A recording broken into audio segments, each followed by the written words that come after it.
Alrighty, I think I am live. What is going on, everyone?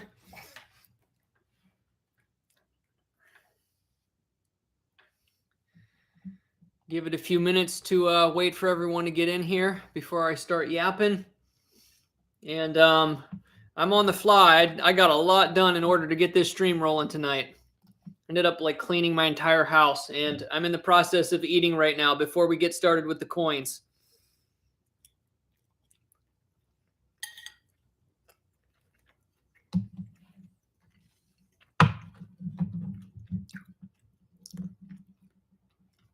Ink Whelps, Flooded Tree, what's going on, everyone? Hunter. All right, good to see the notifications are going out. A-okay. Let me know if the audio sounds good. If you are in the chat, just say sounds great or sounds horrible. Maria, how's it going? As soon as some people get in here, I'll go over what we're going to be hunting tonight. I got a lot more than this right here. Thank you, William. Hey, Justin, how's it going? Thank you, Steven. Appreciate it. Hey, Linda. Good to see you here. Michael, what's going on?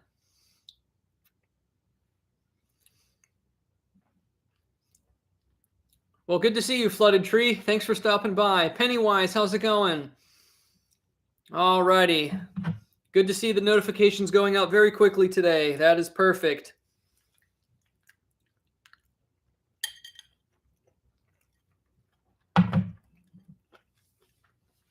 Rob, good to see you here. What's going on? Hey, Rob, you're stacked. You got the membership diamond, you got the wrench for being a mod, and you got a check mark. You're like all decked out there in the chat. Bud, how's it going?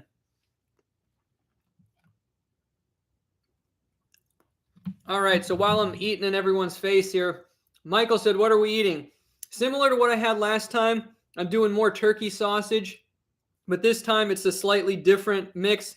It's penne with Alfredo and vegetables like red peppers, corn, and peas. It's actually pretty good. Looter, what's going on? Sounds good, Rob. Hey, Linda, it's raining really hard here right now. The heavier rain just started to come in our area here. It's still warm today. It's kind of weird. It's like really wet and warm, but the temperature is really going to drop tomorrow.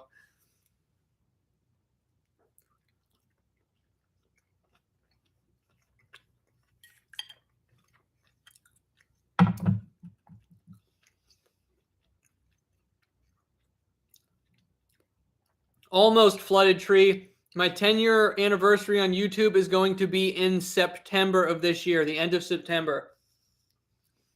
Raptors Treasure, what's going on? Dennis, how's it going? As soon as I'm finished eating here, we'll start coin roll hunting. And that's about it.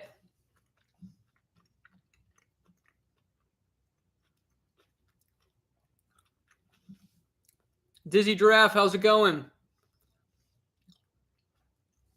Flooded Tree said, what's your first video? You can go to my channel and sort by the oldest videos. They're kind of my first video is kind of embarrassing. It's just me showing some stuff I found metal detecting, and like the quality is just horrible. Thank you for posting that, Ink Whelps. Was it the 23rd? I was thinking 27th, but you're probably right if you looked. That sounds about right. I know it's toward the end of September. Oh, what kind of enders I got? I'll show you all here in a minute. As soon as I finish eating here. I don't know how much we're going to get through tonight, but I have 2 penny boxes and 2 nickel boxes.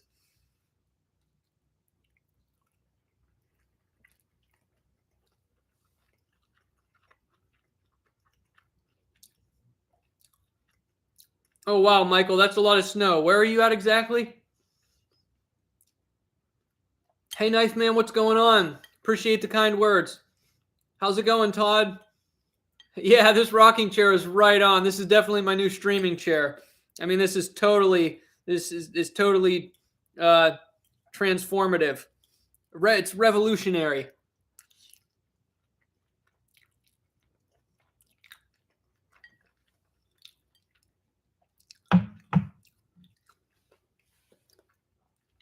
I just grabbed something on the fly, but I'll show this while I'm eating.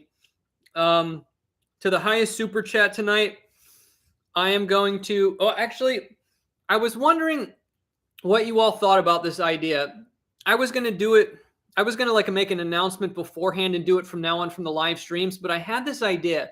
Instead of just giving away some kind of random something that I have around here, I was thinking, wouldn't it be cool if on my live stream hunts, I just gave away everything I found to the highest super chatter? I thought that would be pretty interactive and give everyone a chance to actually get what I find from an entire hunt. I think I'll save that for, you can let me know what you think about that in the chat. That way it'll be like a cliffhanger too. It'll be like, what am I going to find? Because if I find something rare, it's yours. I thought that'd be cool anyway. We can maybe do that on the next one because I wasn't planned for it.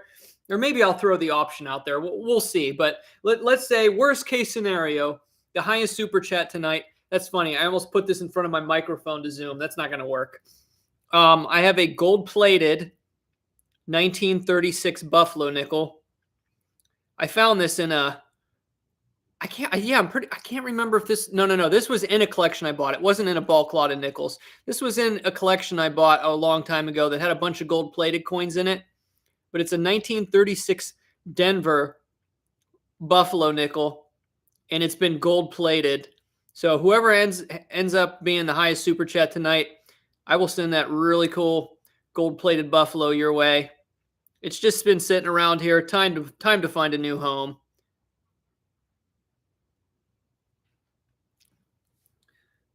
We'll send that out to the highest super chat tonight. Hey, Tom, how's it going? Hey, Justin.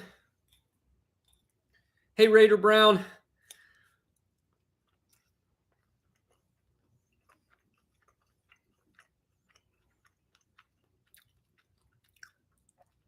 Oh, that's interesting, Tom. That's exactly what would happen to me probably. I would announce that the highest super chat's going to get everything I found, and then I would find some crazy $1,000 coin. That's probably what would happen to me.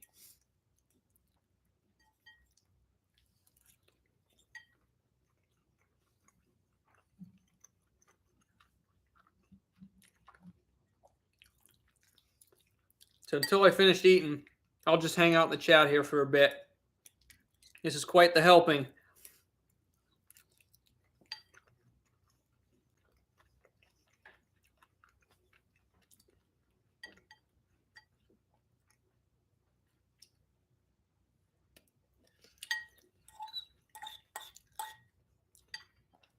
Yeah, Flooded Tree. My older videos, some of the quality is like super trash.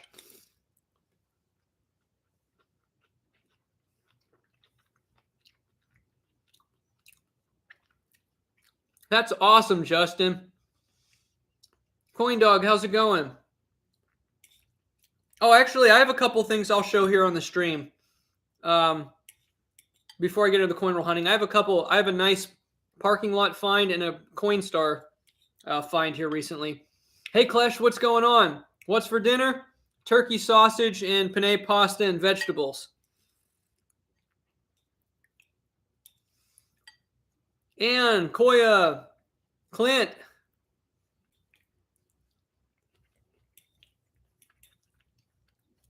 With Alfredo sauce.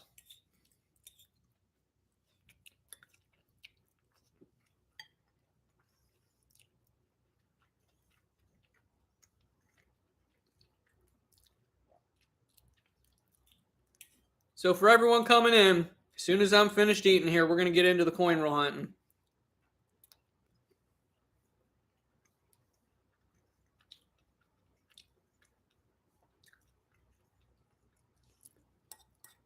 Hunter, I never really look for anything in quarters unless I stumble on a silver one, or I do check some of the newer ones for W's, but I really don't do anything with quarters. So no, I don't save 2009s. I don't look for them. But I don't coin roll hunt quarters anyway, so.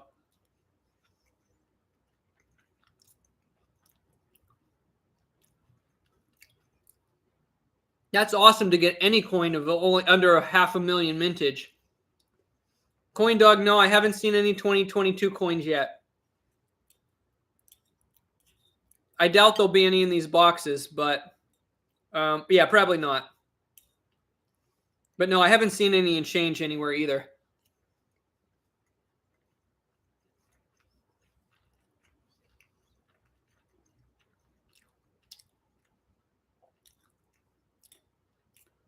So, Anne, the house that I'm in now, I've lived here for almost 2 years. This is the 1959 house where I did the video of me digging up the coin spill. This is not the house from the previous hunt where I showed all of the surrounding properties. That's where my parents are living.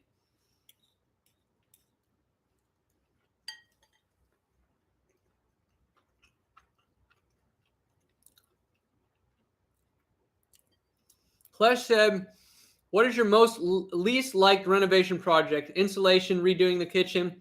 Well, first of all, I don't do any of the major work myself. I am not like a skilled contractor. I have learned as I go. I can do smaller jobs. I can do a little bit of electrical, like changing receptacles. You know, I can paint. I can do all the normal stuff, but I am by no means an expert at doing any big jobs. I am a little bit of like a detail-oriented OCD type person, so painting can get on my nerves very quickly. I used to be okay with it when I was younger, but the older I get, the more I hate painting. I can say that for sure.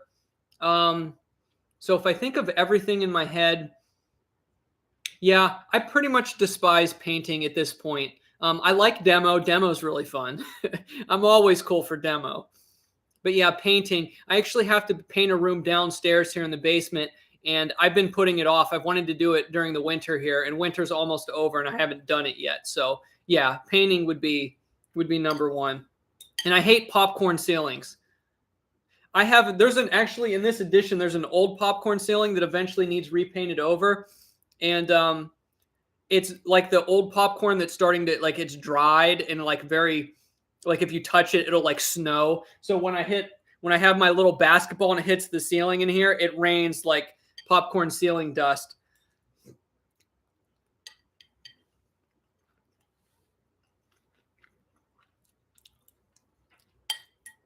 All right, I'm almost done eating, and we'll get to the coins here, and I'll show you all what I have.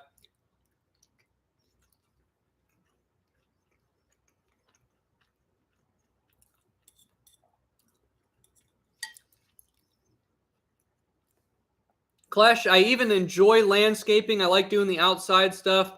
I like pruning trees, and I don't even mind, you know, creating landscaping borders. Actually, I'm going to release pretty soon my 2-hour hunt of detecting my yard. It's really long because I did a lot of live digs here, and I show a lot of the landscaping, a lot of which I did, and I enjoy that. So I enjoy a lot of aspects of like sprucing up properties. I really enjoy the outside stuff, but yeah, painting, I don't know. Painting gets on my nerve these days. Just, yeah.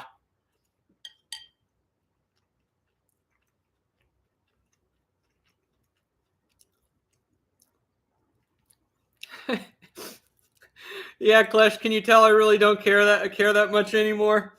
Right. It's like, well, if you want to be here and hang out with me, cool. If not, have a nice day. Hey, Rick, how's it going? Hey, the metal detector coin hunter, what's going on?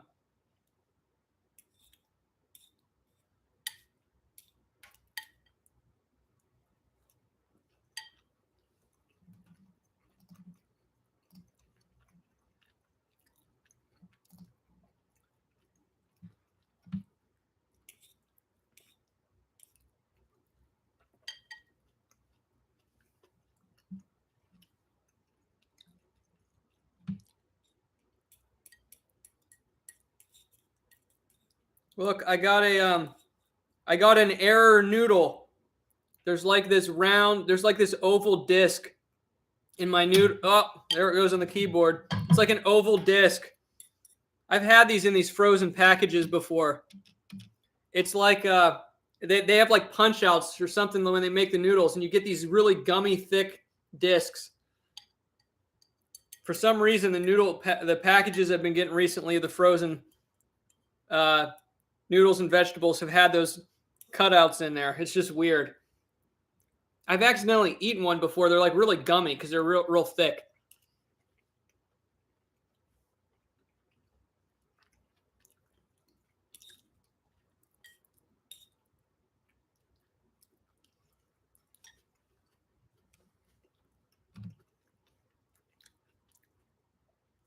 Here, who wants a close-up? If I can hold on to it.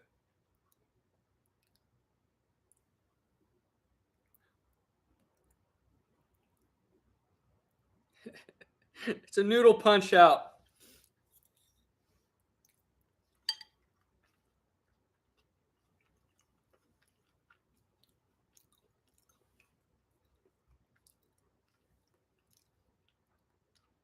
Zero zero zero 12378 is still a cool serial number, even though it's not super low because it's like ascending.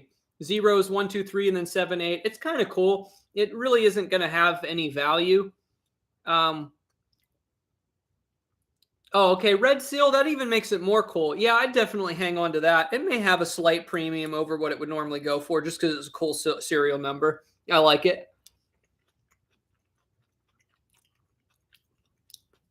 Maria, you're right. It does look like that.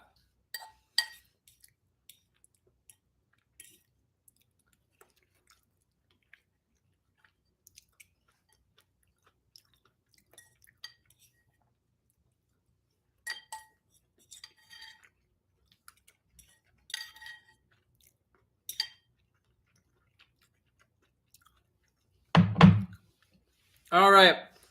Let me get this bowl cleaned off. I'm going to get the gear for coin roll hunting, get my bags, get my gloves, and everything I need, and then I'll explain what's going on here with the coins, and I'll get the other boxes. Hang tight.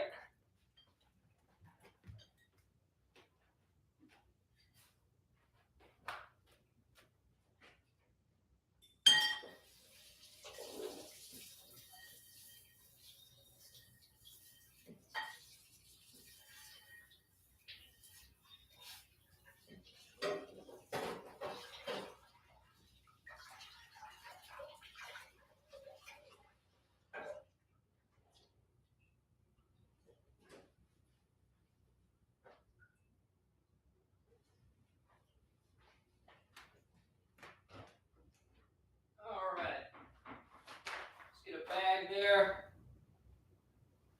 my gloves,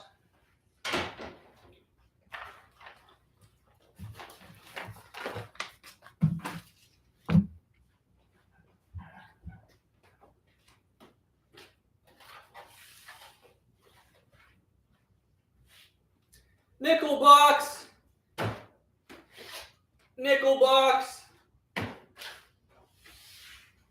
penny box.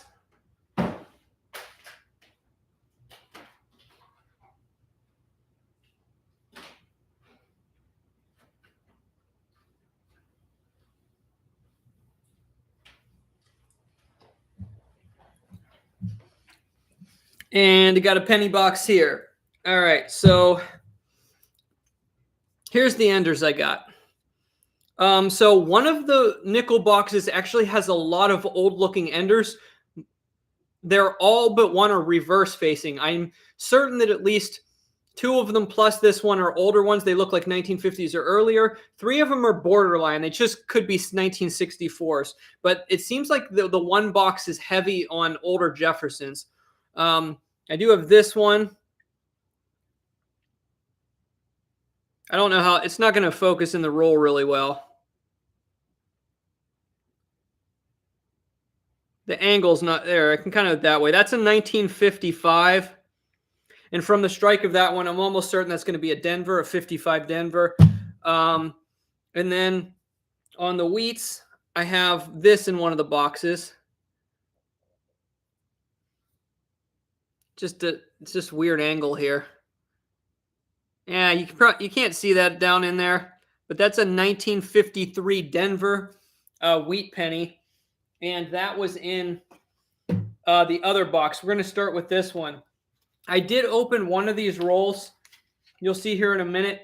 these coins were wrapped really funny and they had like gaps in the end. And I thought they might be short. So I opened one to see if like my rolls were short, and it wasn't. There was 50 in here. So I already have one of these open and I didn't even look at them, but there's a lot of copper edges. So we should hit at least some wheat pennies, worst case scenario, even if we don't find anything else interesting. So I'm going to get ready to go here and we're going to get rolling.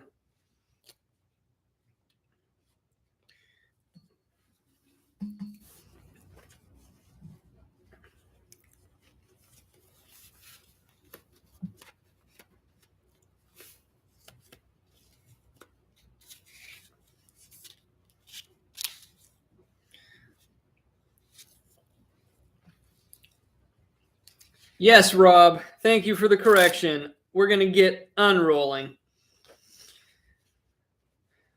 Hey, Diggin, what's going on? Hey, my mom's in the chat too.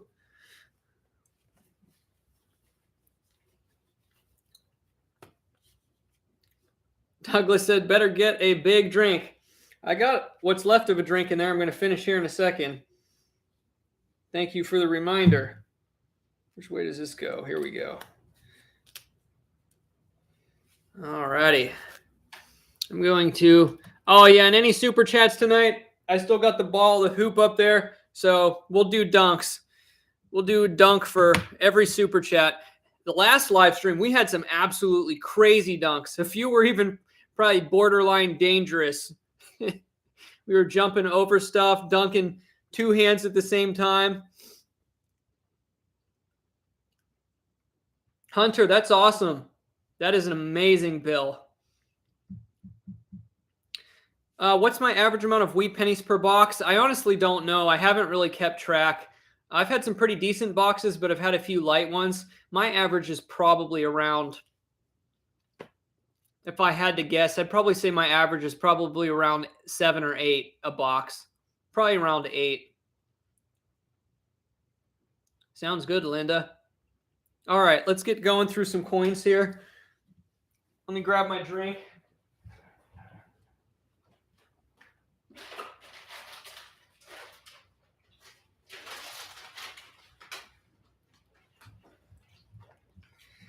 And we got some weird food to try later. When I was shopping today, I decided to get something weird for the live stream. I've never tried these before. They are Nagaraya. I don't know if I'm saying that right. Original cracker nuts coated peanuts. It's supposed to be like a peanuts coated in a cracker? I don't know. No idea. We'll try those later.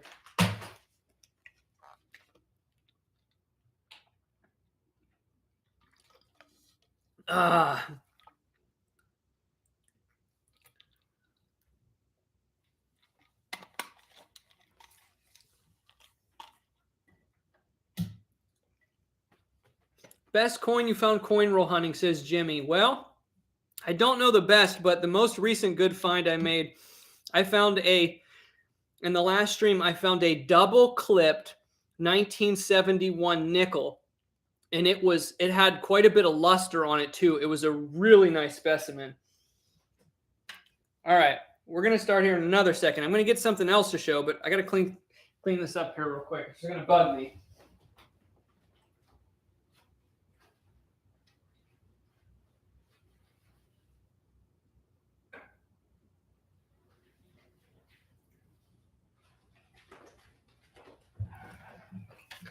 Oh, and I got these too because I don't think I ever tried this flavor. It has been ages since I've had some Pocky. Strawberry Pocky. We'll open those later. All right. Whew, this rocking chair sits a lot lower. It feels weird.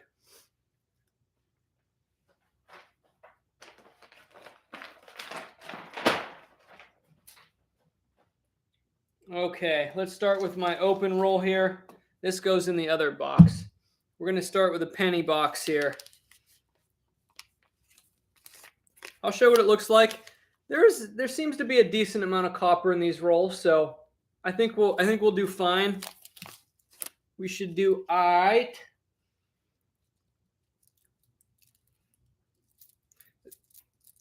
Okay, so while I'm looking through these, I'll kind of tell the story here. I tried to get more half dollars from my bank. So my bank is merging with another one. So, and they stopped allowing me to order boxes because they said like a main branch orders them now. So I called corporate and said, hey, my local branches won't order me boxes anymore. How do I order boxes? So they told me, they asked me what I wanted, and then they called the branch manager in my area. And I told them, well, they were asking what I wanted, and to see if they could accommodate with what they had. And I said, well, I'll take a box of pennies and nickels if you have it, and if you can spare them, I'll take 2 of each. And they said, okay. The branch manager put them aside for me to pick them up, but that didn't remedy me trying to get half dollars. So that's kind of still in limbo. But thankfully, by calling corporate, I was able to arrange getting these 4 boxes. So we'll see where it all leads. I'm hoping to find somewhere to get half dollars again in the future, because personally I'd much rather hunt half dollars. But hey, it's been fun hunting these pennies and nickels here, especially we found some awesome stuff in the last stream.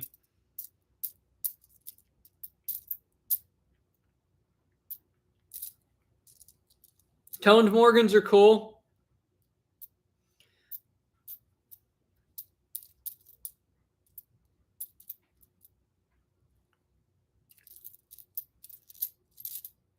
I already found, I already got a 2009. Don't expect me to remember what this type is called. Somebody on the have to put it in the chat. First roll, we got a 2009 lower mintage.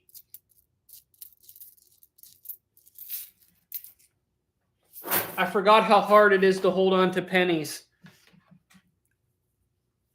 Hey, Epic, what's going on? Coin Dog, I haven't messed with the stream, so unfortunately I can't get any other view right now.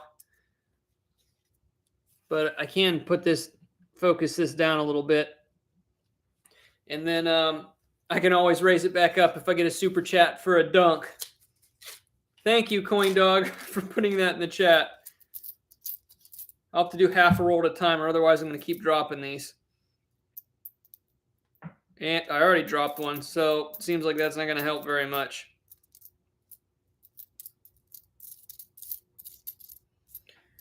Wouldn't that be awesome if we found an Indian head penny tonight? Actually, I'm looking forward to looking through the nickels. I like hunting nickels. I've always said my top 2 are half dollars and then nickels. I like looking through nickel rolls. The pennies are fun, but they lose my interest if I'm not finding at least a lot of wheat cents.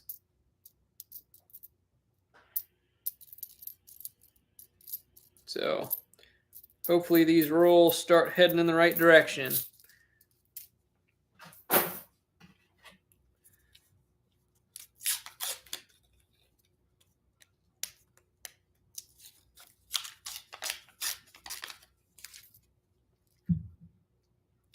Wow, Flying Eagle sent coin roll hunting. That's amazing.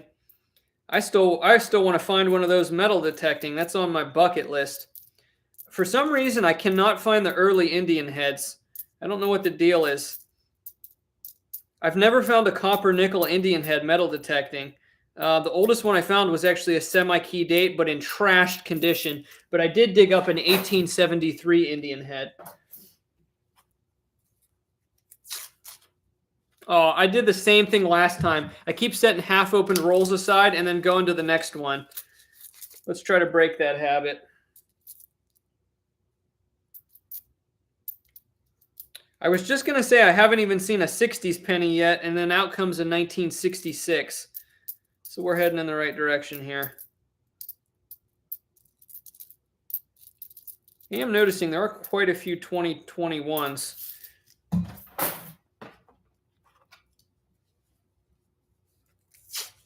Hey, JJ, what's going on?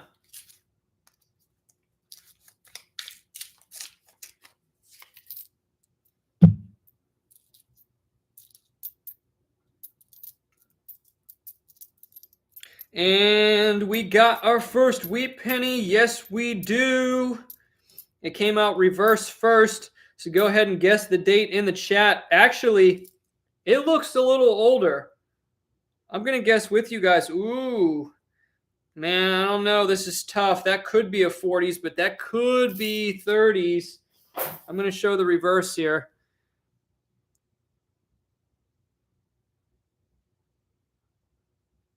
That looks like a nice wheat cent. I think it might just be a little bit more worn, like early 40s. That could be a 44. Yeah, I'm just going to go 19. Oh, man. That's a pretty good looking one, though. Let me eyeball it up close here. That might be pre-1940s. Tell you what, I'm going to go 1940 on the button just because, well, I'm going to split the difference of what I think it is. All right. Oh, should have stuck with my initial guess. It's a 1944. It's got some gunk on the front. Should have stuck with my guns. 1944 wheat cent. We're on the board.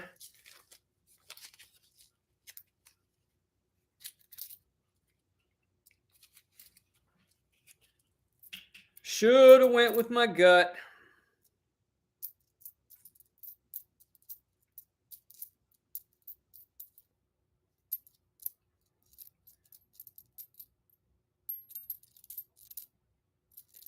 And guess what? Guess what? I got another same type of 2009, and this one's like in really nice shape. Really nice shape with some cool toning on the front too. You can't really see it toward the date. There's like a deeper orange. Another 2009. That's definitely a BU.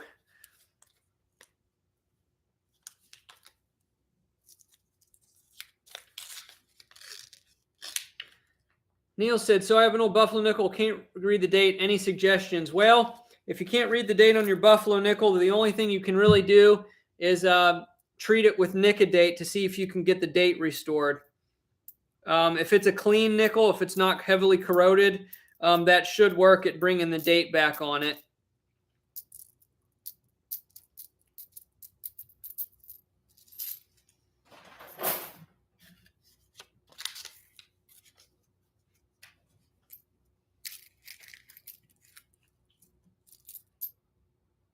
And I see a 1961. We got to at least pull 159 tonight, right? We gotta, because it's me.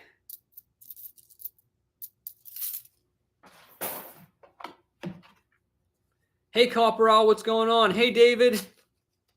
Neil, it's called Nicodate, Nic-A-Date. It's an acid treatment. You can buy it on eBay, or some coin shops sell it too.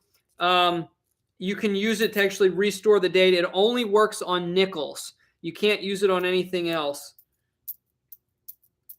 There's the 1965. So looks like there's at least enough copper in here that we should at least get several Wheaties in this box, I'm thinking. But hopefully something else interesting hiding in here. Hey, Rob, other Rob, what's going on? We got two Robs in here now.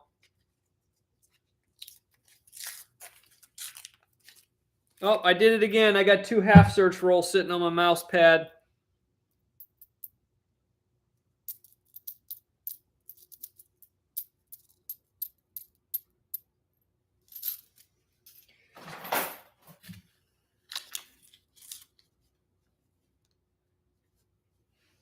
Come on. The rest of these coins just don't want to come out of this roll. So we'll open it that way. Take that.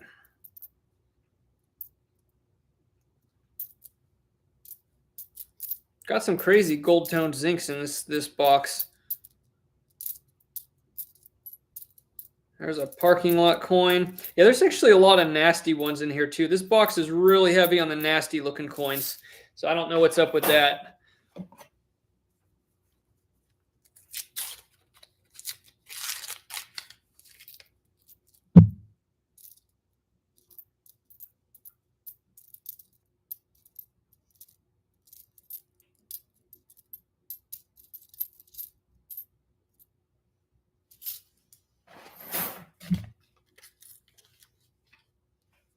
Yeah, let's find a VDB. That would be nice. Oh, so I think that wee penny that I showed in my last video, that was a 191 something. I'm pretty sure when you kind of like catch it in the light, you can kind of see the general outline of where it was a 9. I think it was a 1919S.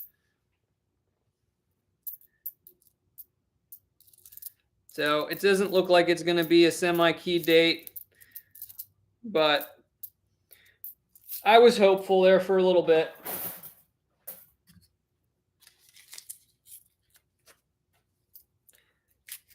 Rob, I just talked to you the other day, and you told me you were at like 20 silver. So it sounds like you got 5 more already.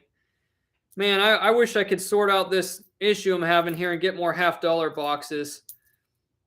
I'm gonna have to start trying to. I'm gonna have to try a couple more banks that are further away from me. See if they can. See if I get an account set up if they'll order them for me.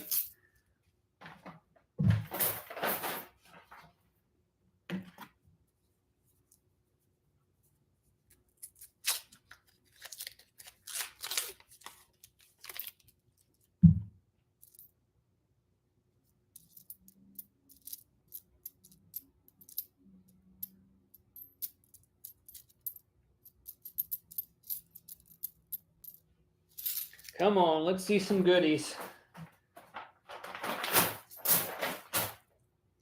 I think next time I might just get nickel boxes if I can't get $half-dollars. I don't know. A lot of people like watching the pennies, though. So maybe I'll keep throwing some penny boxes in there just for everyone else, so it doesn't get too mundane.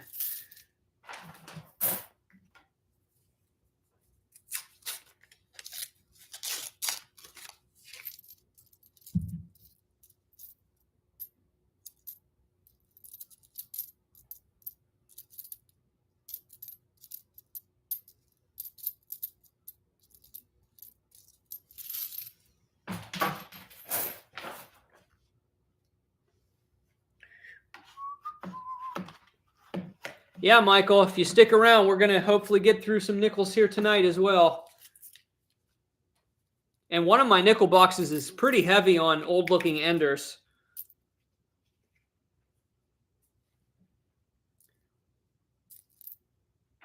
Well, I have found a couple Walking Liberty $half-dollars coin roll hunting. There goes a 62D penny. So those are kind of hard to beat. And there goes a 60D. Looks like a large date. That really nice clipped nickel I found in the last stream was pretty good. And I found some bizarre low mintage $half-dollars. I don't even remember what they're called. Some of those, I don't remember what the one was. I found some bizarre stuff. Rob, I'll have to drive down to your area and cash it in at the bank, and then you can go into your bank and get some coins. Oh, speaking of 50Ds, if I think about it, I think when I was younger, if I remember correctly, I think I did find a 1950D in change once, a 50D nickel. Or if I'm mistaken, maybe, no. I think it was metal detecting. I think I have a 50D I found metal detecting. I don't remember. It was like a while back. It was like 2014. I mean, I know I had a 50D. I either got it in change or I found one metal detecting. And I remember being very surprised. Never found one in a box, though, I don't think. I don't think so.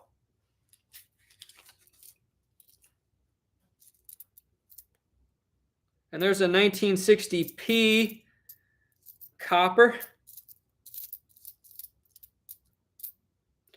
There's a 64D with some luster on it. We'll show that one because that's the first non-weedy older copper with some luster.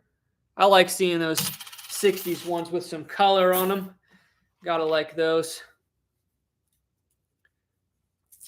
Powers Lawn Care said, I think it was on a video. Yeah, if I found it detecting, it was definitely in one of my videos. I'm pretty sure I did find it in one of my videos. And I was like, I found a 50D nickel. And I'm like, most people won't think much of this, but that's pretty rare. I'm pretty sure it was detecting.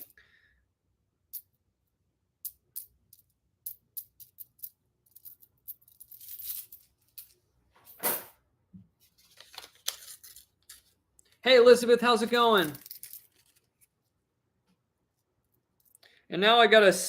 Look, this is crazy. Maybe we're getting into something weird. Now I just popped out a 63D and a 62D copper cent, both with a little bit of luster on them, like that 64. And I'm just dropping coins all over the place now. Maybe we're getting into something here. I just got 3 dates in a row, all D mint marks with some luster on them.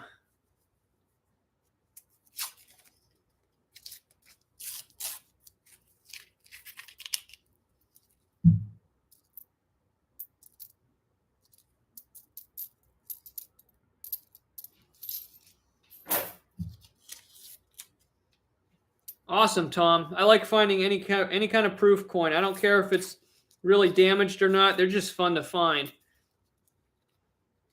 There is no proof ugly enough that I won't keep. Hey, Becca, what's going on? Now I just got like well, it's got fingerprints on it, but like an uncirculated 1980D. So we're getting into some nicer coppers here. But this box seems like it's a little light on the wheat pennies. But I just found another 2009. Same exact kind as the other ones, but this one's in really bad shape. I'm not even going to... I'm throwing it back. It's nasty looking.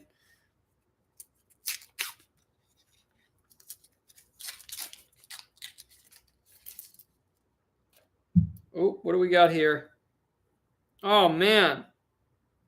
Super worn out 1967. I thought for sure that was going to be a wheat. I'll show you all this one because we haven't found anything interesting to show you in a while. I thought for sure that was going to be a wheat penny.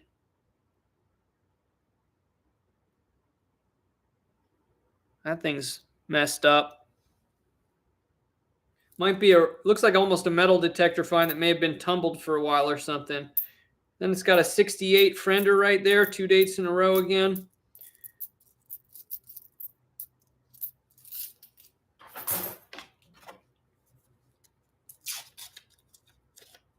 All right, we got 84 people in there now. It looks like we got some more peoples coming in. What's going on, everyone? Just chilling and coin roll hunting and chatting and having a good time. We'll have even a better time if I start finding more goodies.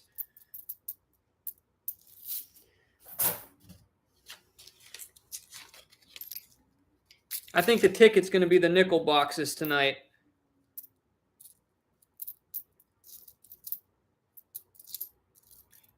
Yeah, this box is being rough. There's a 63.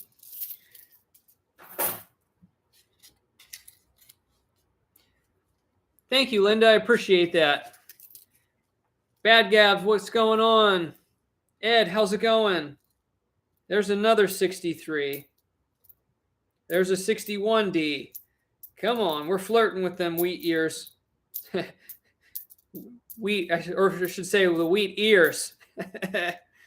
I know, bad pun. Boo.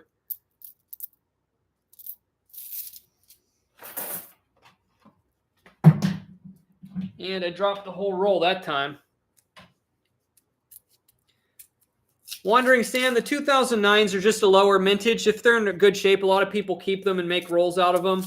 I'm not too big on them myself, but if I find really nice ones, I'll save them and throw them in a roll. But they're just lower mintage, that's all. They made a bunch of different strikes that year. If you look up the 2009, there's, I believe, 4 different kinds, 4 different reverse designs.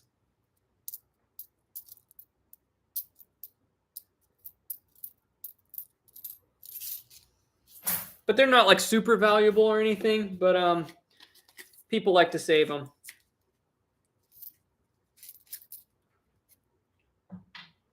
And I'm dropping so many pennies. We'll be coin roll hunting the floor before the night's over. Or that'd be more like coin floor hunting, because they're no longer in the roll.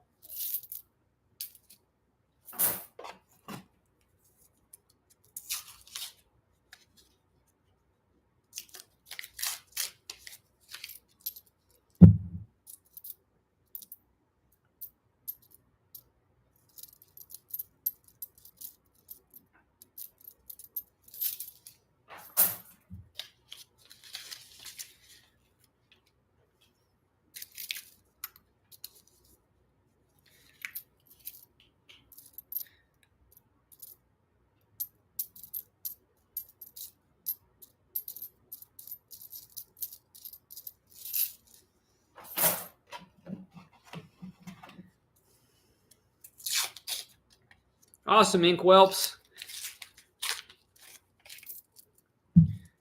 But yeah, man, that last stream was good on the pennies and the nickels.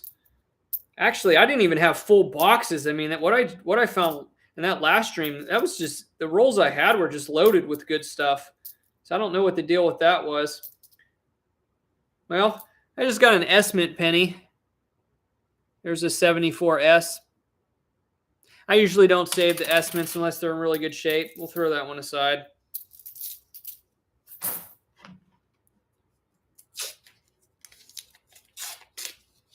I keep doing the same thing. I open up one roll, look through half, set it aside, and then realize I still didn't check the rest of the other roll. I guess I'm just going to have to keep doing that. There's a BU 1997 Zinky.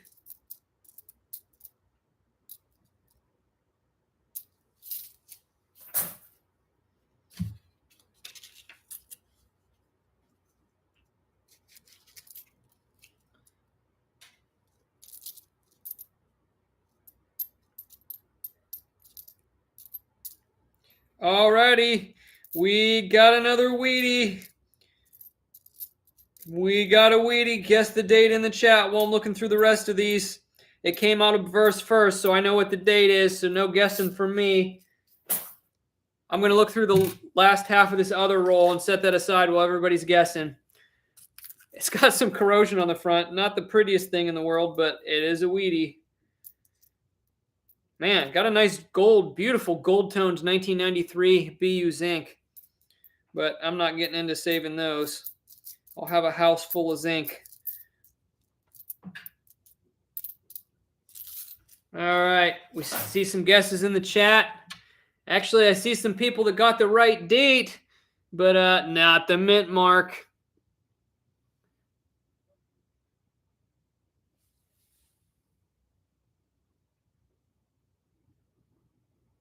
$1957D. It looks like Lincoln was getting his hair dyed. He was going for that blue look. All right. Wheat penny number 2. And this marks the halfway point in the box. So at this pace, it looks like a 4 wheat penny box, which is a little light, but hey, it could pick up here.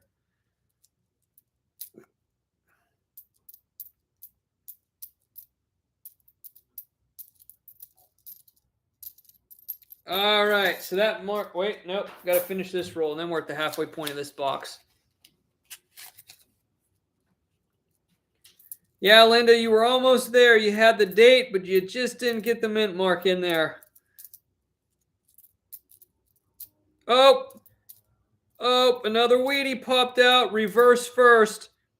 And guys, that one's looking pretty good. Pretty good. Go ahead and guess the date. Oh, wow, that's a beauty. Oh, man, that's a nice strike. Nice milk chocolate brown color. This is a beauty. I think that might be a late 30s Wheatie. I'm guessing 1938 on this one. This one looks good. It could be a 40s. I'm almost certain it's not a 50s, but check out this beautiful Wheatie. That's a purty one right there. Silky smooth milk chocolate color. Clean. That's how we like them right there.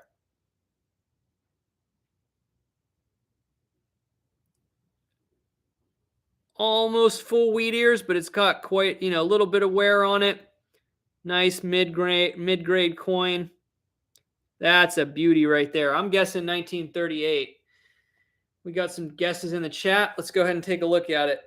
Whoa! No way. I'm in shock right now. I am absolutely tripping. You all are seeing this live right here.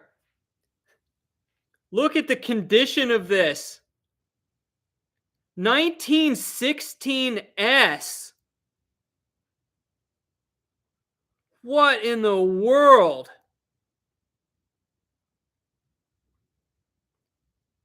$16S. Unbelievable.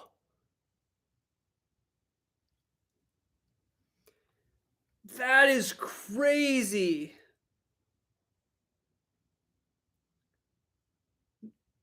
That doesn't even look like it has album toning or anything. Okay, I'm going to set this aside a second. I'm going to look up the estimated value of this. Man, if that could have been a 15S or 14S, man. Unbelievable.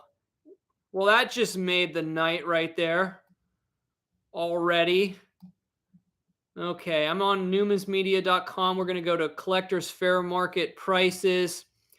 We're going to go down to cents. Lincoln cents, 1909 to 1933, good through XF40. And this one, I'm probably a little rusty on my penny grading, but I mean, this is absolutely without a shadow of a doubt. It may be a VF20. It might just be a fine 15, but let's get an estimate here. 1916S. In fine 12 condition, $3.74. In VF20, $5.18. Unbelievable. Absolutely unbelievable. All right, Rob, you tell me what you would grade this. I'm a little rusty on grading cents. I could pull up the photo grades and get an estimate. Let's see if we can.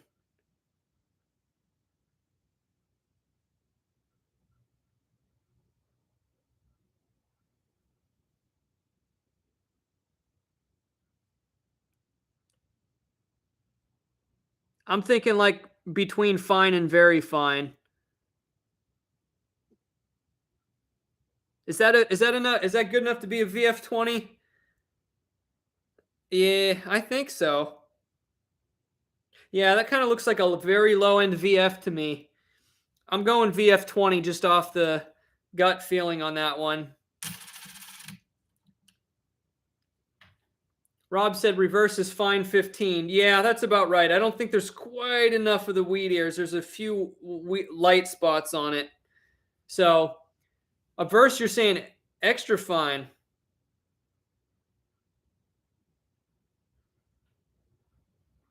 Yeah, there's actually a little bit of wear on Lincoln. I think it's borderline. I think it's like a high-end VF on the obverse. But anyway, we'll call it a $5 coin. It's right in that range, right in that VF range, give or take. Sweet. Well, that was a shocker. That was an absolute shocker there. 1916S, boy. Let's hope there's a couple more from that collection in here, if that was indeed in a collection.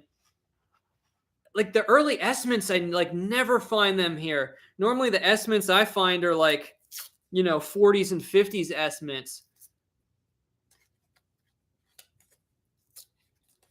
Oh, and you meant VF35? Yeah, that sounds about right for the obverse. That's what I was thinking. High-end VF. We're on the same page. Yes, Tom. It is getting retired from circulation. Unbelievable. That came out of left field, literally out of nowhere. Who's going to be the first super chat tonight and get a dunk? My butt needs a break from this hard rocking chair. My mom was right. I need to get a cushion for this. I can't believe we just found a beautiful 1916S. That was the last thing I was expecting.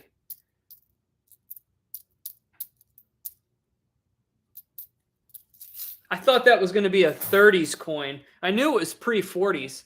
I thought it was going to be one of those late, nice milk chocolate colored 1930s Philly mints. Weasel said, "Dig or die." I'll have to do one this year. I found another S-mint I threw aside to look at it later. A lot of people have been asking for a dig or die.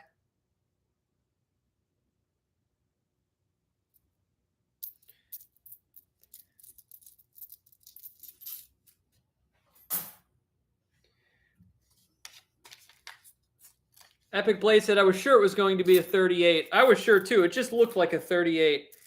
When I saw 1916, that was crazy."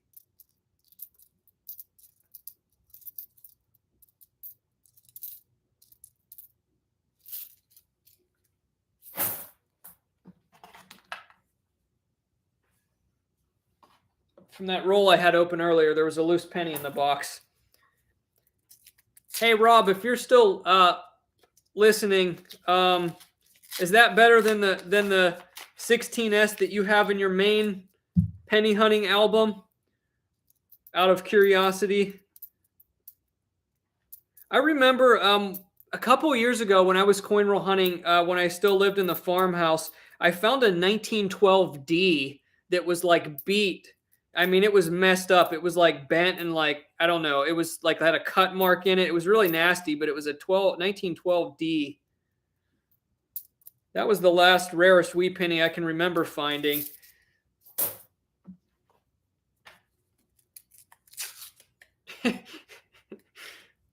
Well, Rob, I got lucky. I definitely got lucky in this box. I don't know where that came from. That was shocking. Because this box is not even heavy on wheat cents. There's a 67.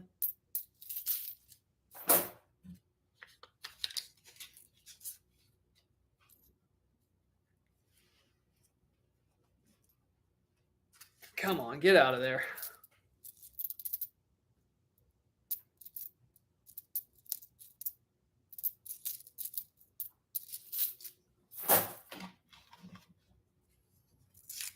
Hey, Rick, I actually,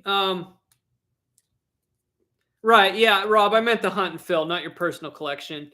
Rick, I actually am planning on doing some album videos soon, not for coin roll hunting, but I'm planning on cleaning up and sorting all of my silver metal detecting finds and doing some album fills for stuff I found detecting. I've actually been meaning to do that for a while. As soon as I can get my stuff sorted, I do plan on doing that.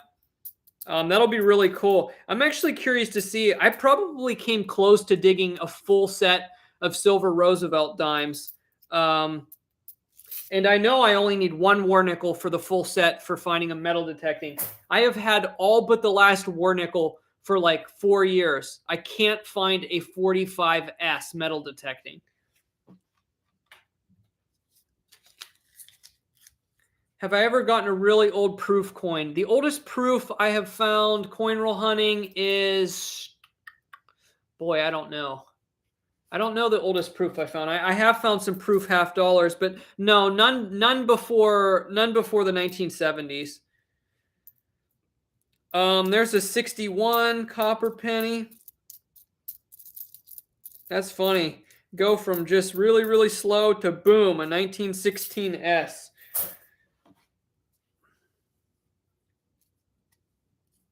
Oh, wait, got to finish opening this roll.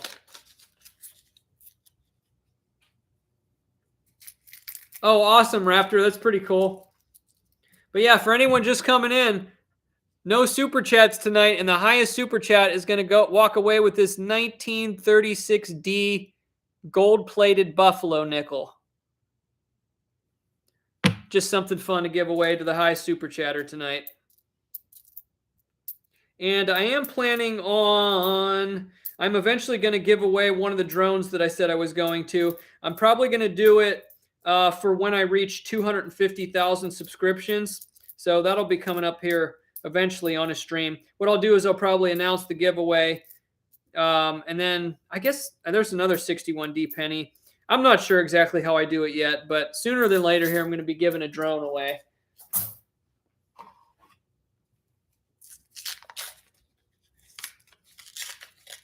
Awesome, Justin. And I just dropped a bunch of pennies. Well, that one's copper. Doesn't look like a wheat, though.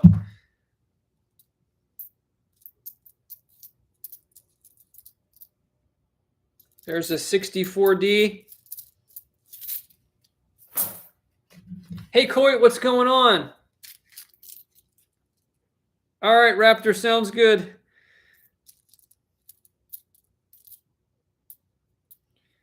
I'll talk to you later. Now I got a 1966.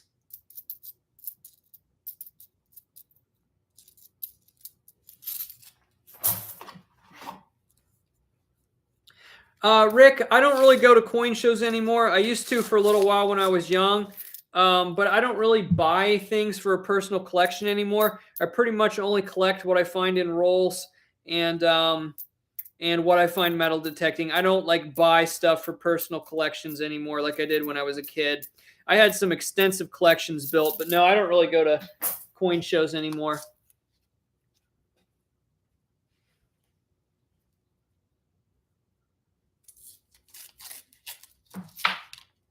I dropped so many pennies.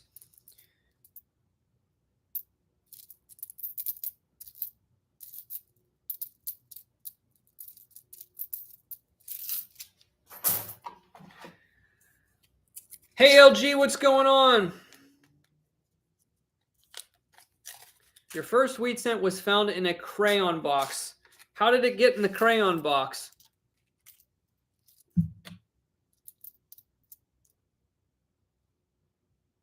That's got an 81D with absolutely crazy toning.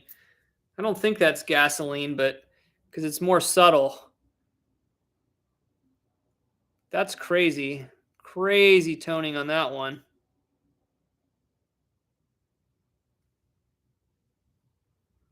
Very slick. Slick not meaning worn, slick meaning super awesome slick.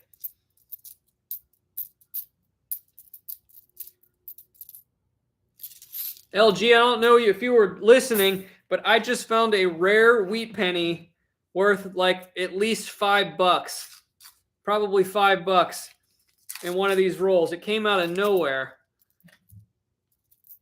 Came out of nowhere. Having a slow box, not finding a lot of wheat pennies or really anything interesting other than a couple 2009s. And then boom, I pull out a 16S in beautiful condition. Had to come out of some kind of collection because early S-mints just rarely pop out around here. Even metal detecting, it's like super rare. So I don't know what it is. I'm into the teen S-mints. I found that one detecting in the last video, and there's another 61D copper.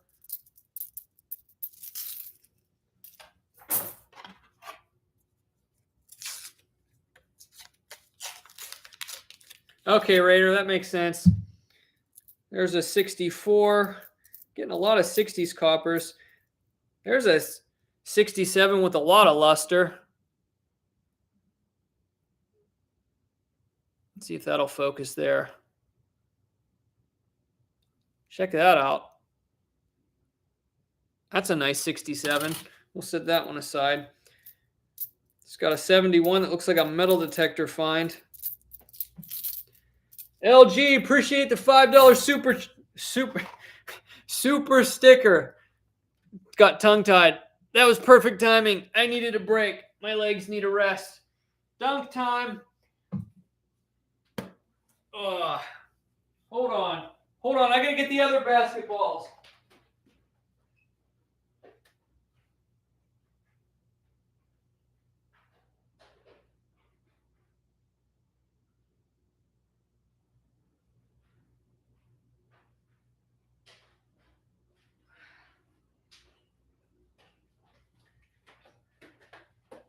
All right. The double dunker to get us started. Stretch out. Simple one. Ugh. Ah! All right, I got to get a drink too. I'm out of this. It's all gone. Oh, yeah.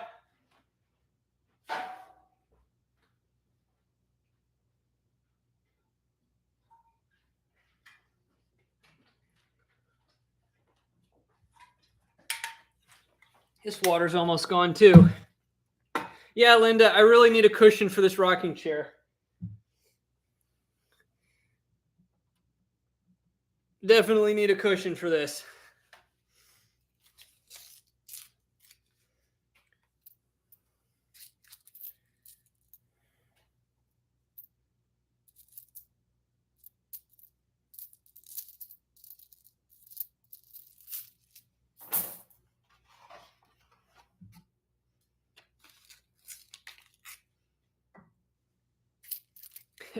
What am I going to drink today? Vinegar? No.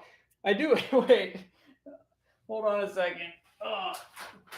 I got these for later. I found something wacky in the local Walmart by me. We're going to try them when we take a break. I have no idea what those are going to be like. But I was shopping today and I knew I wanted to do a stream tonight, so I'm like, I better buy some weird food for the stream. There's a 68D penny. A lot of 60s coppers. All right, we're down to the last 2 rows here of this first box. Hey, JW, what's going on? You just missed it, my friend. I just found a 1916S in like VF condition. Blew my mind. In a very slow box, too. It was the 3rd wheat penny. And, oh, dude, this is like one of those laundromat floor finds. It's got like hair on it and like 20 years worth of gunk stuck on it. We're going to toss that one back. And there's another 61.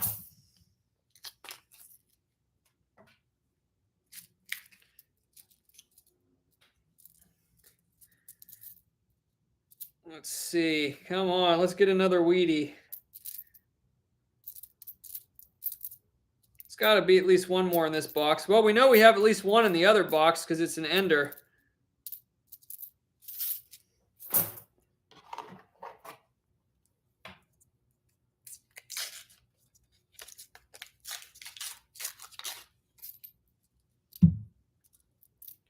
Maybe with that 16S, maybe this is the night where we find an Indian.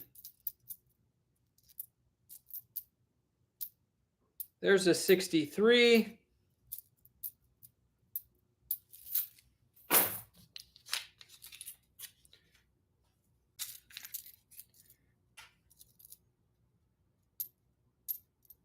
Whoa! I just got a wheat penny. Oh, okay, never mind. I think it's had a weird cleaning. Guess the date in the chat. It came out a verse first, so I already know what it is. I can't guess. It's in beautiful condition. Like near perfect detail, but I think it's had a weird cleaning. Unfortunately, for a minute I thought it was like a little bit of a dirty BU, but it's definitely, I'm pretty sure it's been cleaned. Crazy detail though. We're getting some bizarre stuff in here.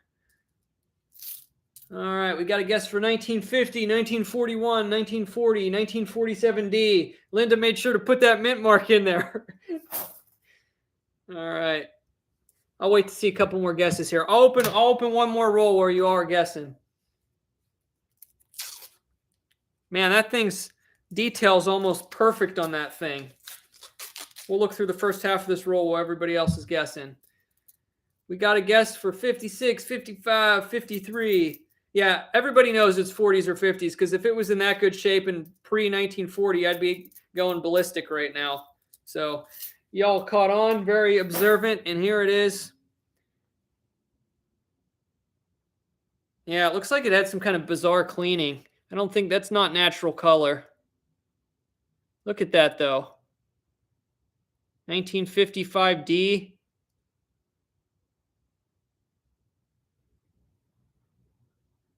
Look at the condition of that, though. Man.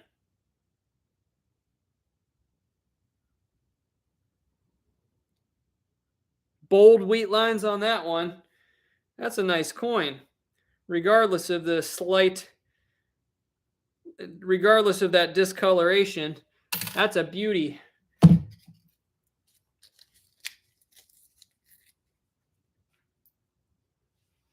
Oh, Dennis missed the mint mark. Got to get the mint mark.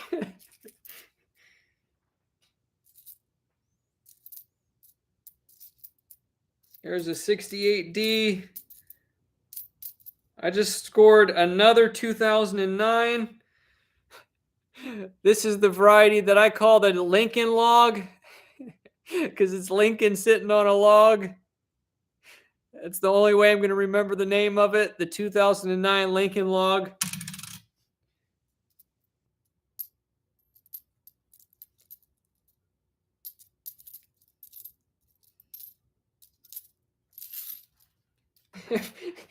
Rob says formative years. No, it's the 2009 Lincoln log.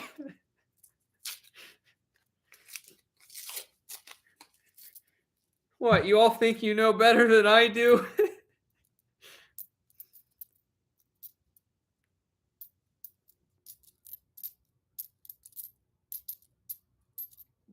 There are a lot of 2021s in this box.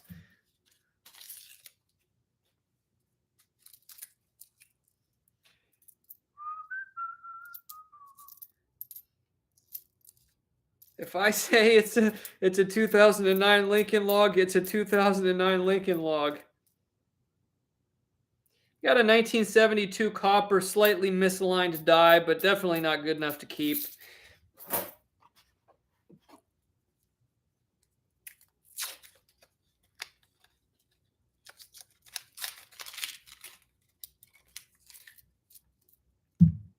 I want that 1916S's friender. I want the 15S. I want his neighbor. I want the 1915S in VF20. Do I still have the page up here? Let's give you an idea. The condition I found that 16S in, guys. Okay, so in VF20, if it was a 15S, it would have been worth about $26. If it was a 14S, it would have been worth about $27. A 13S in VF20 would have been about $24. A 12S would have been $39. An 11S would have been $50. And a 10S would have been $20. So, hey, it was still worth $5, but its friends are where it's at.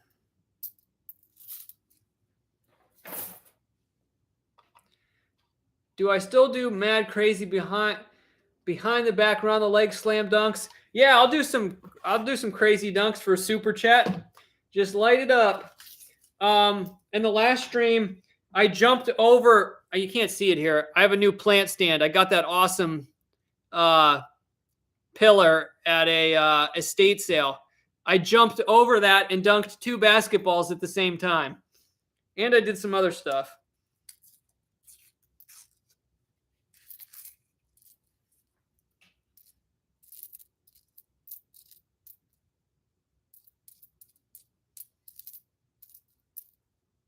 There's a 1968D, a 1969.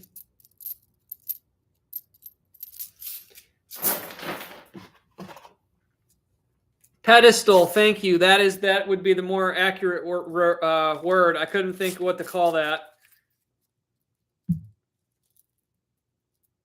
There's a gold-toned 1991. That's a pretty zinc. Normally, I don't use pretty and zinc in the same sentence. That's quite the rarity, but that beautiful gold-toned 1991 zinky.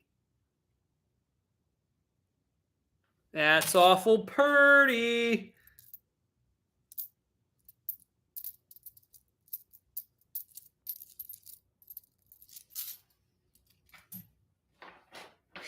You like plant standard just like Lincoln Log? Right.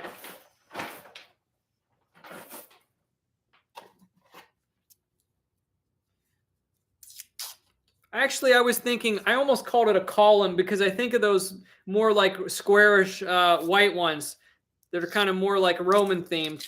I was thinking column, and then I'm like, well, no, that's kind of not like a column. And then I just couldn't figure out what to call it.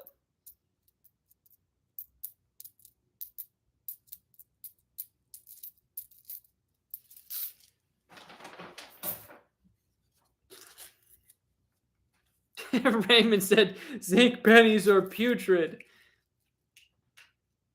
All right, Rob, see you in a few.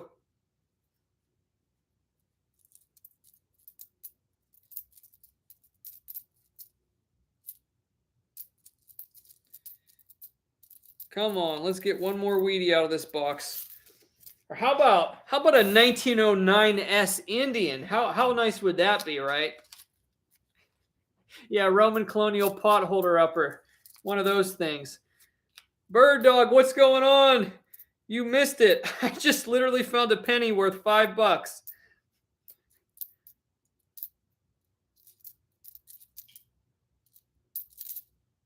I just found 2 61Ds in this roll.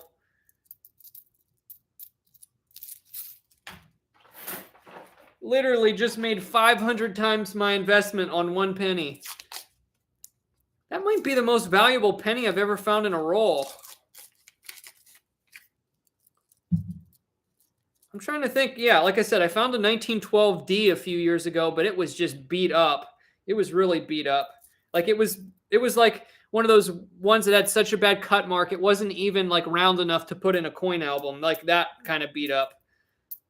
I'm trying to think what the rarest other penny I've found coin roll hunting, because I don't generally look for varieties. So that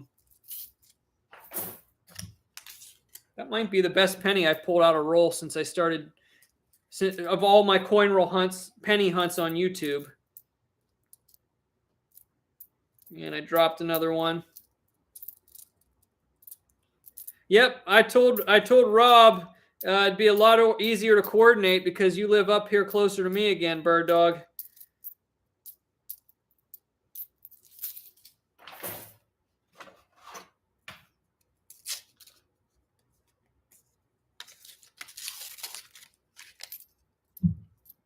Hey, I just got a Canadian. It's not a super old one. So go ahead and guess the date. It is a Queen Elizabeth. I don't know what I'm saying now. Of course it's Queen Elizabeth. It's not a King George. That doesn't really help you all that much, does it? Well, a little bit. You know, it's like from the 60s or newer. All right, I got a Wheatie in this roll too. I got a Canadian. I got a Canadian, eh? And the Wheatie came out of verse first. You can go ahead and guess if you want. So there's the Canadian, 1977, right there. Queen Elizabeth II, Canadian, fairly old. I like the earlier ones, but we'll take a 77. In the Wheatie, pretty standard, but thankfully this one's in decent shape and doesn't got a lot of gunk on it like our first two Wheaties. There's a 53D.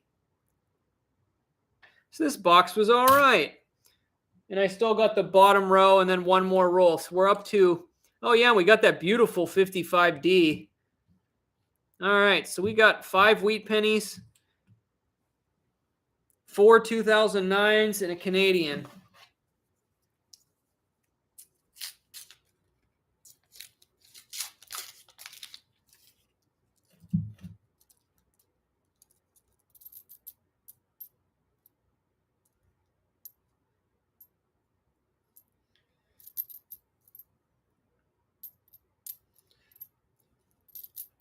Rob, you have an invitation anytime. Just text me or email me or something and we'll set it up. Yeah, just text me. And whenever you think you can make it, just call me and we'll set it up. I'm a lot more free now, so I can make it happen just about any time.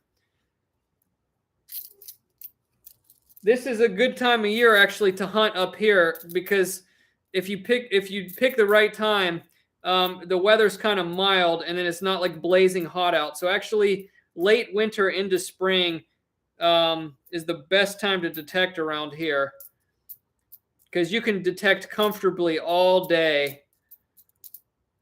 Not that this old fart here can detect all day, but if I have to take a break, I can just film everyone else. It'd just be good to be out. When does it become detectable again? Well, here now, it's just really rainy now. It's just really picking a weekend where it's not going to rain or snow. Generally, right now, it's going to be in the 40s. I almost said the 1940s. Yeah, it's going to be. We're going to wait for the 1940s to come around to go back out. We're waiting for that time machine to get worked on. But no, like literally, my favorite time to detect is when it's at like 45 degrees and cloudy. Like, I don't like it to be even like 70, 80 degrees because when you start getting closer to the summer here, it gets really humid. I would rather detect in 40 degrees and cloudy, 50 degrees and cloudy than I would in like warmer weather. So as long as there's no snowstorm or crazy weather coming in, we just have to keep an eye on the weather and pick a weekend.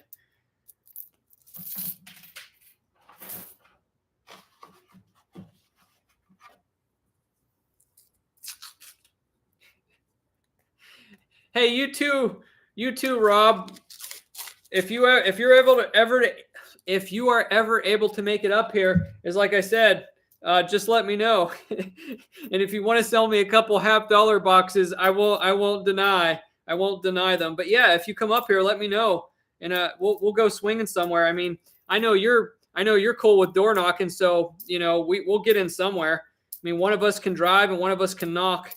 So if you come up here, let me know. I'd love to buy a couple $50 boxes up from you if you wanted to, if you were cool with parting with a couple. So 2 different Robs in the chat have invites tonight. Plugs, what's going on?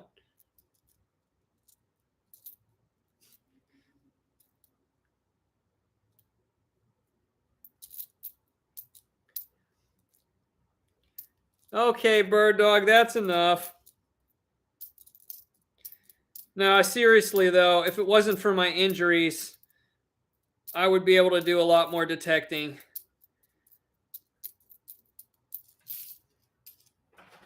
Unfortunately, I have chronic arthritis. I just grin and bear it.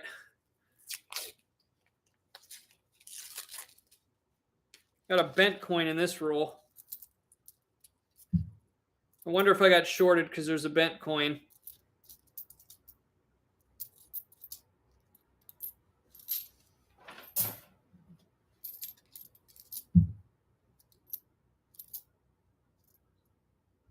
There's a 63D.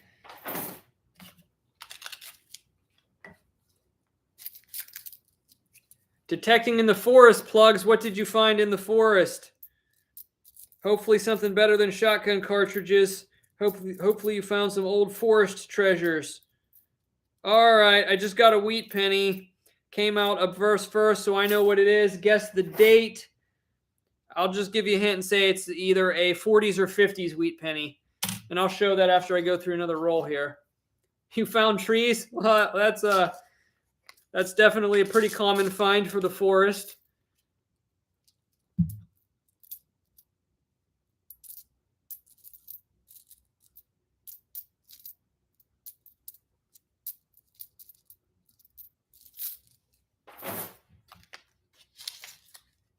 Inkwhelp said 1943. I wish. It's not a steel cent. And it's definitely not a 43 copper. Wow, this roll was really bad. That was like straight zinc. There was like 2 copper in that roll. All right, here's the Wheatie.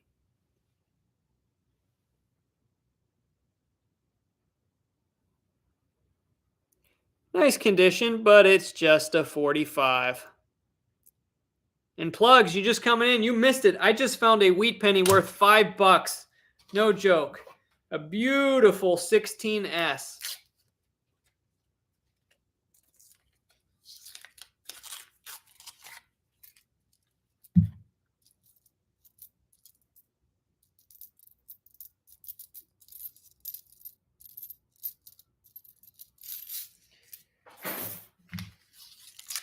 $1923 said, are you talking about pennies? 23 is not rare for pennies. The 23S is decent. They didn't make any in Denver that year.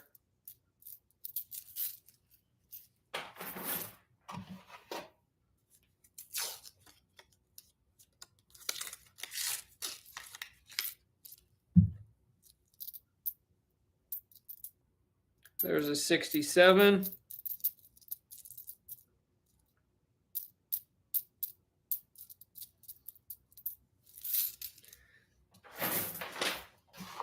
Nope, got to finish this half a roll. Plugs, the snacks are on the way. I don't know what those are going to be like, but we're going to give them a shot when we take a break here shortly. Yeah, I got to get a cushion for this rocking chair. My butt's really feeling it here tonight. All right, 5 rolls left in here.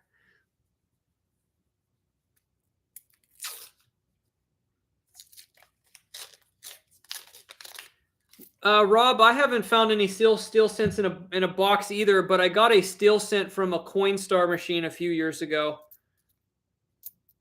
Oh yeah, when we take a break, I'm going to show my Coinstar find and then my floor find, or ground find, I should say. There goes a 64 copper. I don't know. I like blurting out when I find one in the 60s. Oh, I hit the lip of the bag and the pennies went flying. Not cool. Now the pennies are all mixed in with my wrappers. That's not fun.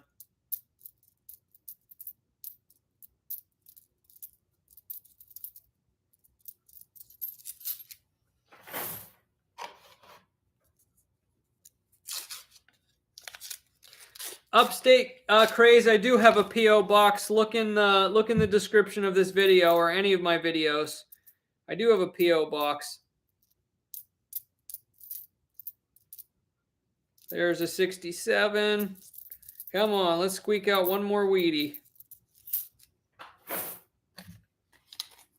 Hey Wes, what's going on?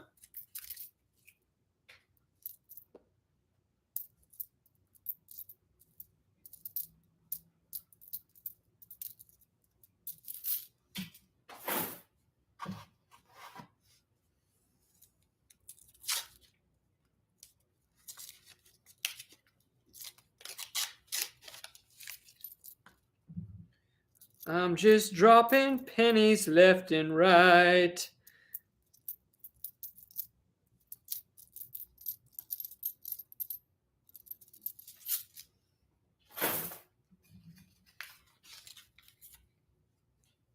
Hey Greg, what's going on? Doing well, my friend.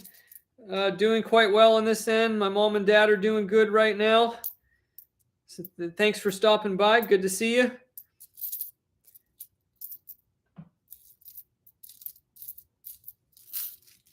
Maybe for anybody that doesn't make a stream and make the stream, what I'll probably do is maybe I'll do a shorts video showing that penny find. Actually, got a pretty cool idea. I have had this idea before of actually like making and editing a shorts video and posting it on the channel during one of my live streams. Maybe we'll do that tonight. That'll be cool. Upstate Craze with the $4.99 super chat. Love the channel, bro. I used to metal detect a lot. I just don't have the time anymore. I understand completely. I know how life can get. Appreciate the $4.99 super chat, and I'll give you a dunk here in a minute, and hopefully you can get out and do some detecting sometime.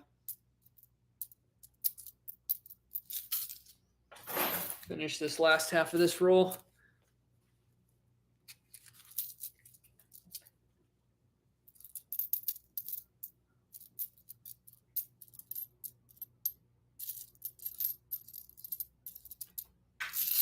All right.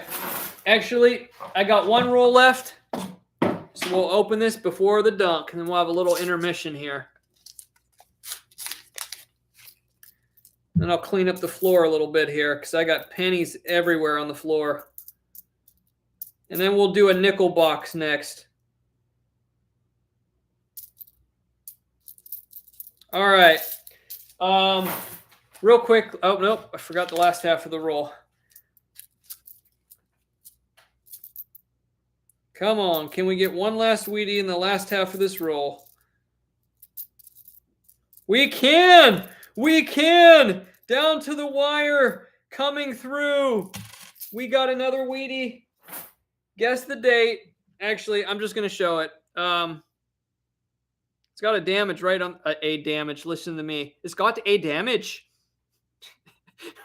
Or it's got damage. I think it's a 1945.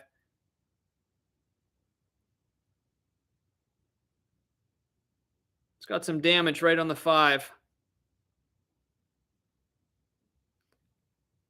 All right, so I got 6 wheat pennies. No, 7 wheat pennies in that box. And I just said my average wheat penny box is probably like 7 or 8 in my area. And that was dead on for this box. And then we got the 1 Canadian and a few 2009s. But for anyone just coming in now, you got to see this. I found a wheat penny worth roundabouts $5. A stunning 1916S. milk chocolate brown, silky smooth, lots of detail, popped right out of a roll. Unbelievable. Can't believe that just popped out of a penny roll here in Tennessee.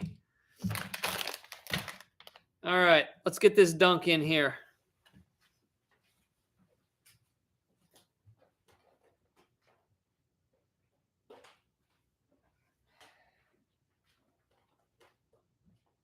Let's try something interesting here. Oh, wait, let's try this again. Ah!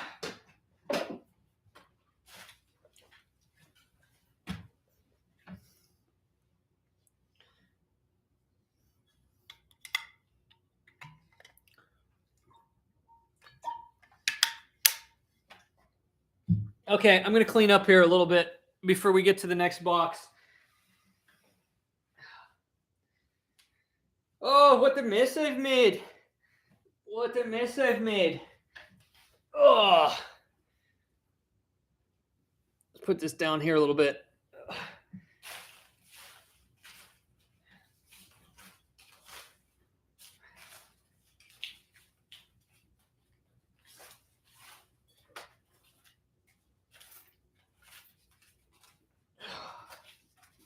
So many wrappers.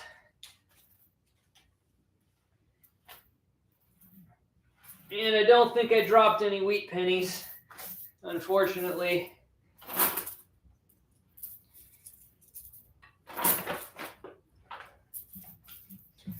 Oh! At least the nickels are larger.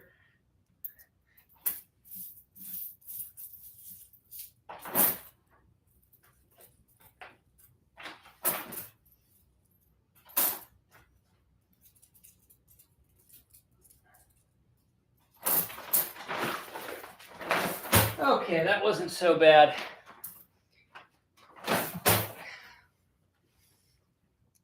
Okay, I got to put this. Okay, so for anybody just coming in, two of the boxes, I didn't get to these yet, enders. I have two enders. I have a 1955 nickel ender on here, and I have a 53D wheat penny ender on here. We didn't get to these yet.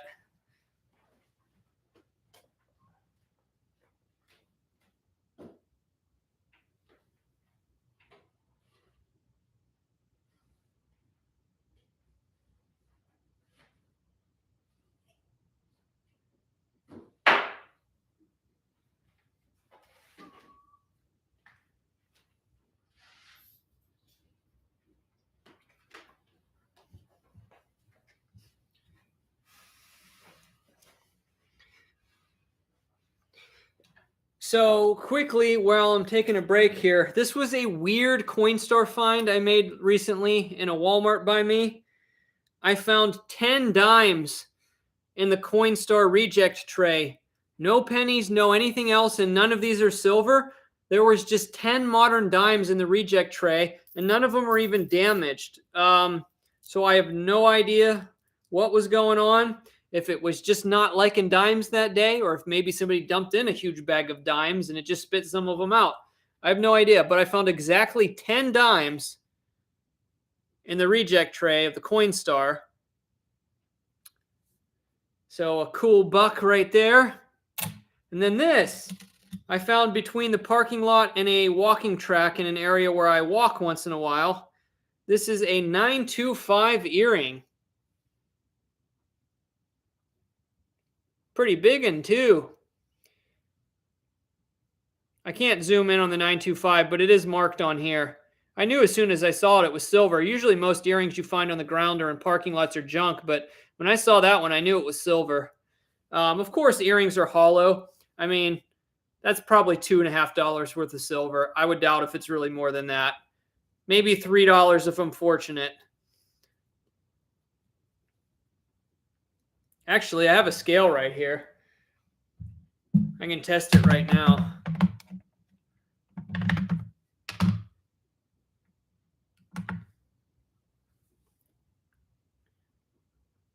Let's go to grams.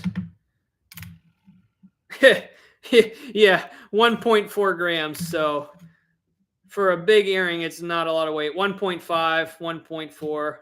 Yeah, it's 1.5 basically. 1.5 grams. So it's a little itty bit of silver. We'll take it any way we can get it, right? Even if it's only 1.5 grams.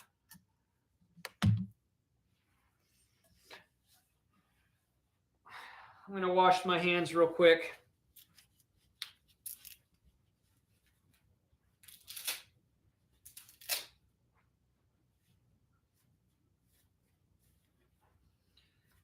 Wash my hands.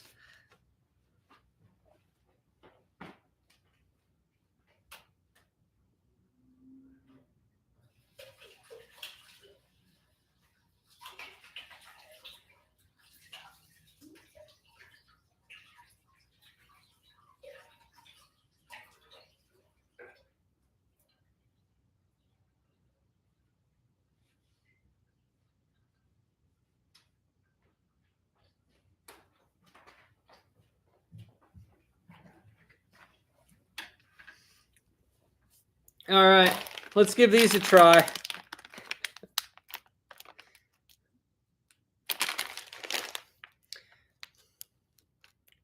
Nagaraya, original cracker nuts, coated peanuts. Enjoy the crunch. Made in the Philippines.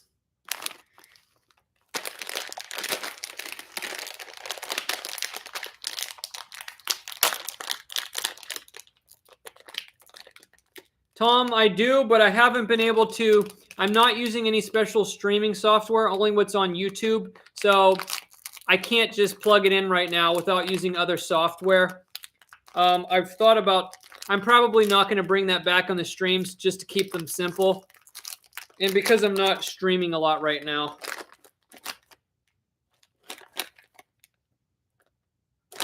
I've had crunchy peanuts before. They kind of smell a little bit like that.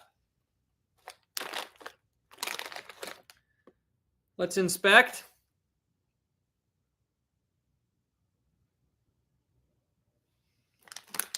Let's see what one looks like open.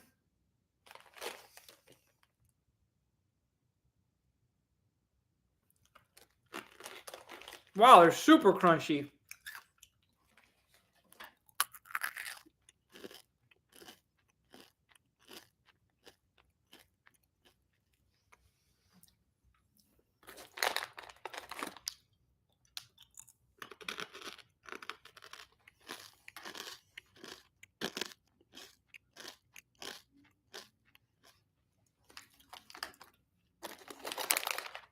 They're pretty good. Ooh, I like that crunch. These are better than those really hard-coated ones you can get at the Dollar Tree. The crunchy peanuts, they're like bricks. They're like miniature bricks trying to bite through them. These sound like they're really hard, but they're not. They're just super crunchy. These are 10 times better than the American version. I'm not kidding.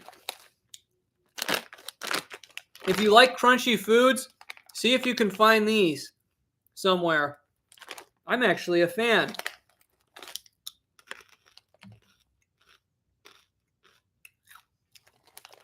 I won't eat corn nuts. Those are really hard.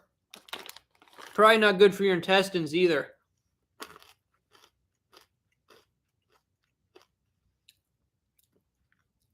I think I've tried the whatchamacallits quite a long time ago. It's been a while.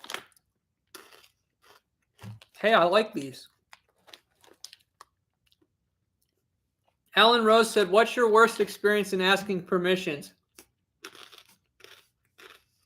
Well, my worst experience in asking permissions is when I knocked on a door and there was a lady there and she was super nice and she gave me permission to metal detect. And then her husband came home and saw me metal detecting in the yard and he went off. He said, what are you doing?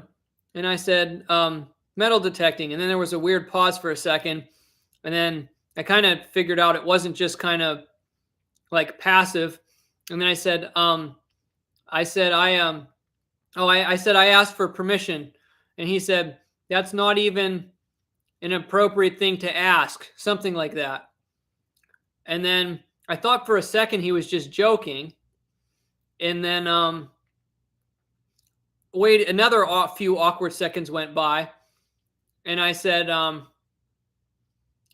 something like, I can't remember, but I was like, I told him I wouldn't do it without permission or something. And then I said, no problem. I said, I'll leave. And he said, yes, you will.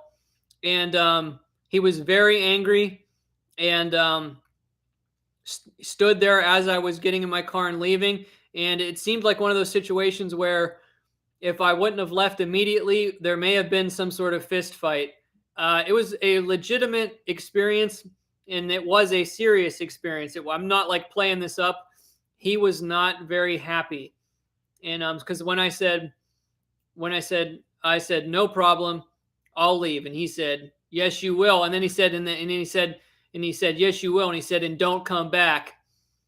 And I said don't worry, I won't.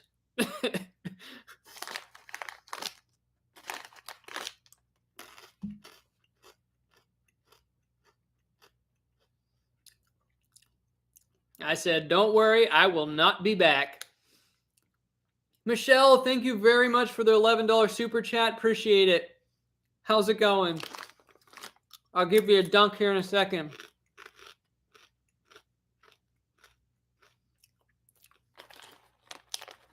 I feel kind of bad because he was so angry. I hope he didn't like go in the house and take it out on his wife. I have no idea. But I mean, she was super nice. I knocked on the door and said, you know, I'm a history buff. I'm looking for places to metal detect. You mind if I look around the front yard? She's like, yeah, sure, go ahead. It was like one of those short exchanges. It was like, I mean, she just kind of was smiley about it and said, sure, go ahead. And then when he came back, man, I mean, you could have cut the air with a knife. Like, seriously. That was the closest I've ever been to thinking that I might be in a fist fight with somebody. And I was saying, keep in mind, guys, this was one door knock. This was one door knock out of hundreds, absolute hundreds. I've met so many nice people. Even some people that say no have been super nice. This was a one-time event. Now, I've had a couple other people agitated and, you know, kind of gave a not very nice no, but this one was very, very specific. All right, we're going to get into some more coins here in a minute. Let's take a break here, and then I got to do a dunk for Michelle.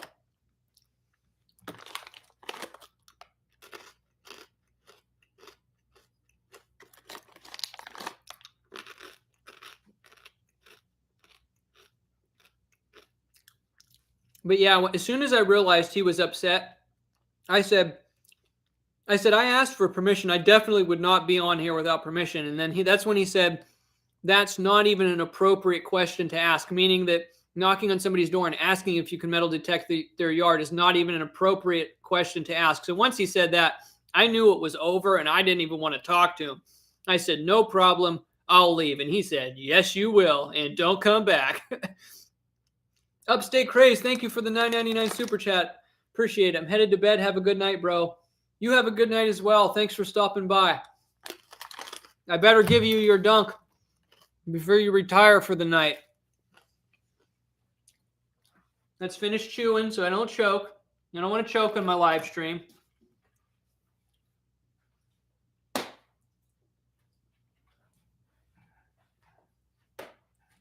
We'll do the elbow dunk for Upstate Craze, and then we'll do Michelle's.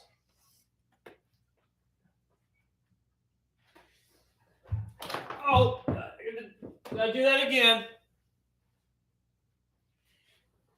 Ah!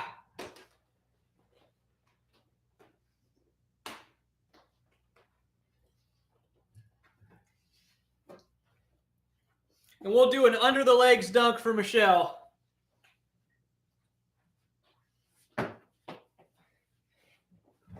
Ah!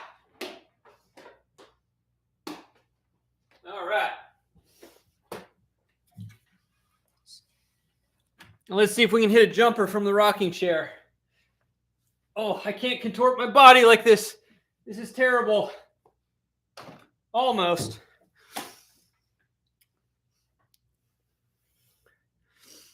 Whew. All right, a couple more munchies.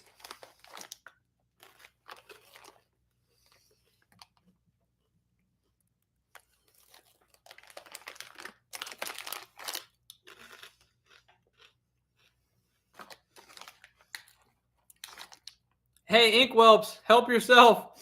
I'd love to see a compilation of the live stream dunks.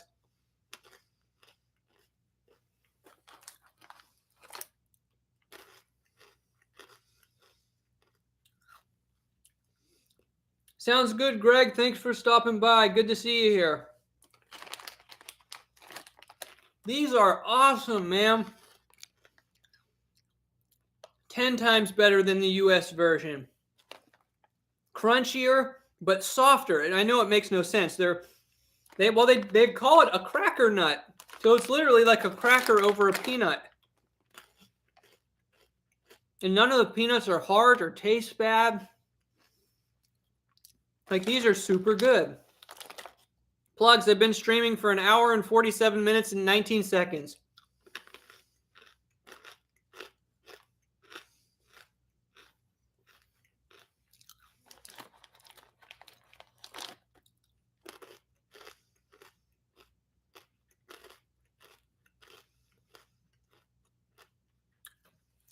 Oh, did you guys notice?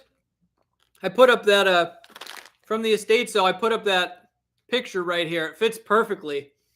Did anybody notice that? Filled in the walls a little bit more. It looks a little better in here now.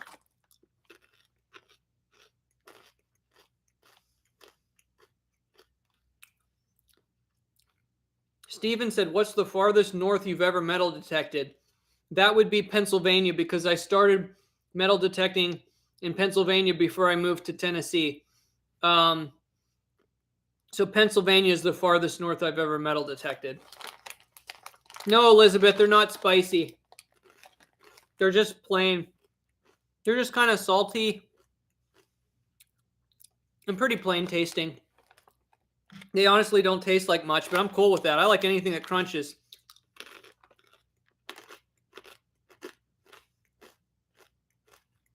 They're really good. Like, I'm surprised I like them this much.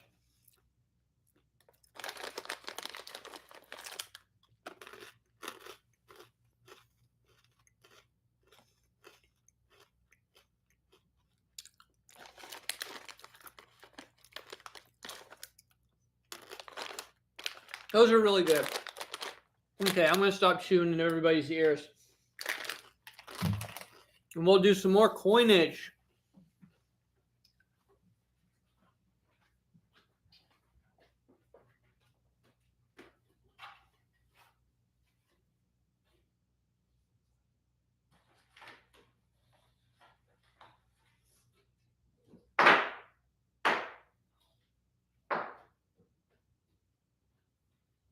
Alrighty. Nickel box. Right here.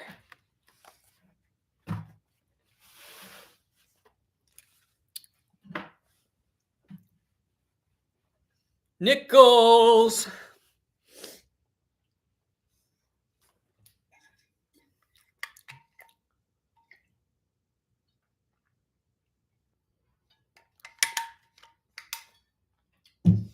And before I forget, Michelle is the highest super chat so far at $11. And the highest super chat is getting this gold-plated 1936 Buffalo nickel tonight. Just something I had lying around the house here.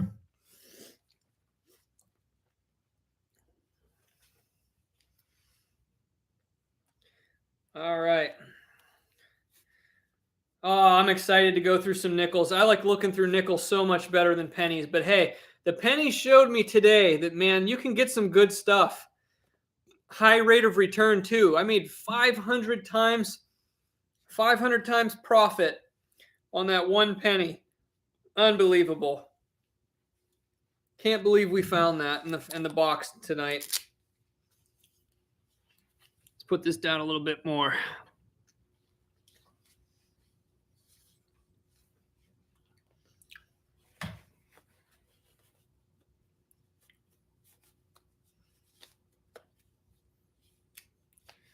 All right. Let's go, nickels. Come on. Let's go. Let's go. Ever detected in Wyoming? No. Plug said he's waiting for the breastplate giveaway. You'll be waiting for a little while. Little while.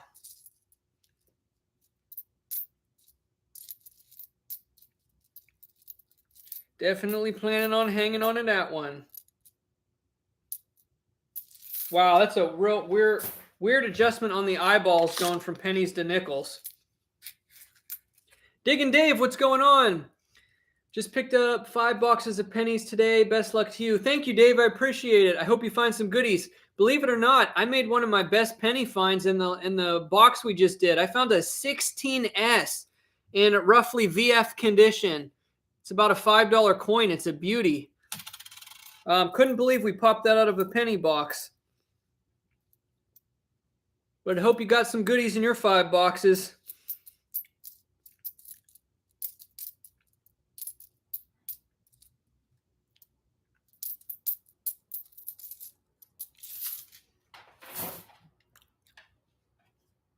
Yeah, I couldn't believe it. It came out reverse first, and I thought it was going to be a nice, clean, like late 1930s penny. It had a real good color. There's no damage on it. It looked pretty. I thought it was going to be like a beautiful 38p. I flipped it around, and it was a 16S. I couldn't believe it.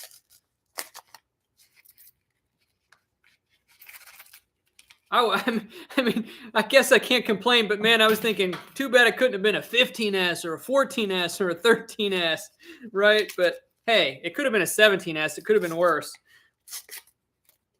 I was hoping there was going to be more from where that came from, but it was just a fluke. There wasn't even a lot of pennies in the box. For anybody just coming in, there were 7 wheat pennies in the first box, but 1 really good one. So it was quality over quantity for sure. And I did get a 77 Canadian and a couple 2009s. I'm already dropping nickels. I don't like where this is going. I thought I was going to drop less coins when I switched over to nickels, but it's already happening. There's a 1960. And I'm dropping them left and right. They're flying everywhere. Instead of flying eagles, we got flying nickels. Plug says, what is a 13S worth? Well, I just looked them up before. For example, in the condition of the one I found, a 15S is $26, a 14S is $27, a 13S is $24, a 12S is $39, and 11S is $50. So a 10S is $21 in the condition I found mine in VF. They're all worth some big chunk of change.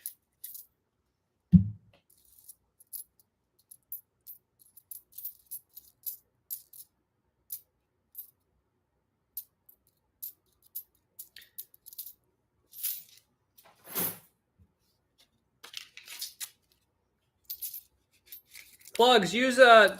Oh, man, I just frayed my glove. I snagged my glove. My good glove. All right, I'm going to have to cut that off here in a minute, or I'm going to pull it worse. Use numismedia.com, the collector's price guide. It's a very good online price guide that's free. It's fairly accurate.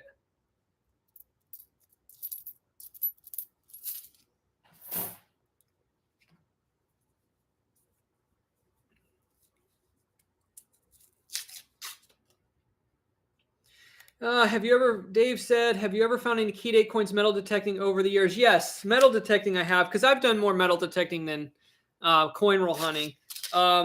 My best coin is a 1921 Standing Liberty quarter that is very worn. You can only see the 1 in the date. Of course, that's how you can identify it as a 1921. That's the most valuable coin I ever found. It's and the grade it's in, it's worth about $180. So that's my rarest metal detecting find. Probably the second rarest. I found a few of the Standing Liberty quarters that aren't super rare, but they're worth like $50 a piece because their detail is so good. Actually, the most valuable coins I found have been Standing Liberty quarters. They're kind of the most valuable coins I really find in my area, especially because they tend to, some of them have really good detail or they're more rare.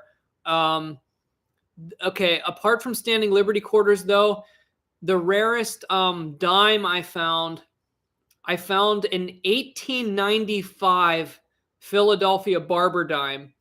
And unfortunately, it's like the detail's like good and it's pretty damaged. So I remember when I looked up the value years ago, it was worth less than the good value just because of the damage. I think I estimated the value of about $50 for the 1895 Barber dime. I think those are two of my best coins, the 1895 Barber dime and 21 Standing Liberty quarter as far as key dates go. I did dig a 16S Mercury dime once that the detail was stunning on. I think I estimated that at like 25 or $28 or something, just because the detail was phenomenal, even though the date isn't that rare. So I've been fortunate to find some pretty good coins detecting. But yeah, the 1921 Standing Liberty quarter by far is my best coin on a value basis. Ooh, 10 degrees there. It's actually warm here today. It's weird. We got a warm pocket the way the air got pushed. It's like 50 here today, but super wet. It's going to get really cold tomorrow.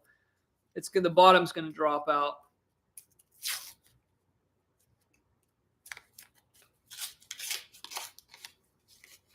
I'm already starting again. I forgot to go through the other half of that roll I set down. No old nickels yet, but we're starting with the slower box. I have quite a few old-looking enders on the other box of nickels. So maybe that's where it's at. But no, there'll be some stuff in here. I'm hoping for at least one silver nickel tonight. Whew! -3 Fahrenheit. That doesn't sound good. Where are you at?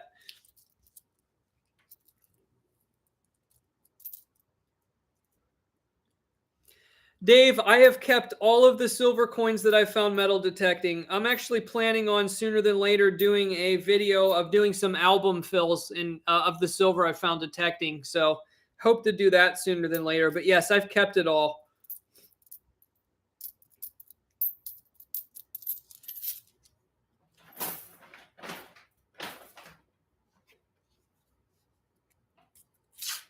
Minnesota, yep. The land of the frigid. 1965. Oh! Oh! I didn't think it was going to be.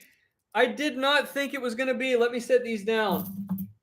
It was just one of them dark off-colored ones. I thought this was just going to be like a dirty 70s nickel. You see the rim right there? We have silver. I already looked at it. I peeked at the front. It is nasty looking, but it is a 35% silver war nickel. I'm going to show you the reverse of it. Go ahead and guess the date in the chat. It's not in very good condition, which I just thought it was going to be a nasty nickel from like the 70s or something. You can see the P above the Monticello. Very rough looking. And it is a 1943 P, 35% silver war nickel. And it looks like it's been through a war. Man, we are on a roll tonight. I like that. First old nickel out of this box. It was a silver. Sweet.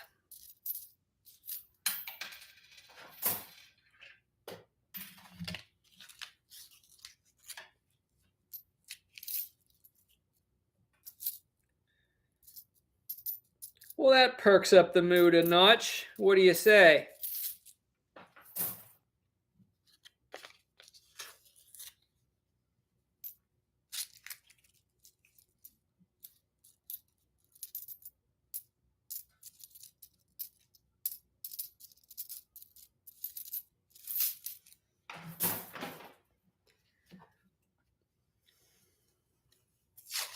Yeah, those 43 war nickels are definitely the most common one.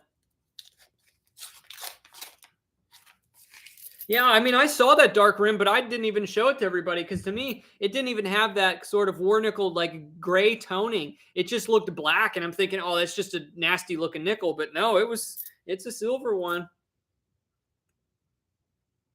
Yes, Dave, I am still in Northeast Tennessee. Elizabethtown, Kentucky. That sounds familiar. I wonder if I've ever been through there. I've been in Kentucky several times. No, I'm thinking about a town closer to me here in Tennessee. No, I've never been there. But yeah, I've been in Kentucky a few times. I used to live in Knoxville, and Kentucky, I could be at the border on the southern end of Kentucky in only like 2 hours. So I detected up there a few times. I think I never quite got as far as where's the furthest I went? I metal detected in London, Kentucky. And then I metal detected a public property that had a castle on it. It was really amazing. I can't remember the name of the town or the city up there. Can't remember. It's been a while since I've been up that way.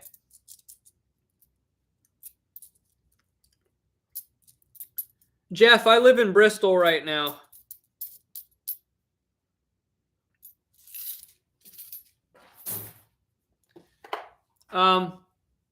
The property that my parents live in now is in Blountville. So I'm always all around the Tri-Cities area. Johnson City, Bristol, Blountville, Johnson, or what else did I say? I missed one. Blountville, or Kingsport's the other one I missed too. I'm always over there too. Kingsport, Bristol, Blountville, Johnson City. I'm always around these areas here. Always around these parts.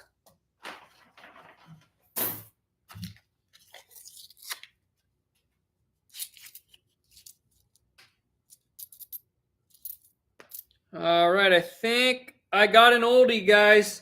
I got a pre-1960. Go ahead and guess the date in the chat. Of course, it's non-silver because I'm not flipping out. But go ahead and guess the date in the chat of the first old non-silver nickel that is a pre-1960. And I'll go through this last half of this roll. Hey, Nick, what's going on? Good to see you. We got some good finds tonight so far. Just popped out a war nickel. And in my first box of pennies, we're doing nickels now, I found a 16S wheat penny in really good shape that calculates in at about $5 in value. And I see another older nickel here. I got another older nickel in this roll. So I got two here right now. It's starting to heat up a little bit. But everybody's guessing the date on the first one. Justin, you got the date on the second nickel. But I don't see the answer. Oh, and I got a third one. We're heating up. We're heating up. Man, that was hot. First one, 1948, Philadelphia. That's a common one, nothing too special. Next one that Justin said, except he was guessing it was the first one. We got a 55D right there, also common. And then next one, we got a 1959 D, also pretty common. But we're getting into the oldies. We're getting into the oldies now. What if we could get two war nickels from this roll?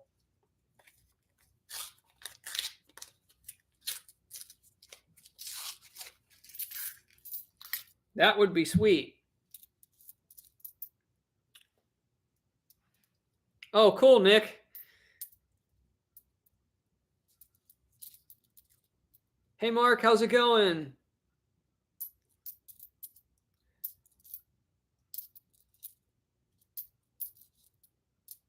I just got two 64s.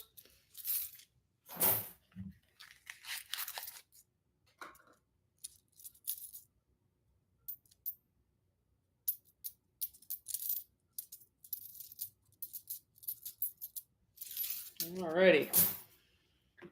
Into the next row we go. Dave, the problem is I can no longer get half dollars. My bank merged with another bank and they restructured, and they won't let me order $half-dollar boxes anymore because the local branches said that they don't even order their boxes anymore, that it's done by like, it's either done by the branch manager or like someone else, and there's like a lot of hoops to jump through. So they were able to order, they had these boxes there and they agreed to give me 2 boxes of pennies and nickels for today. But right now I'm not able to get $half. So I'm stuck doing pennies and nickels, but it's working out today. But yes, I do prefer $half, but I can't get them right now. I'm happy I was able to get these boxes. There's a 1961. Hey, Luke, what's going on? Yeah, unfortunately, Dave, no halves for me. But if it wasn't for that, I wouldn't have found that 16S penny, that's for sure.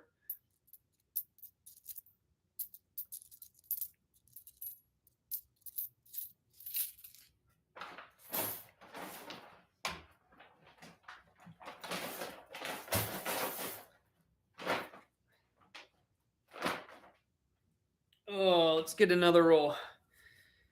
Maybe in the future we could do a box battle with the nickels just for the fun of it. Yeah, maybe we could work something out. That would be fun. Michael said, I dig the shirt, not so much the cap. I do have another. I did buy my other camo hood, camo cap bit the dust. It just kind of fell apart. I have another one, but I don't like it as much. I could show it to you. It's just not as, I don't know, something's just off about it. It's not quite as comfortable.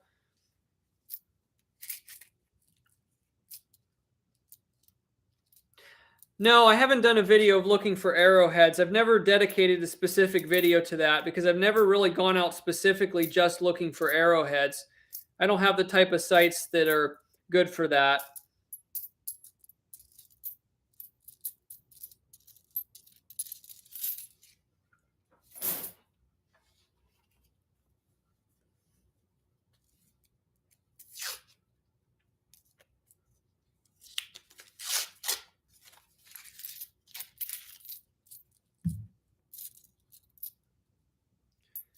All of a sudden, all of the 64s are coming out. No, the dreaded 64. Wow, we found so many old nickels in a row right there, and now it's drying up. Weird, weird, weird. Paula, how's it going? Good to see you stop by. Hope you're doing well. And there's another 64. They're everywhere.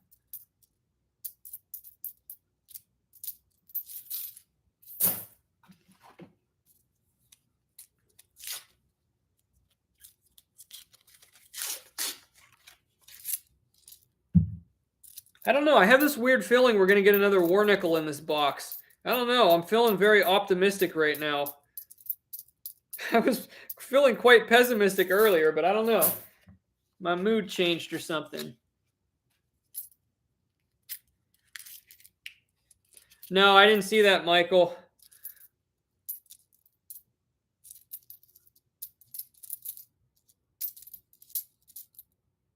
There's another 64.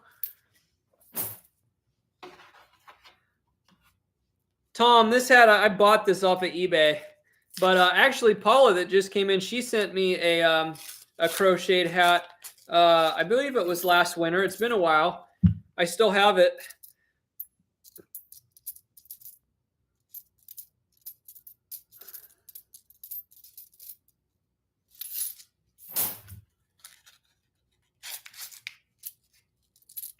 Yeah, Justin, it probably was that 16S wheat penny that did it. That was a shocker. It got my it got the positive vibes flowing, I guess.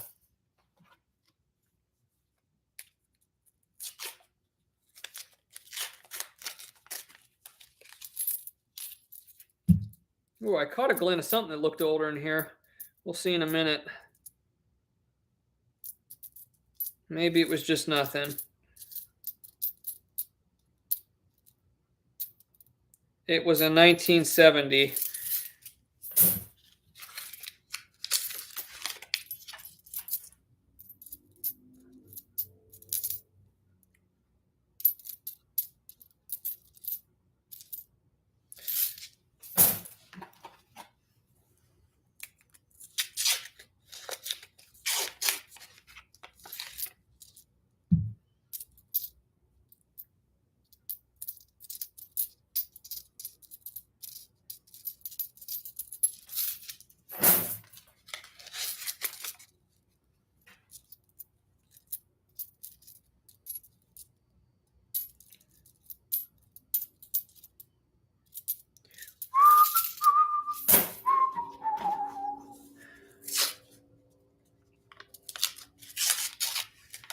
What should we talk about now?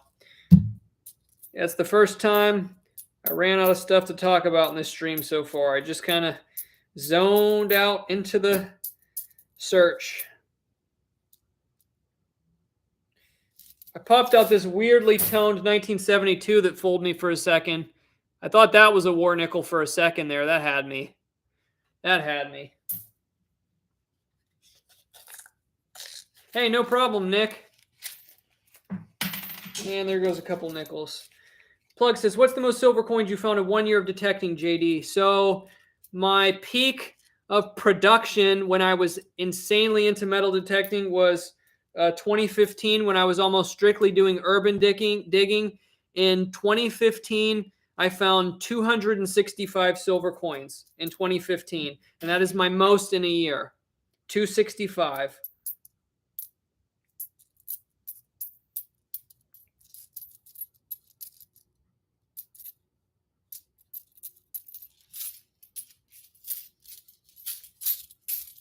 Something sounded funny in that handful. Maybe not.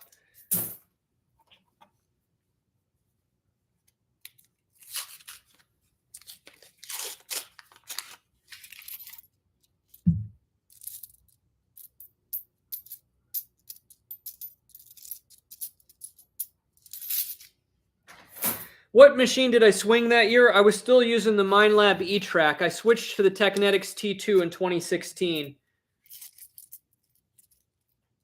At the time, mainly due to injuries, I needed a lighter detector. But I kind of fell in love with the T2.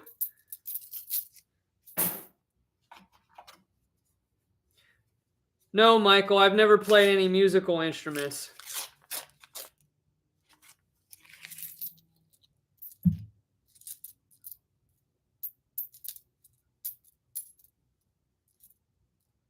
I had a brain fart. I just saw a 1987 nickel, and I was thinking I found something good. I'm so used to going through the $50. That's what you want to look for in the $50 is the 1987s. What?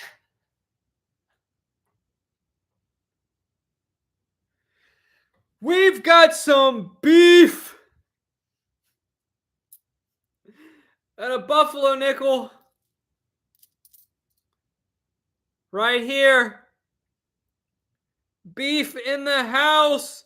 It looks pretty worn. I don't think there's going to be a date on it.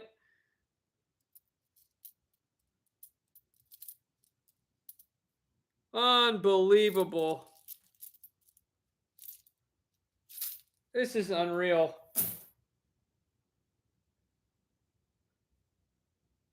Man, I think it's got a mint mark too. It's nasty on the back.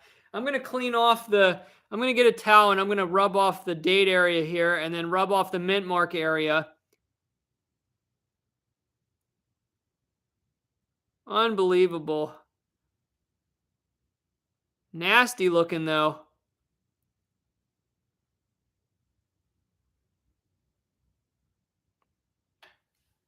Unbelievable. So we got a $5 penny, a war nickel, and now a buffalo. Unreal. Let me get my coin rag real quick, and I'm gonna doctor this up a little bit. I'll be back. Woo! Here, wait. Celebration dunk for the buffalo. Ah!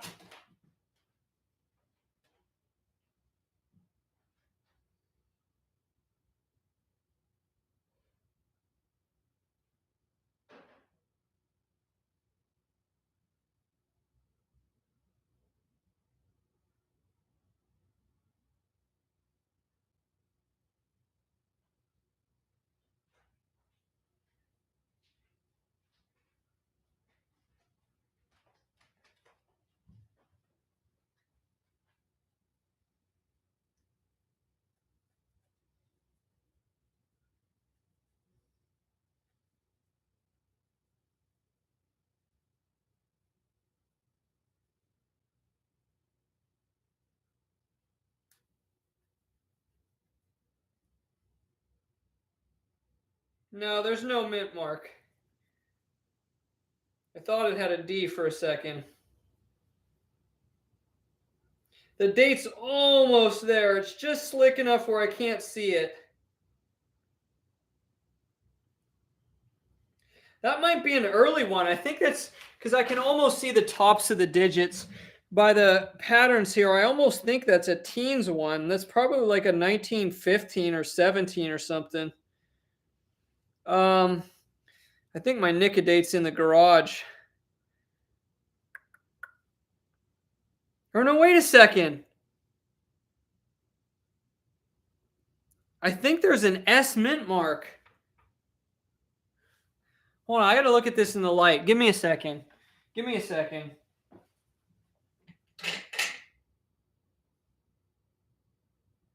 Dude!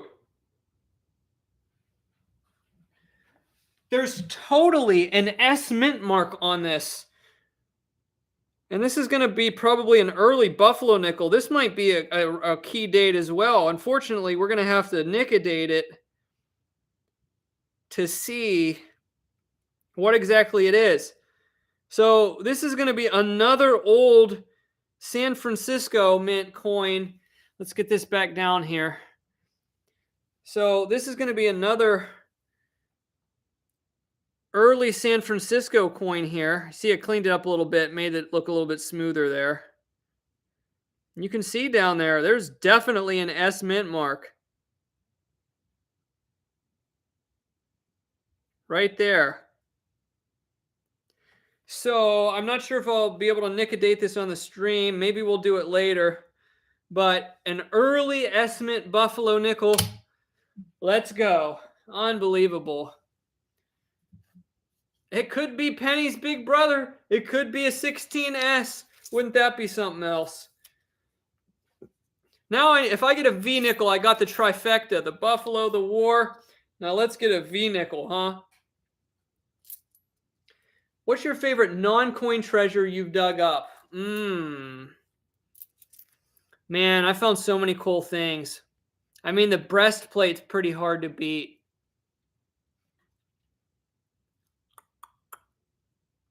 I like digging up silver utensils too. Silver forks, silver spoons. I found some awesome silverware. My gold coin ring's pretty hard. Well, that's technically a coin, part of it. That's tough. There's so many cool things. That's tough. Tough.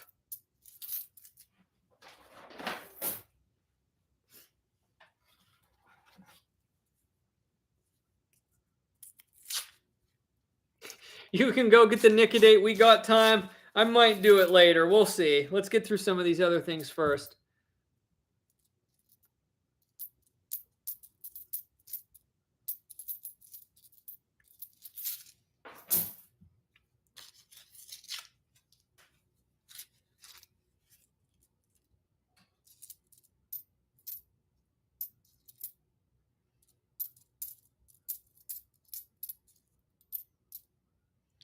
Got a dark 64. Had a war nickel scare there again. Well, I said I thought I was going to find another war nickel in this box, but a Buffalo, man, I think I'd rather have a dateless Buffalo out of a roll than another war nickel.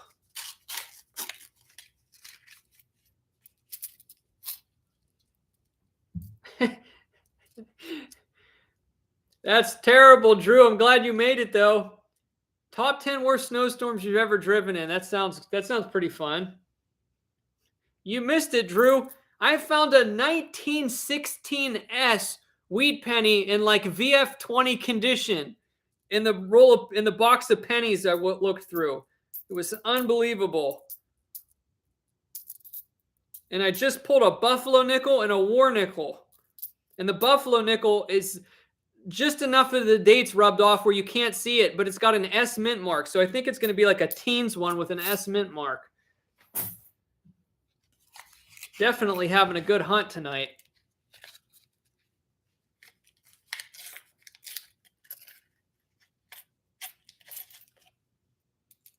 Okay, Nick, I'll see you later. Thanks for stopping by. I'll let you see in a second here, Drew. Let me get through some more of these coins here. There's a 61D.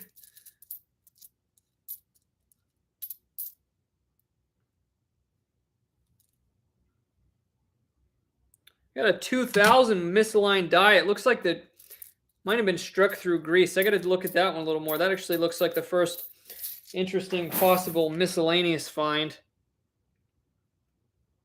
Yeah, that's definitely a misaligned die and like struck through grease. This might be a keeper. Yeah, that's actually pretty interesting. The rims, the lettering slightly cut off on the left side. It's a 2000D. First decent miscellaneous find. Check that out.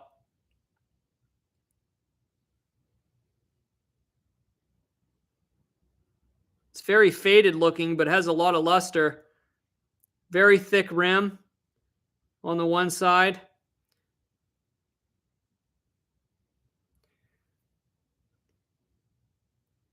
Reverse is normal.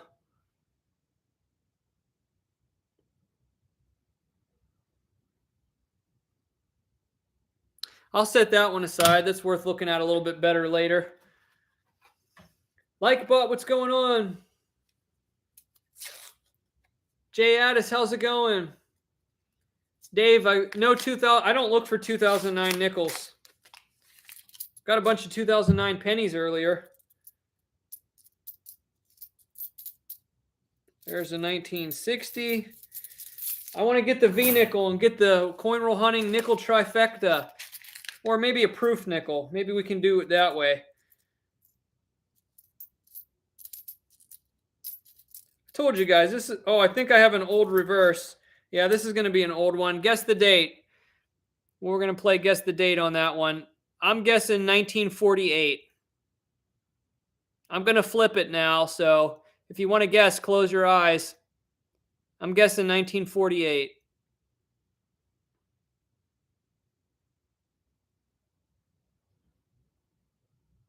Close enough.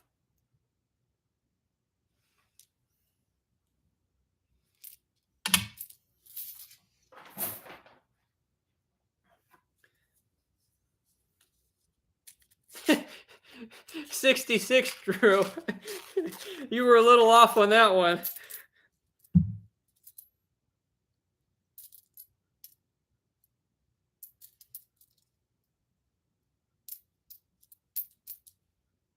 Actually, my other box of nickels is really heavy on the old-looking enders.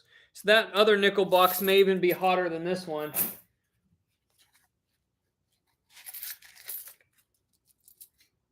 No, there's nothing special about the newer Buffalo nickels. They made a lot of them.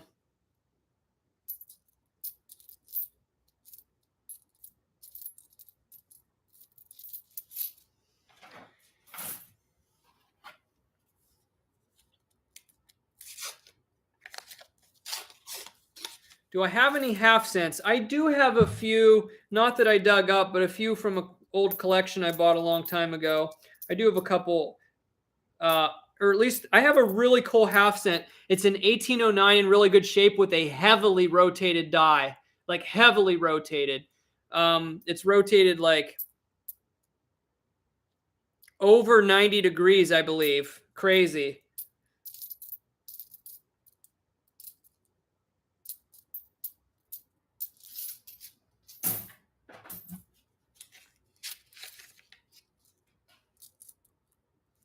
Should probably put this down a little bit more.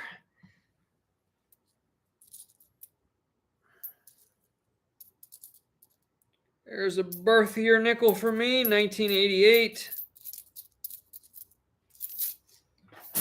It's weird. This box is actually getting lighter on the old finds, but yet there was a war nickel and a buffalo in there.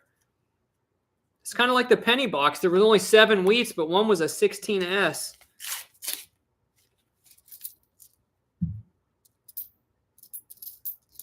It's quality over quantity night.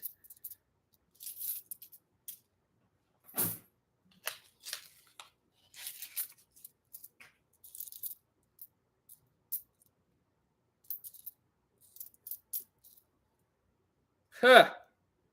I got to show you guys an interesting find here a second. I'm glad I flipped that one over. So you have this very reddish 1960 nickel, right? And I'm like, oh, it kind of looks interesting. I may as well just flip it over. And wow. Somebody that's definitely not how you clean a coin, just so you know. Looks like they used the grinder.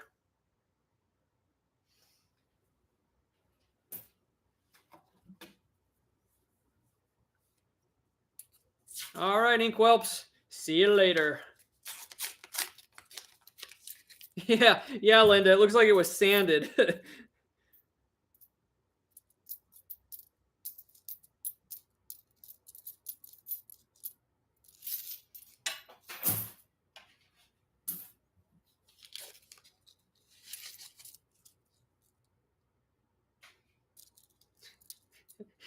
A bar zero error.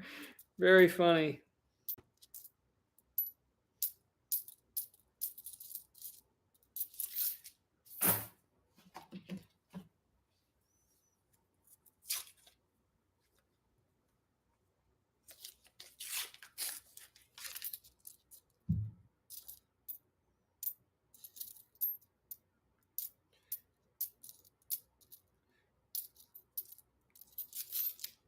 These boxes have been so streaky, they go dry for a while, then all of a sudden good stuff pops out of everywhere.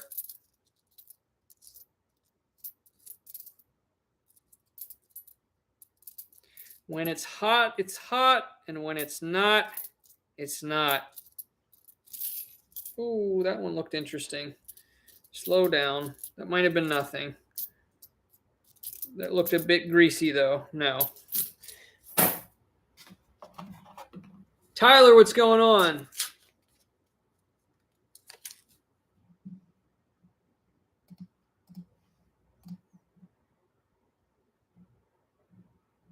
What are you trying to show me, Drew?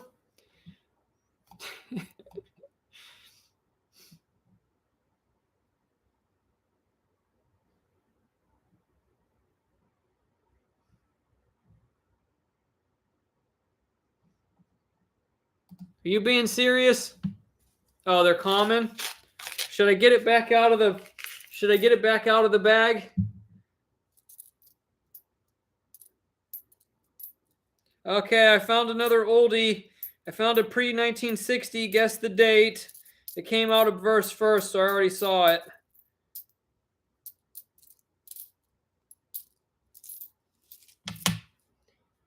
Here, let's see if I can see it.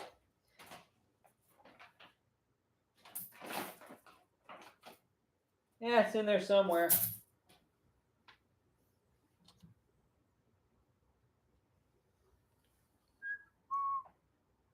$1947.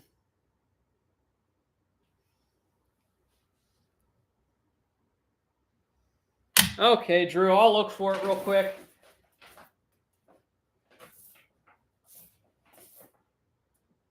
Or did I set it aside? Or did I throw it back in? I think I threw it back in.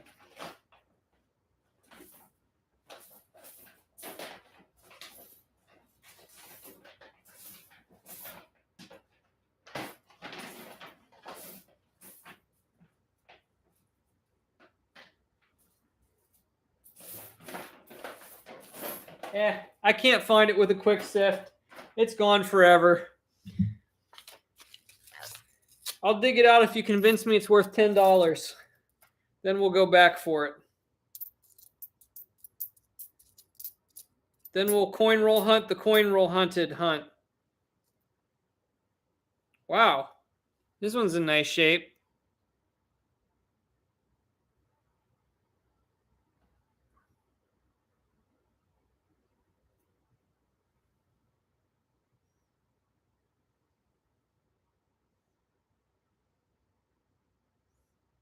Wonder if I should keep that. Got a nice slight orange toning too. It's a BU 2004D. Somebody let me know if I should keep that. I don't really follow the new coins as much. Yes, it's most certainly worth 5 cents. Most certainly.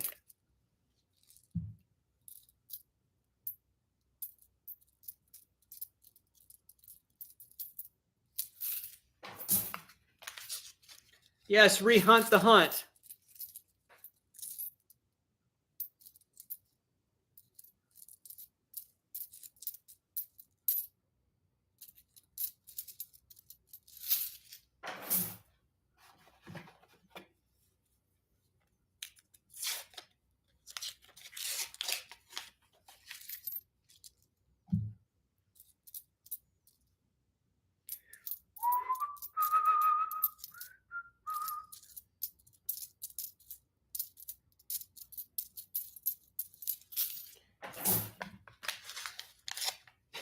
Right, Michael.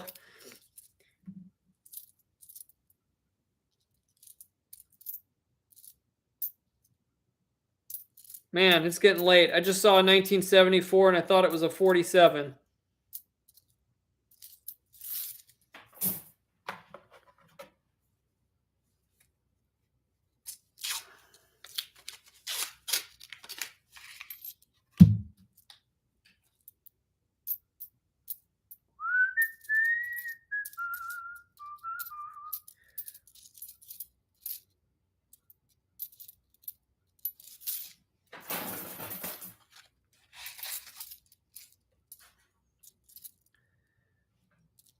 Do I prefer YouTube videos or YouTube shorts? Steven, I prefer YouTube videos.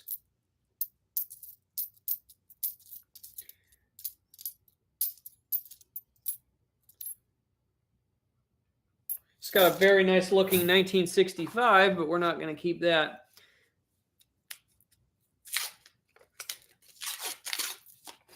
All right, Drew, see you in a bit. What's for dinner? Burritos?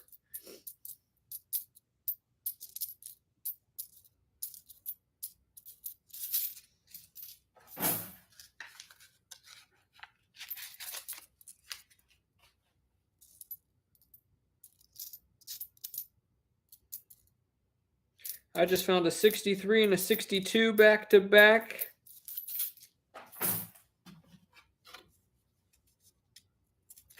Mac and cheese.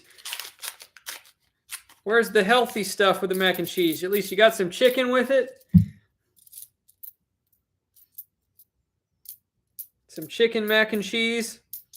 Ooh, with some fresh cut up tomatoes in the mac and cheese. That's good too.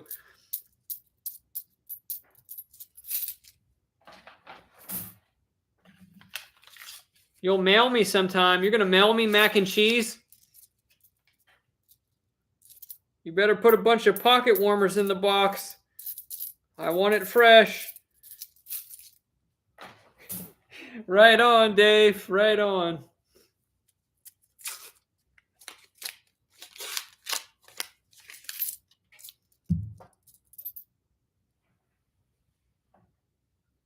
Did anybody else hear that noise behind me? What was that? I don't know what that was.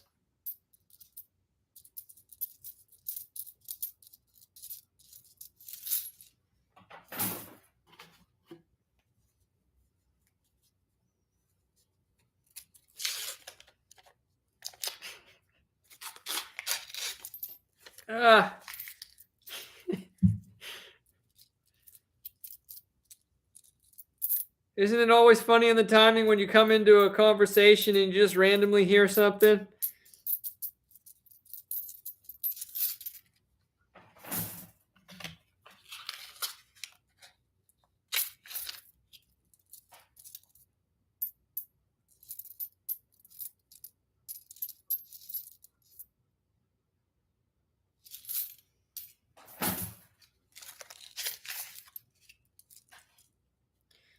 I'm not a fan of buffalo chicken mac and cheese just because I'm not a huge fan of the buffalo sauce. I don't think it, I think it conflicts with the mac and cheese. But if you get some thick mac and cheese from like Panera or something and you put some diced tomatoes in it, that's really good stuff.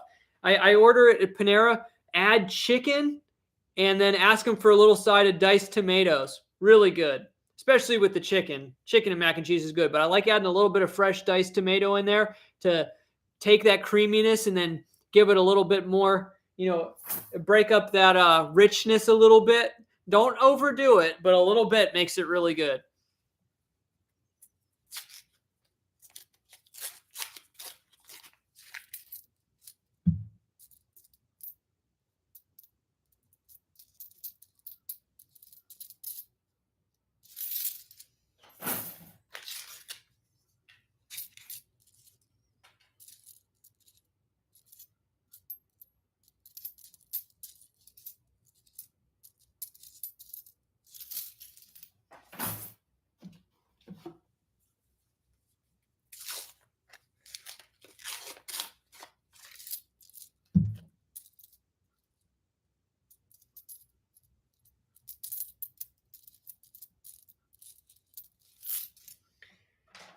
Bacon is good too, Plugs. Bacon mac and cheese is also good.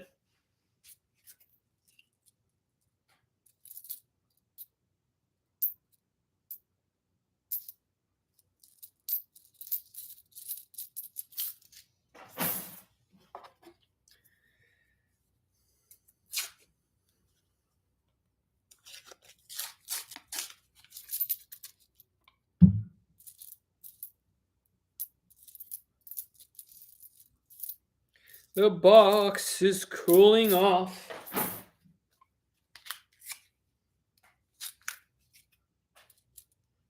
So actually, I like having bacon and broccoli because the bacon is super salty and greasy and crisp. And then you have a little bit of broccoli with it, like steamed broccoli, and you eat bacon and broccoli together. It's actually really, really, really good because that bacon grease gets all through the broccoli. It's actually pretty good.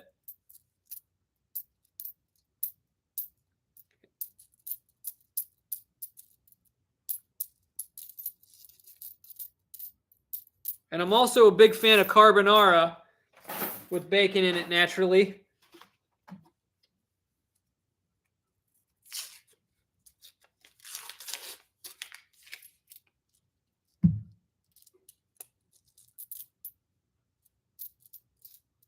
Hey, we got a Canadian nickel. Guess the date in the chat. I rarely find, I can't remember the last time I found a Canadian nickel. I do the pennies sometimes, but guess the date. I just found a Canadian nickel.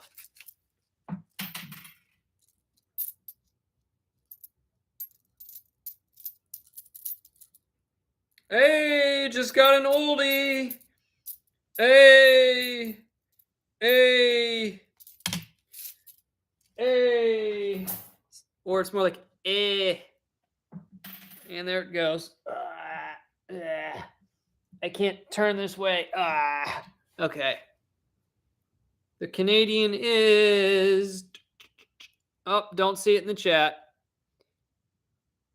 1995. And I just pulled out this 1940. No mint mark.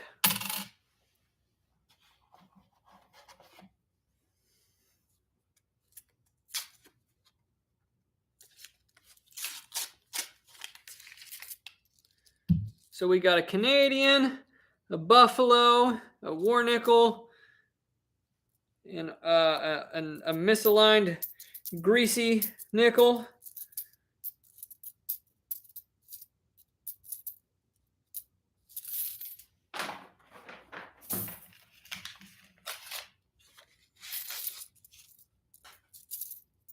I'd like to get one from the 30s out of this box so we can hit another decade.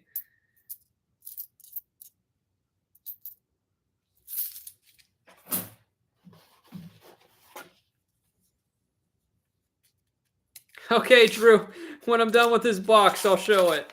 Just hold your horses. Ew, got a sticky coin in this roll. Ew.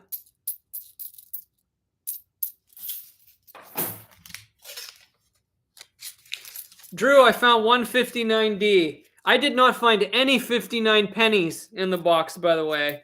But I did get 159D nickel. We'll know I'm being chased down if I find watch me find a 59 dime in a nickel roll, right? That would be something else.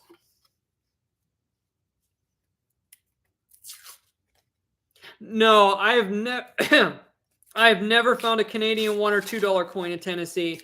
Canadian coins generally do not get down this far. I have found a few metal detecting. I mean, over the years, I've dug like hundreds of thousands of holes, no exaggeration. And I've probably found a small handful of Canadian pennies. I don't think I've ever found a Canadian nickel. I did dig one silver Canadian dime, a King George V. I was so happy to finally knock a Canadian silver off the bucket list. It was a 19... I can't remember. I think it was 46. I don't remember. Anyway, it was a King George V.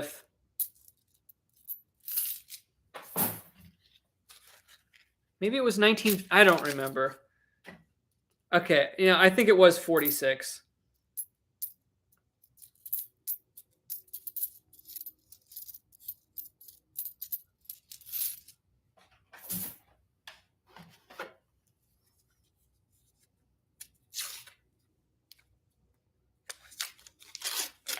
So, and we're opening the boxes that I think were, these are the boxes that I thought were going to be potentially the less eventful ones, because my other two boxes have enders.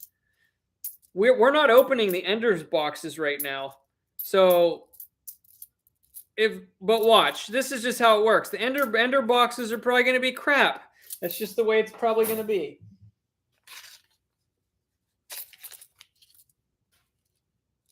Nice plugs.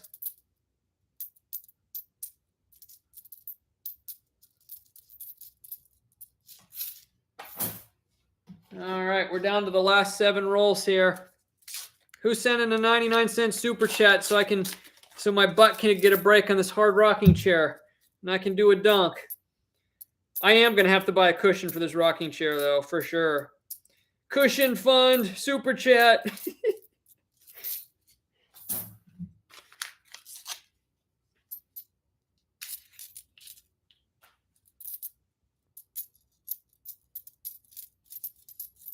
Come on, let's get one more good find in this nickel box and go out with a bang. All right, plugs, next box. You heard it. We're going to get 30 Buffaloes and 20 V-nickels. Let's go.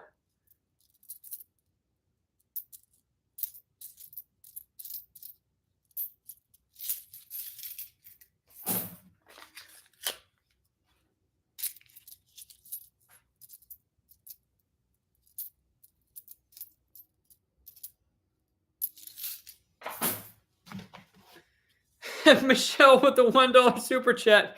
Thank you. Need a butt break. Oh man, leg break. Stiff. I'm stiffer than a board.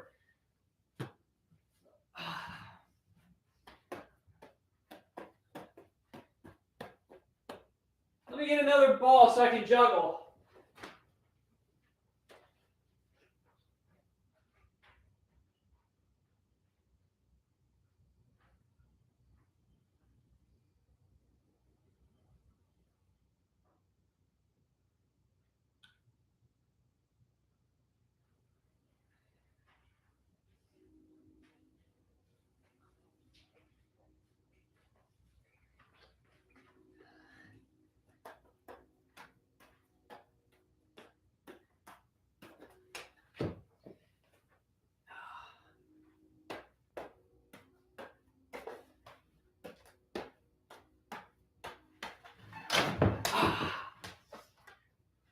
Let's try it and I'll throw it behind my head.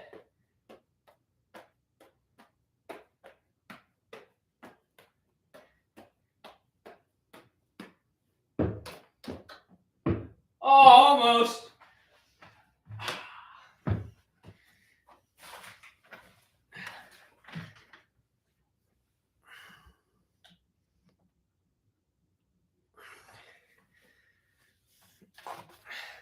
Oh, wait, I already got to roll out.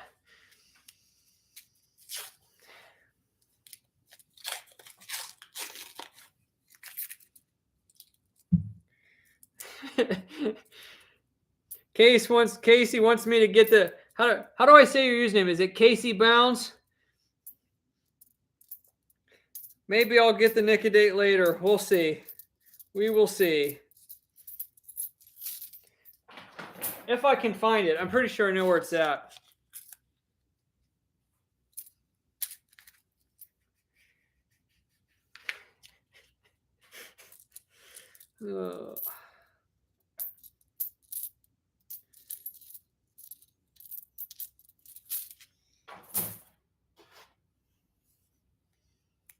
Case, not Casey. Okay, I wasn't sure. Just Case. Like pronounce it like C-A-S-E, Case.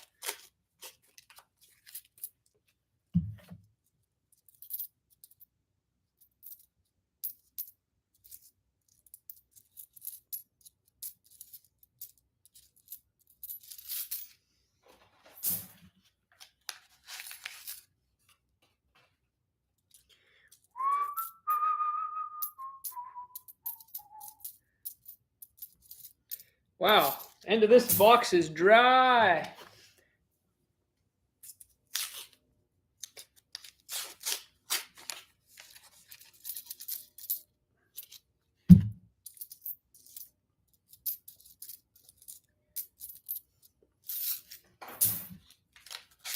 There's a town in the Pennsylvania. Oh, I see an old one poking through. Ah, it's a 64. I think it's in Pennsylvania. It's a town called Case Beer. And of course, people like to make fun of that one.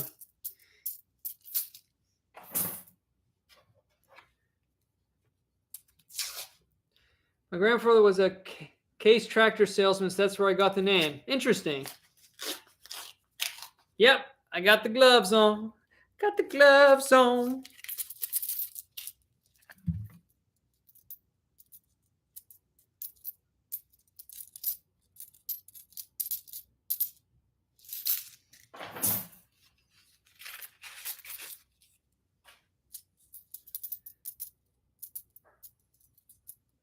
We're on an oldie drought. Last roll. Yeah, Christopher, there's a lot of weird names out there of towns, that's for sure.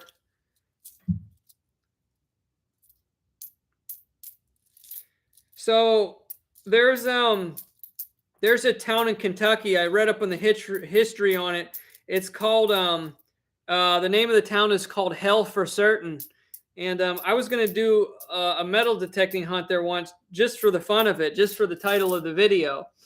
And so I was trying to find public property where I could just metal detect and make a video, right? I used to live kind of closer to it because it was in a rural area in Kentucky. And I was like 2 hours from the Kentucky border. And I pulled up their elementary school on Google Maps, and big sign right on top front of the school. It said upper Hell for Certain Elementary. I kid you not. You could look that up on Google.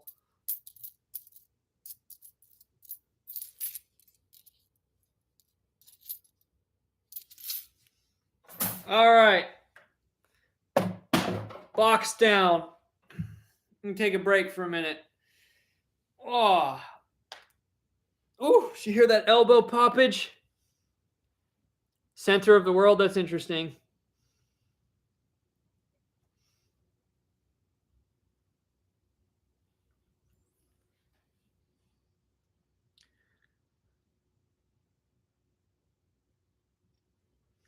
I've been wanting plugs. I've been wanting to learn harmonica. I think I'll get a harmonica.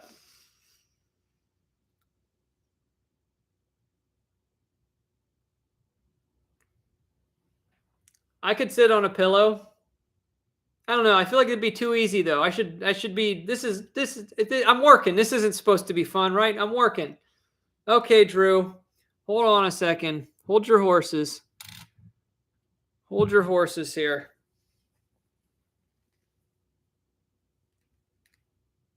Let me make sure it's nice and clean. Get ready. Get ready for it. Whoever came in late found this in the penny box.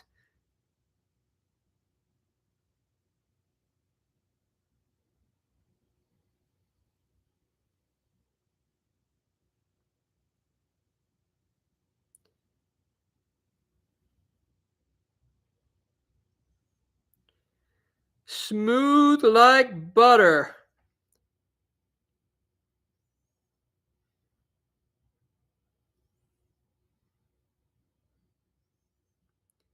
Popped that beauty out of a penny roll.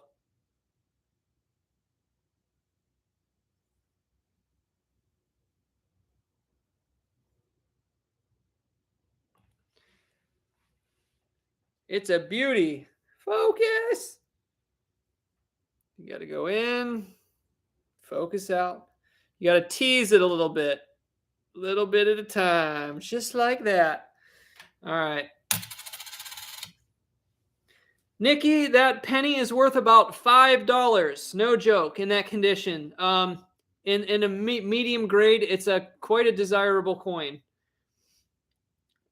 So Dave, apparently it's better than the one in Rob's roll hunting penny series, and he's been through like what 130 boxes. I feel kind of bad. That was definitely that came out of nowhere.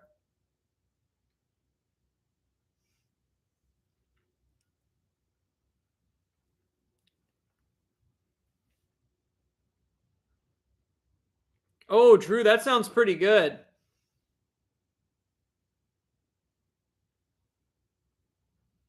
Was it like a coin store pickup, or did you snipe it on eBay or something? Yeah, plugs. Rob does some serious volume. That's just the pennies. He's done just as he's or actually it might be like 150. For nickels, he's done like no, he does serious volume. No, actually that's series 1. I think he might be through over 200 boxes of each denomination. Yeah, Dave, I had to rub it in just a weensy bit. Just a weensy bit. All right, Linda said, if I get a 1950 nickel, then I can feel bad. Okay, Linda, for now, I'm not going to feel bad. I'm going to be like, oh, yeah. But yeah, I'll feel bad if I get a 50D nickel because he just can't find that one. But I did find a 50D detecting, as I was talking about earlier, years ago.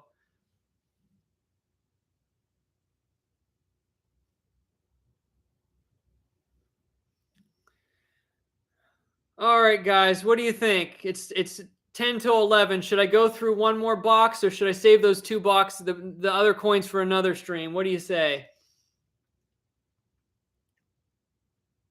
Yeah, great coin store pickup, Drew. That sounds like a really good price on that.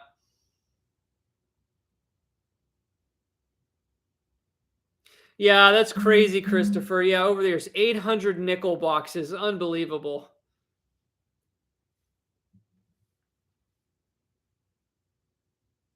Drew, I got your text. I'm going to look at the coin real quick. Oh, that's pretty. Yeah, that's a nice one, too. Oh, that's nice. Yeah. That is nice. Very nice. So I have actually found a 1909S wheat penny metal detecting, and I've stared at it about 1,000,000 times to try to see a VDB there, but it's not there. Unfortunately, it's in absolutely horrendous condition. But I found it in Pennsylvania, so it was many, many years ago that I actually found a 1909S wheat penny metal detecting.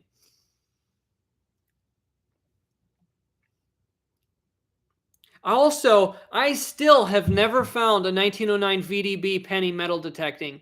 I've been with somebody when one was dug, I believe. I have found a bunch of 1909 Phillies, a lot of them. Well, not a lot, but a few anyway. I found the 1909S. I cannot find even a plain 1909 VDB metal detecting. Just can't find it. Can't find it. And it's not like super rare. So don't know what the deal is. Plugs, talk with your wallet, not with your lips.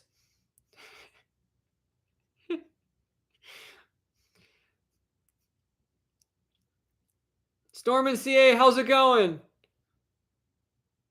Thank you for letting everyone know to hit the like. I appreciate it. Oh, yeah, hit the like button. Oh, yeah, we're only at 119 likes. Let's get that up.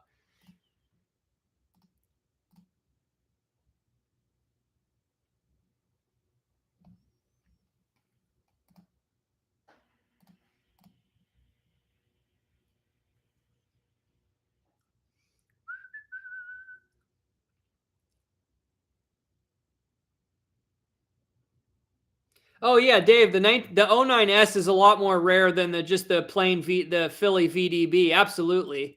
The 1909S in good condition is worth $75. And back when I found it, it was in 2012. So at the time, it was only worth about $50 if it was in good condition. But mine was so messed up, I estimated it was worth probably $15. But yeah, since it's worth $75 now in good, in call condition, it's probably a $25 coin, even in junk condition.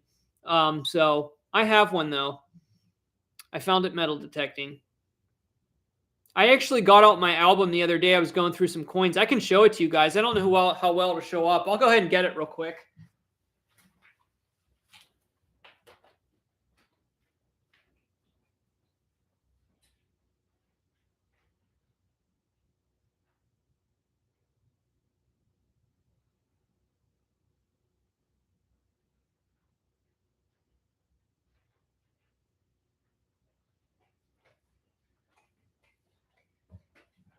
This is the OG album right here.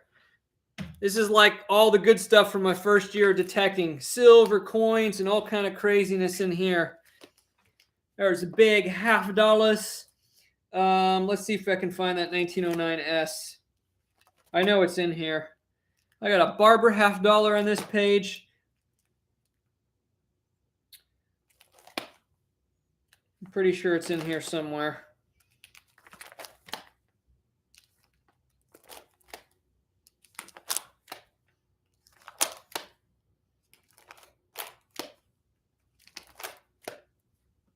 Did I miss it? Let's try this again. I will look slower this time. I know it's in here.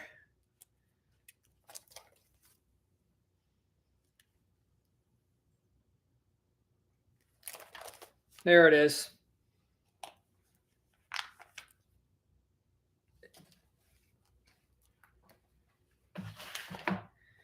So my first year of detecting, I found 200, I think it was 212 silver coins, 213, I think, silver coins. It's not going to show up really well. It's trashed.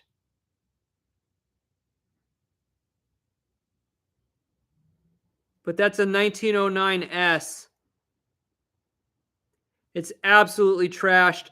And I tried to clean it up so much because it's in bad condition where you can see the rim even started to chip a little bit. And that's when I'm like, I'm done cleaning it. I'm just messing it up worse.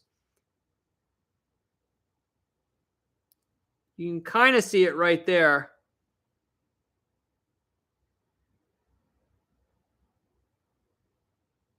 But it's a 1909S. And I found that in Pennsylvania, so a long way from the West Coast for a 1909.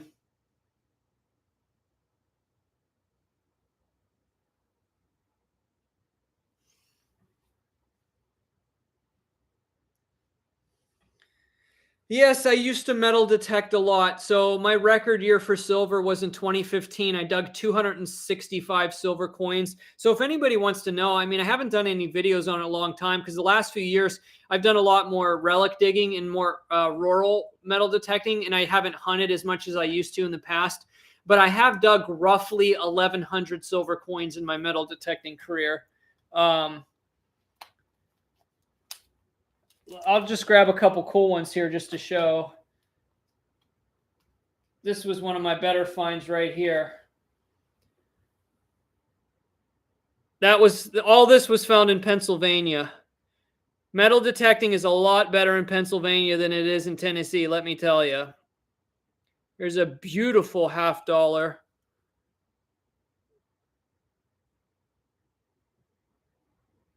Stunning coin. I'll see if there's anything else super interesting in here I can think of.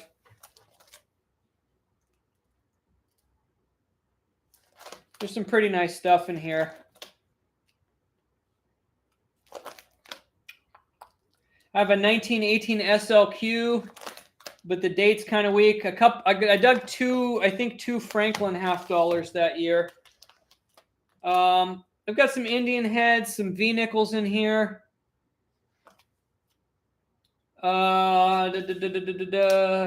Let's see. Oh yeah, I'll show you the first. I dug 30 silver dimes before I found my first quarter, but it was worth the wait because this was the first silver quarter I ever dug. And look at the stunning condition of that 1897 Barber quarter. Absolutely stunning.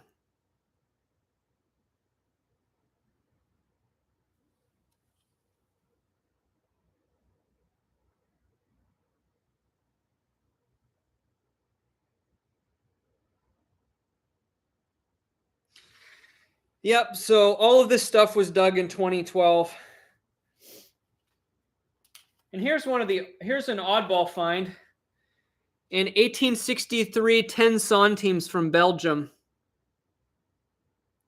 This was found in the same yard as that Barber quarter. It was where an old park and an old road and an old cemetery were kind of all in the same area. And there was a lot of good finds. The property I was metal detecting around wasn't built until like the 1940s or 50s or something, but the yard had a lot more history. There was a lot of other stuff in that area back in the day. I got some really cool stuff off that property. I still remember hunting it. Then I found a 42S Merc there I have here.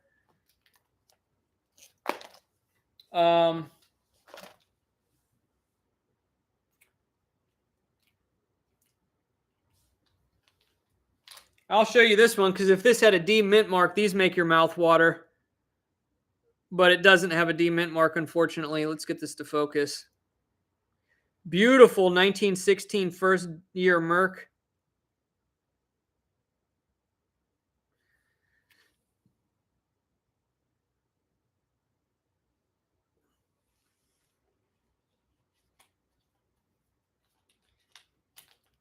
Let me see if there's just any other highlights off the top of my head right here. Oh, I can show you this. This was the first seeded Liberty coin I ever found. 1888. Love the 888s. Very clean coin. A little bit worn, but a beauty because there's like no damage on it. That has a cool story. This was back in my days when I cherry picked a lot more. I didn't dig all targets. This was literally in the modern landscaping in an old Victorian house, like a half-inch under the ground. I thought I was digging a clad dime. Got churned up in somebody's when somebody was landscaping. Crazy. A lot of silver quarters. A lot of mercury dimes, of course. I have all the $50 from that year. I got Walking Liberty halves, Franklin. I'll show you guys the first Franklin half I ever dug. I dug it in a real swampy area at a school built in 1959, and it came out black like this, and I left it like this because I loved it. 1961, I dug this in a swampy area right in front of a school built in 1959 where all the coins, all the old pennies came out orange. Literally, they were like orange. And popped out this Franklin with a lot of character. Lots of character.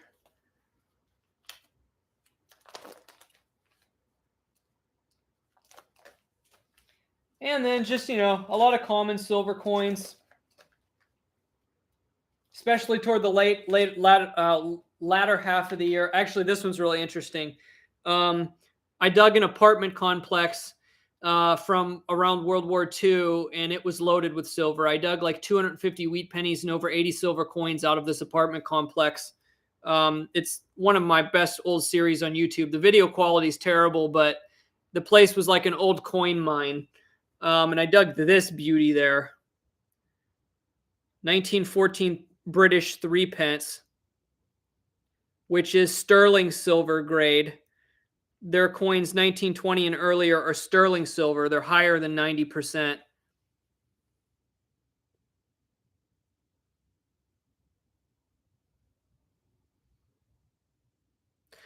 Cool little coin there.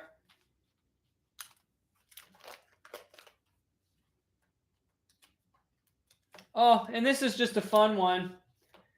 This is an Indian head penny that somebody put on the railroad tracks. You can tell it's an Indian head because you can, I don't know if you can see it on there, but you can see the feather tips. That's about all you can see on it. And you can tell it's bronze. But this is an Indian head penny that was put on the railroad tracks. I thought that was kind of cool. One of my more interesting finds.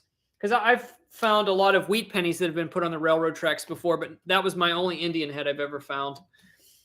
So, yep, this is the official 2012 album of all my silver and interesting coins found metal detecting. I stopped doing this method because it was very labor intensive, but I was so into it when I started. I just put a ton of time into it.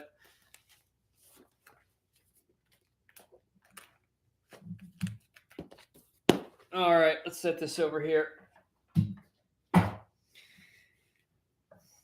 What would be a good detector to start out with?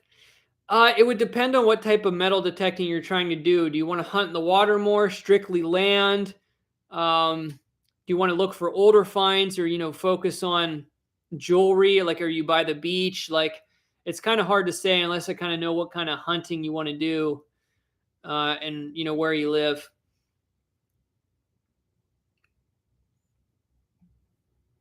Good night, Todd. Thanks for stopping by.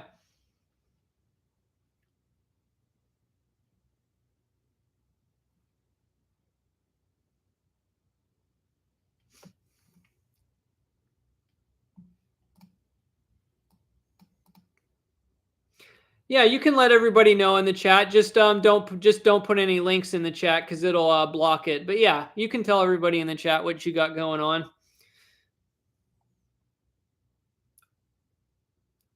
Oh, okay, older coins in dry ground. I gotcha. So you probably wouldn't want a detector that's waterproof either. I mean, you can get one of the lower end Garrett's, like an Ace 250 or something.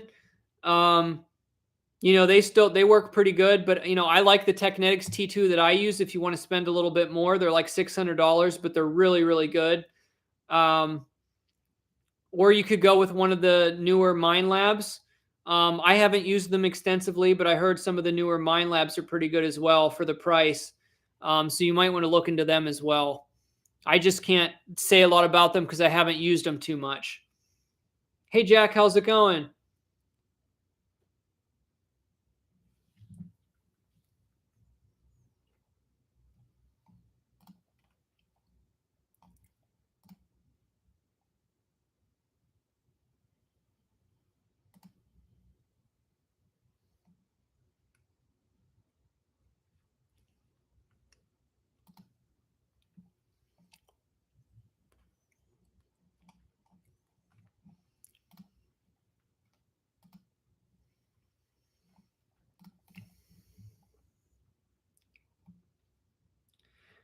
I killed it with the E-Track. It was more so about the hunting locations. When I lived in Pennsylvania, and even when I used it down here, I was pretty much urban digging where there was a lot more silver.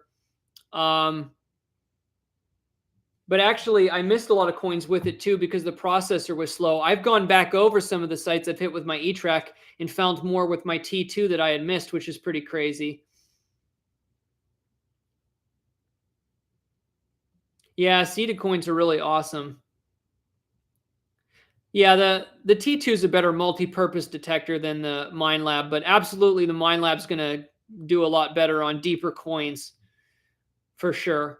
you'll definitely get a few more inches on deeper coins. No doubt about that. I maxed it out, and I did some extensive tests with that in a sites where the soil was soft and the coins were deep. And knowing what I was looking for, I could, with my E-Track, with the stock coil, I could get a silver dime at 11 inches with some extensive testing. And with the T2, you would definitely max out for sure at around 8 inches. Hunter, parents are doing good. Thanks for asking.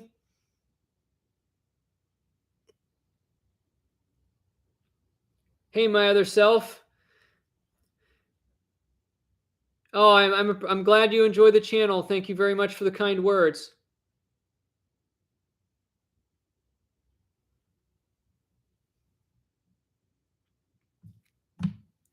I'm actually getting a little bit tired. I don't know. I might stop the boxes tonight.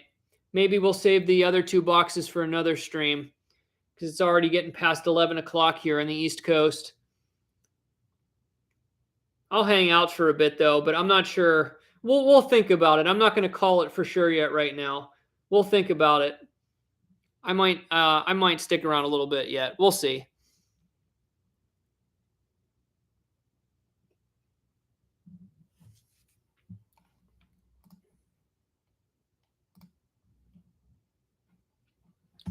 I am going to take the gloves off though and wash my hands, and I will be back. I'm going to take a quick bathroom break.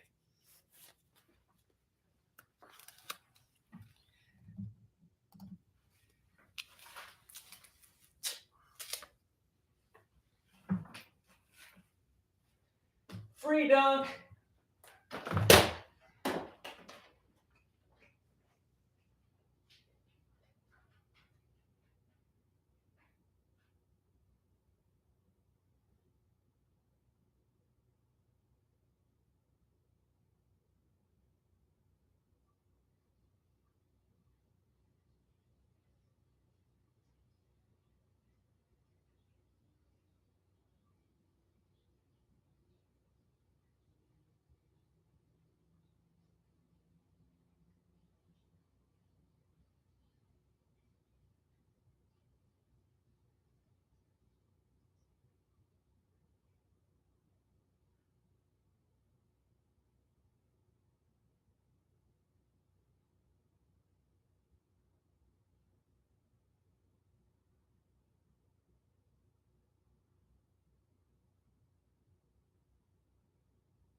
I gotta get more water too. Hold on a second.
I've been on a strawberry kick lately. I've been making strawberry banana smoothies I like that.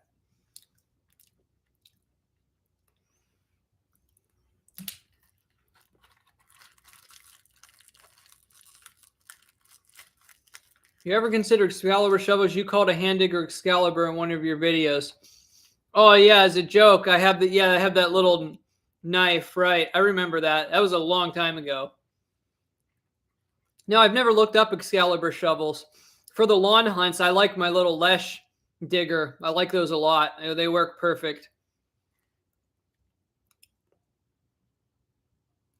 JD, can you please show your 196 LC again? What do you mean exactly? 196 LC. Can you be more specific? Oh, 1916S. Yeah. Fat fingered it. I got you.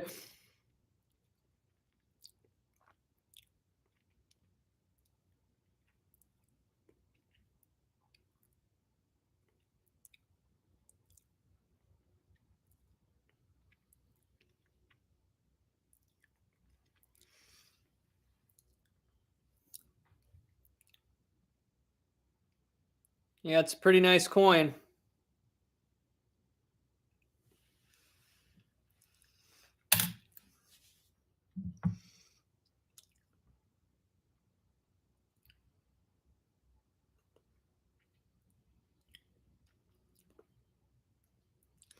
Drew, I don't really eat much candy anymore. I do chocolate sometimes, but yeah, I don't chew hard candy. I mean, I don't even suck on a hard candy anymore. Closest I get to that is like mints sometimes.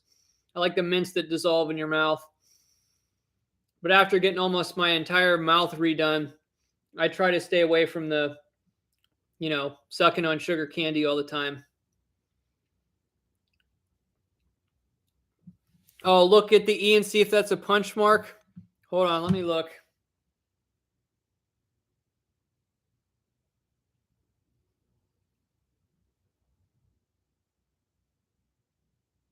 I don't see anything specifically on this one.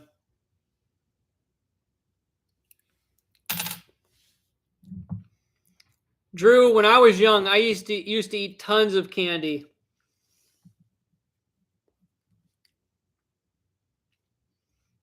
I actually don't like candy anymore. I think it's too sweet. I have more refined tastes. Once in a while, I get a hankering for like black licorice or something like that. But no, I try to stay away from candy. Yeah, right, Dave. Just clean out gummies.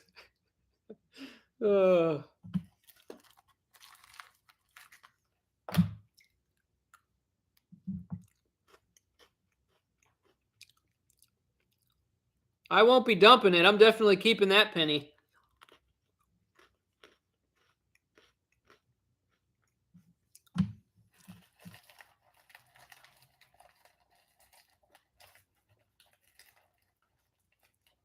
No, I rarely eat sugar-free anything. Once in a while, there's a yogurt I like that's sugar-free, but some of the sugar replacements are worse for you than actual sugar. Plugs, I'm eating Pocky. Strawberry Pocky. Actually, I just pulled these weeds out of my backyard. Pretty tasty Tennessee weeds.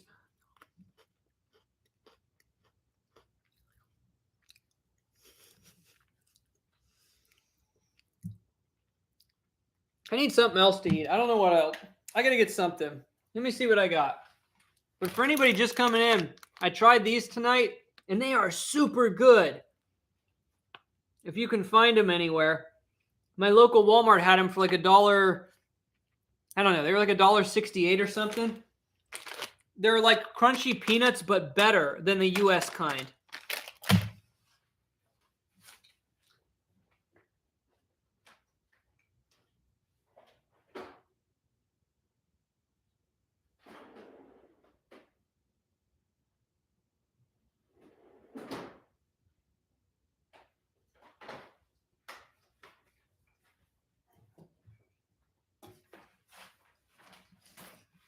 tell you what we're going to do, because I actually really want a smoothie right now.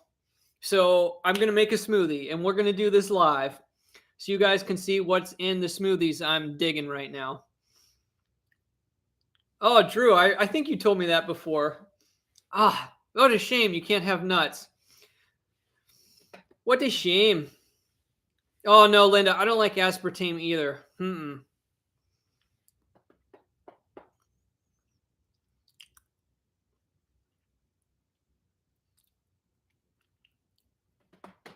All right, so I'm going to start making a smoothie. This is how I've been liking them right now.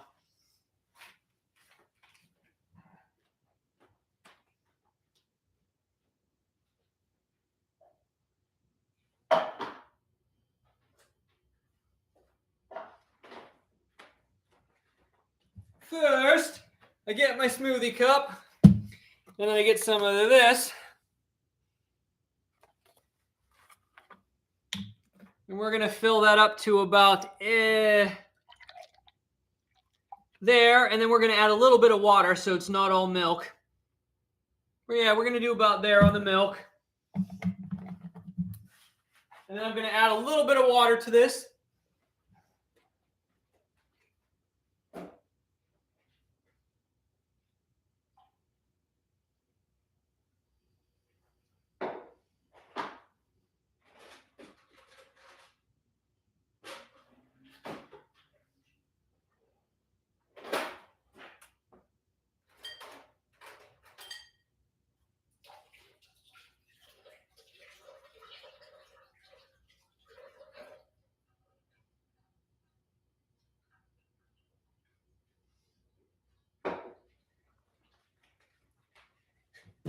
And then I'm going to get a banana. Oh, you can't really see it. Let's go down here. We're going to cut that in half.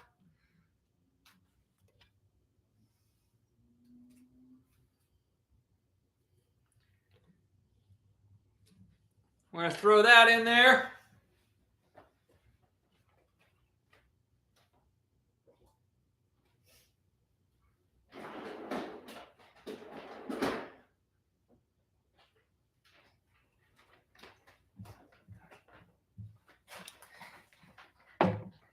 And then we're going to get some of these awesome specimens.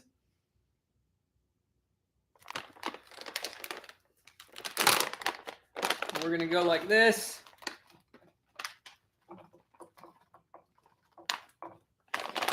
Actually, this is a little bit too full, but that's okay.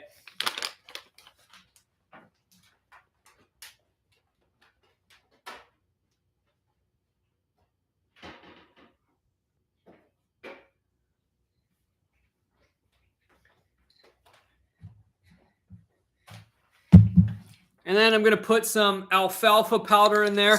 I don't add a lot so it alters the taste too much, but this is a good way to get greens in your diet and something that's already sweet.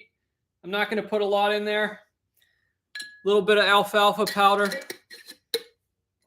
And then instead of my whey powder tonight, we're going to do naked collagen, which is basically collagen from, let's see, I'll read it here. From bovine.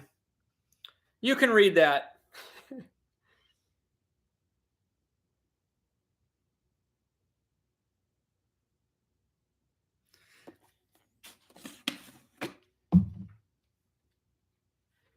We're going to put about a scoop of that in there. The collagen also has protein. For one scoop, that's about 10 grams of protein right there. But this stuff, it's really good for you.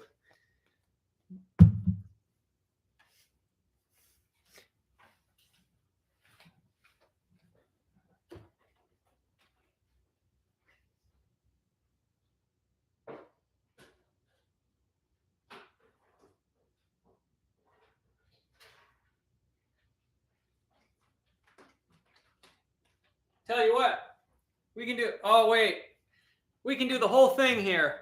How about this?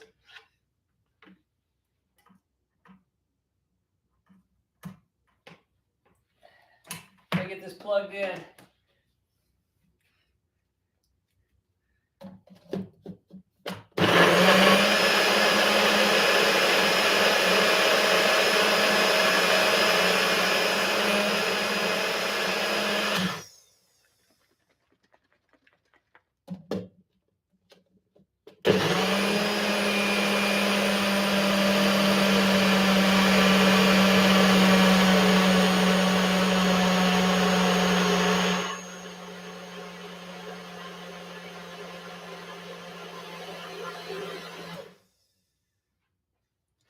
I'll do a taste test.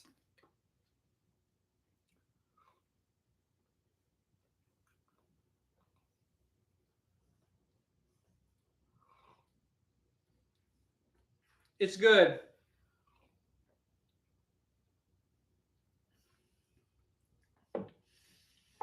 I'm actually going to put more banana in it because this is a smaller banana.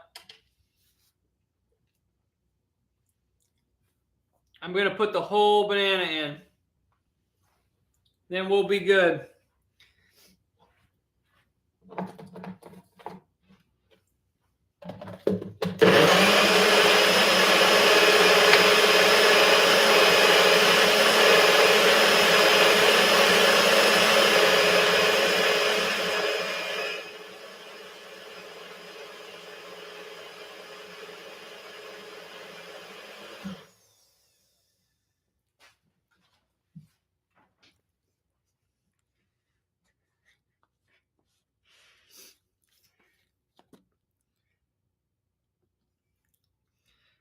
Except plugs, I don't have a TV.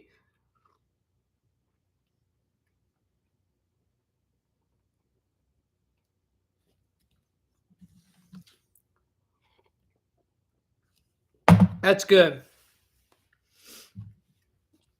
100% premium grass-fed collagen peptides with nothing to hide. I like the Naked products. I'm not sponsored, but I'm a big fan. I get the Naked collagen in the Naked way. And I actually helped my mom because she had some problems with blood sugar stability because she had a lot of other health problems. And I actually I recommended that she takes the Naked egg because it's a slowly digestible protein that you can take before bed that keeps your blood sugar levels stable for hours. And she's able to tolerate it. So she started taking the Naked egg, which is in like 3-pound containers. It's actually pretty expensive, but she likes it in her smoothies and it helps stabilize her blood sugar. So I got her started on that, even though I don't use that product. I knew it's the best alternative if you can't have casein protein, which some people can't take.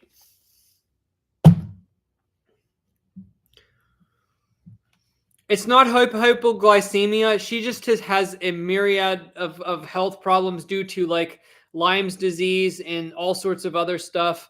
And she just had a hard time keeping levels stable that had nothing to do. It just had to do with other health issues. She was having just weird fluctuations. And once she started taking that before bed, it kind of helped stabilize it.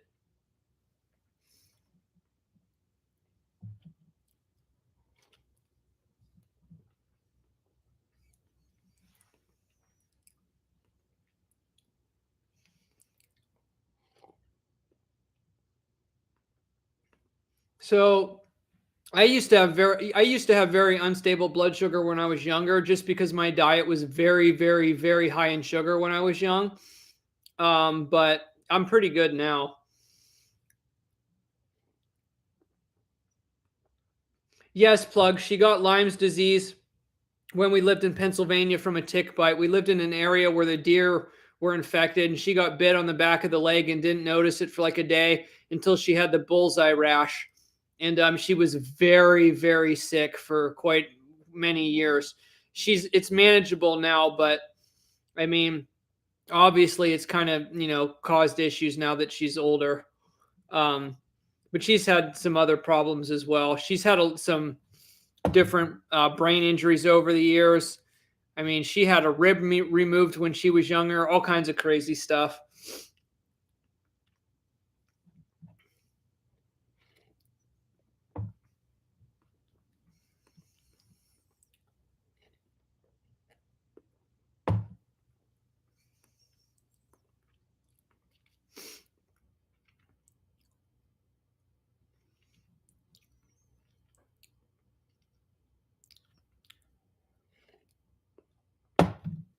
Thankfully, here in Tennessee, the ticks aren't bad.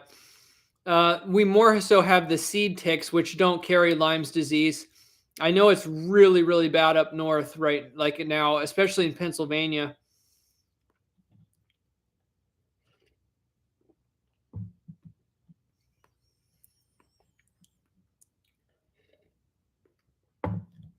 Man, this smoothie's hitting the spot. Good to the last drop.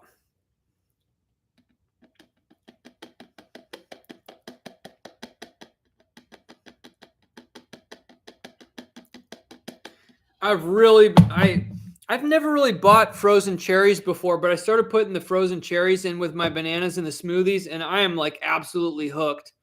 I usually do blueberries, but I got so tired of blueberries, I wanted to mix it up. I bought a bag of cherries, and I'm absolutely hooked on them now.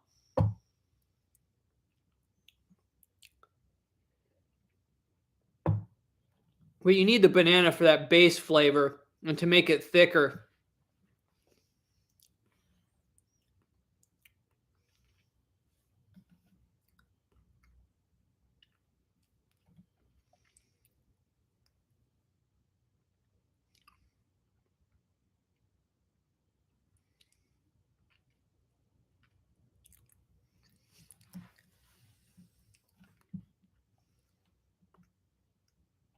I'm reading up in the chat where I missed. With as much as he eats, you should be a 300-pounder. You're funny, Michael.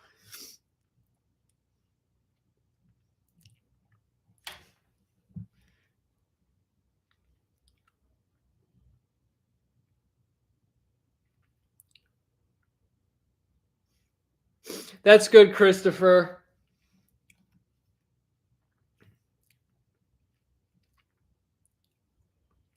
Yeah, if you catch it early, it's obviously a lot better. See, when my mom got it, it wasn't as well known too. The treatments are much better.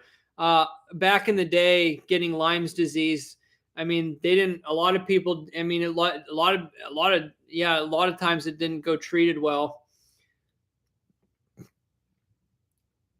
It just, and some people that didn't even know they had it, doctors would give people the runaround. I've heard some stories.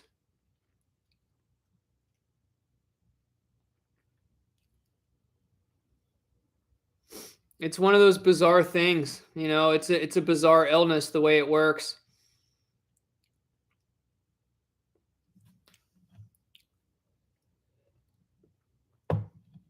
Elizabeth, she got it in 2012, I think.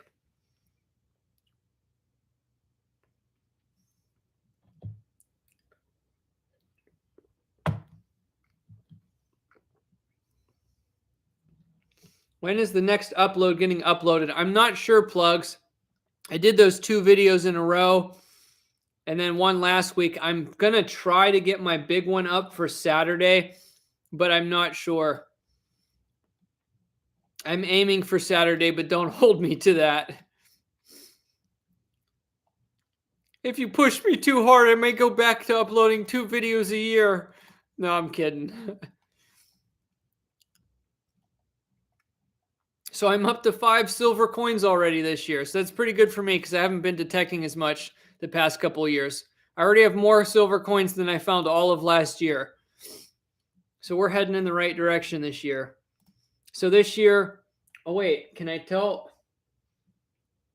Okay, yes, everything's been posted of like on the silver end of the spectrum so far. Yes. So far this year I found 1 bar, it's all dimes so far. I found 1 Barber dime, 2 Mercury dimes, and 2 silver Roosevelt dimes. So those are my 5 silvers this year so far.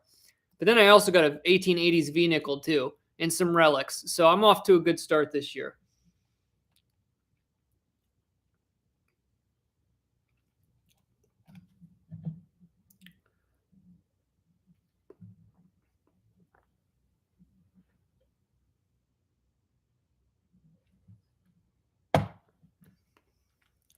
No, Dave, I didn't get that far yet.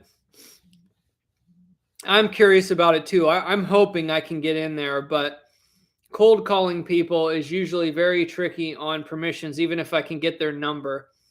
I was thinking about saying something like, hey, if I cut some of your grass down, would you let me look around or something? I don't know. But I didn't get that far yet. I actually have if everybody watched the last video, I do have permission for that little like 5-yard strip by the abandoned house because the guy up the road owns the right of way up the driveway there. And then I have, it's kind of complicated. I'm not going to get into the story now. I think I have another permission. It was one of those situations where somebody was leaving for work when I was door knocking, and they said I could come back. So I think I have permission in an interesting area. The house isn't super old, but it's an area I've had my eye on. I think it's a house built in the 50s that I think I have permission for. It's like a big flat lawn. So I may go back there soon. I have that strip, and then yeah, then I think from there I don't have anything else lined up. So I have to do some research and some knocking or stuff. And I also have one site that I'm supposed to check out with Bird Dog sometime here eventually. We don't know if it's going to be any good or not. It's more down his way. I got to do a little bit of driving, but got a few plans on the way. And of course, I didn't drop the whole video of what I found in my yard here. It's a good one. It's a good one. Since it's in my yard, I did a ton of live digs. The video is like epically long. It's going to be like 2 hours long, and I'm not joking on that. It's going to be 2 hours long.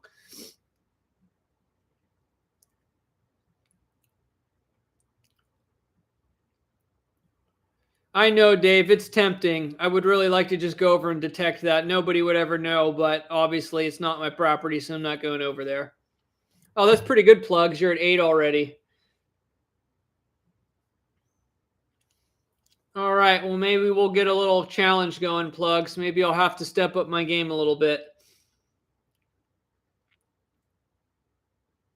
Elizabeth, I'll have to work on some of the older homesteads. It's a little bit tricky unless I travel in my area to get into the older sites.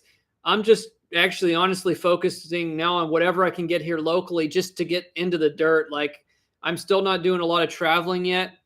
I'm not doing any really long trips or anything. So I'm just trying to get some local hunts in between my work and my day-to-day errands and whatnot. Of course, Plugs, it's always in good fun. I've had a lot of competitions with friends over the years. A buddy of mine years ago, we even used to do a nickel challenge. We did a joke, see who could dig the most nickels in a year, because a lot of detectors want to skip nickel signals. So we had a nickel challenge. And I think I dug like 400 nickels or something.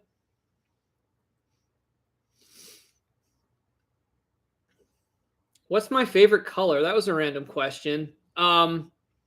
See, I like a lot of things. It really just depends on context. I like all colors because I'm into interior design. I actually I'm a big fan of like deep purple colors, like very, very deep purple colors, not like light. Like I like dark purple, like deep purple. Let's see. That'd probably be my favorite color. It'd be like a deep purple. Like I said, just depends. I'm into interior design. Any color can work. I use all colors in design.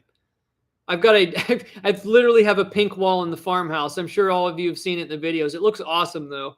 I've got like some electric blue, but then I have like an antique white paint that's the neutral color, which has a slight yellow tint to it. I try to push the boundaries when it comes to design, interior design.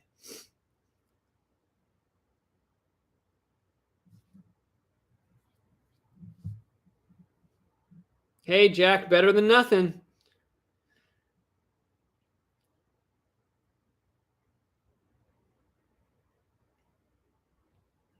Hey, Liz. Yeah. Thank you, Elizabeth. It's good to be posting videos again.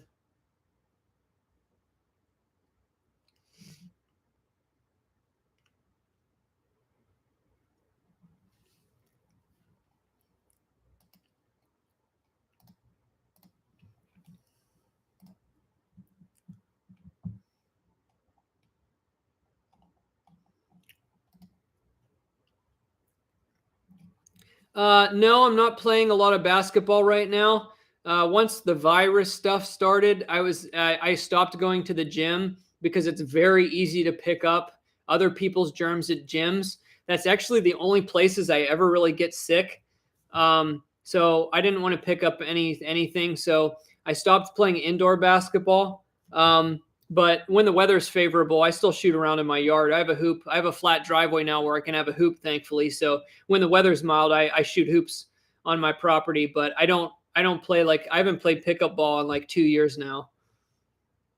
But it's funny that right around the time the virus started, I was taking a big break because I kind of physically needed a break from the strenuous exercise and stuff. So around the time I was taking a break is when everybody got locked down anyway. But I never started going back to the gym because when you play basketball with people, it's like the easiest way to pass germs around. And I just never got back into going to the gym. But yeah, I still shoot hoops in my yard, in my driveway, I should say. I don't really run across hot rocks too much. I'd love to find a meteorite. Really, Plugs? Are you really a cherry picker? I used to be a cherry picker way back in the day. Man, you miss all the good relics if you're a cherry picker. Most good relics are in the lower range. Yeah, I mean, basketball is basically 10 guys running up and down a court and spitting on each other and, getting each other sweat on each other and breathing heavy. Yeah, basketball is basically like how to pass a virus 101.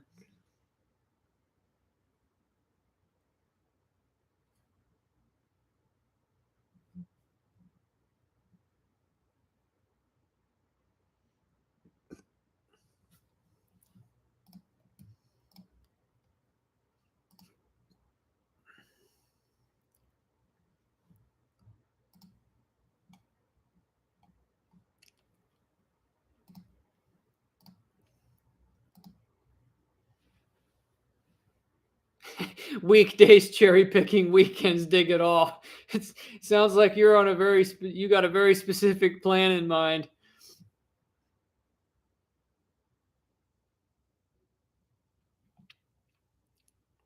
All right, I think I'm going to go here soon. This is your last chance. This looks like this might go to Michelle. If anybody beats an $11 super chat, you have a chance to pick up this gold-plated Buffalo nickel, 1936D. It's going to the highest super chatter tonight. I'm not going to stay too much longer,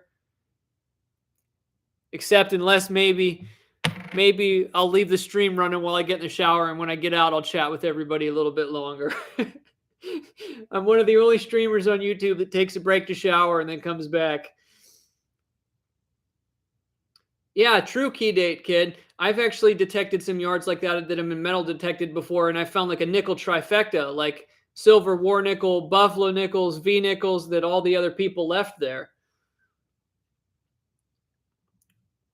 That's pretty good, Plugs. Here in Tennessee, I struggle to find gold. I have not found a single piece of solid gold. When I say solid, I mean like not plated. I have not found a piece of 10 karat gold or better since 2018 when I found a class ring. It's been that long since I've dug gold out of the ground. So I got to get me some Tennessee gold or Virginia gold.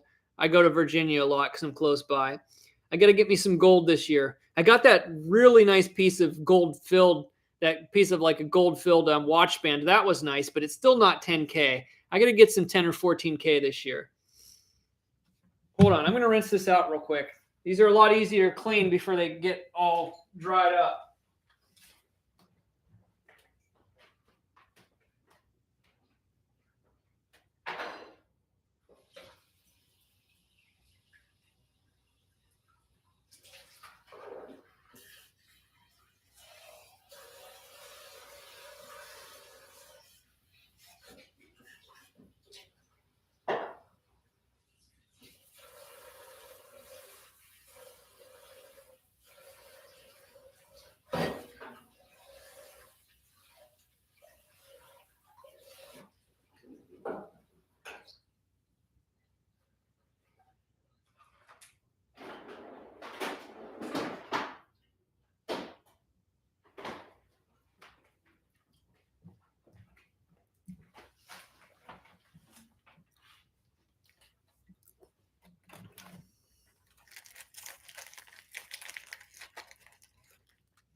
Yeah, plugs.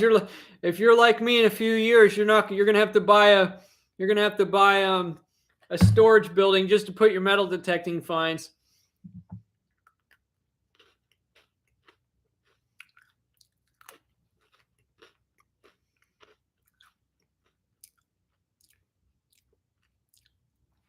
No, Dave, gold rings up. It's depending on how thick it is. Like a gold ring, and it depends on how many carats it is. Gold rings can ring up from anything from foil, like thin gold, the whole way up to 10 karat class rings can ring up almost as high as a zinc penny, like a little bit below a zinc penny. So if you want to dig gold, you have to dig a wide range of signals. But most gold will ring up right around the nickel range, nickel to slightly higher.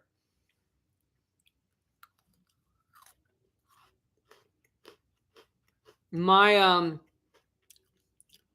my gold coin that was set in a ring rang up perfect nickel signal.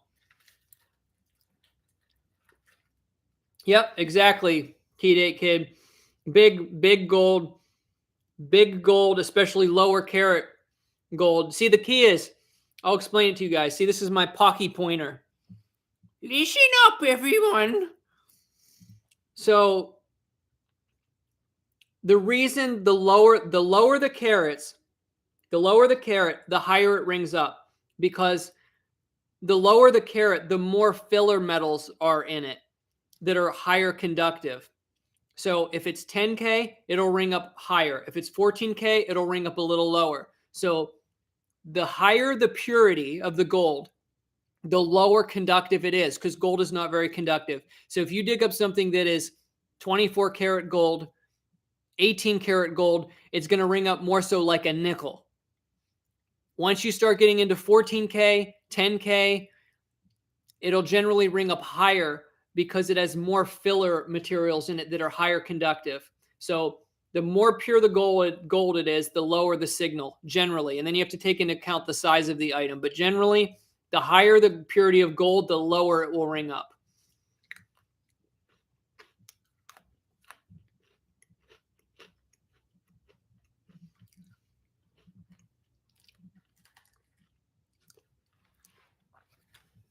Oh man, these strawberry Pocky are really good. Really super good.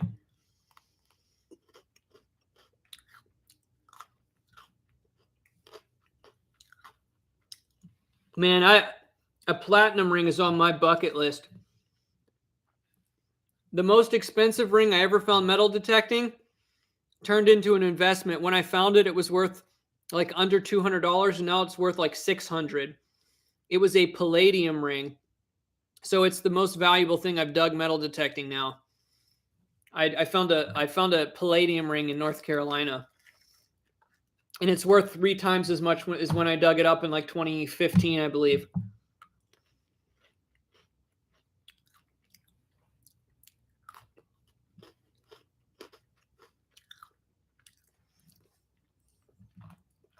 Keep trying, plugs. They're out there. My only gold coin was in a ring, so it's technically a jewelry find. I don't consider it a gold coin find, but I did technically find a gold coin, and it was an old one. 1945, 2 pesos from Mexico.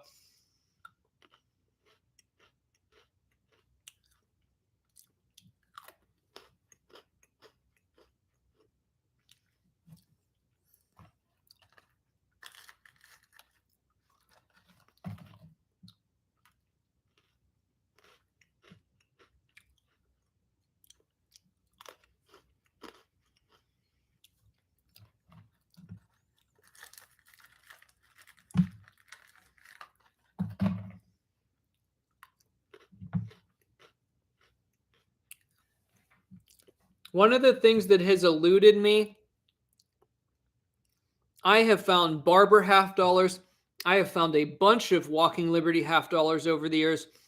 I found some Franklin half dollars, but I, for the life of me, cannot find a silver Kennedy half dollar.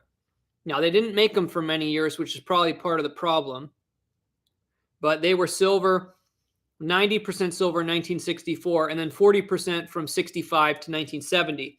The 1970s, they didn't make many though. But still, thinking I've hunted so many urban areas, so many houses from the 1930s, 40s, and 50s. I have never been able to find a silver Kennedy half dollar. I found like a half dozen clad ones, but I can't find a silver one. So maybe this year, even if I don't knock any super old stuff off my bucket list, maybe I can finally find a silver Kennedy half dollar. So I can say I've found the silver Kennedys, the Franklins, the Walkers, and the Barbers. Of course, I'd love to find a seeded Liberty half, but that would take a really old, amazing site to produce one of those. Awesome, Key Date Kid.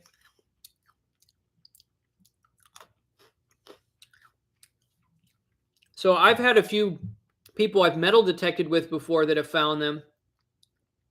But I've never found one myself. Plugs, I never found a piece. Yeah, I need to find a piece dollar too. I got 2 Morgans, but no piece dollar.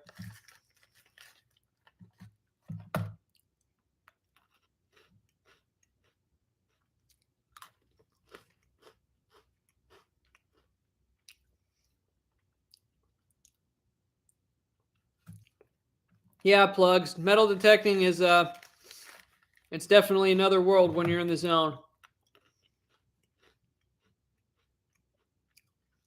Yeah, Dave, that's part of it too. By the time the silver Kennedys were rolling around, is I think the time the bigger coinage was on its way out of circulation. Because like back in the day, like Barber half dollars and Walking Liberty halves, they were heavily used. But you are right. Once you start getting into the Kennedy years, I think the bigger coins were being phased out and people were not using them as much. It's not that they're rare. It's just that they weren't passed around a lot, unfortunately.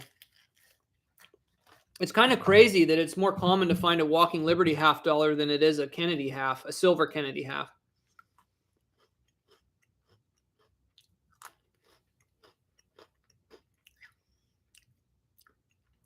Are you serious, plugs? Your first silver coin was a 1922 piece dollar? You might have told me that before. Yeah, it's crazy. I had to dig 30 silver dimes before I even found a quarter. How many V-nickels? That's tough. I don't know. I'd probably say at least 20. Not a ton of V-nickels. I mean, for sure, I could say I've at least found 20.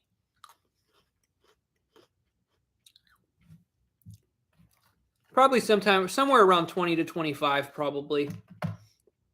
I have found 2 shield nickels, too. Yes, I do have serrations on my lash.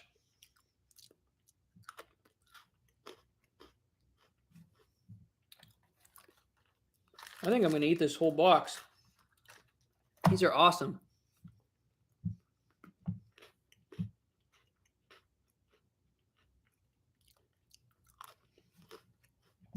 Okay. So may as well. What are the main things on my bucket list? As somebody who really likes coins. So let's talk about the last few years, though. Things I've knocked off my bucket list that I'm happy about.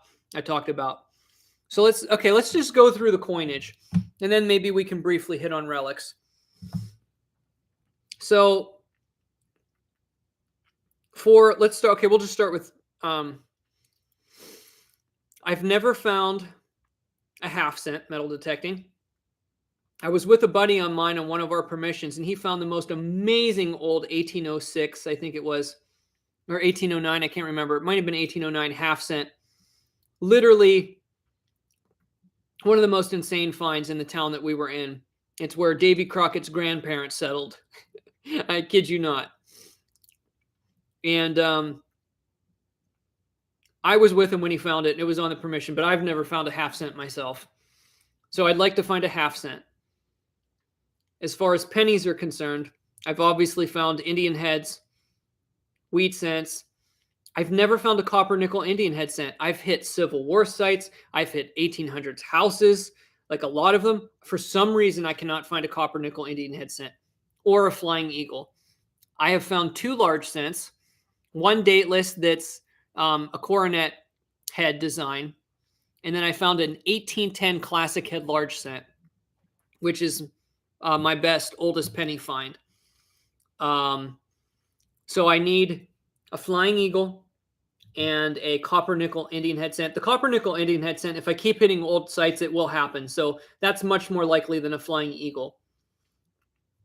But for some reason, I haven't been able to find a copper nickel Indian head cent. So I need the flying eagle and copper nickel Indian head cent. I've never found a 2 or 3 cent piece of any kind.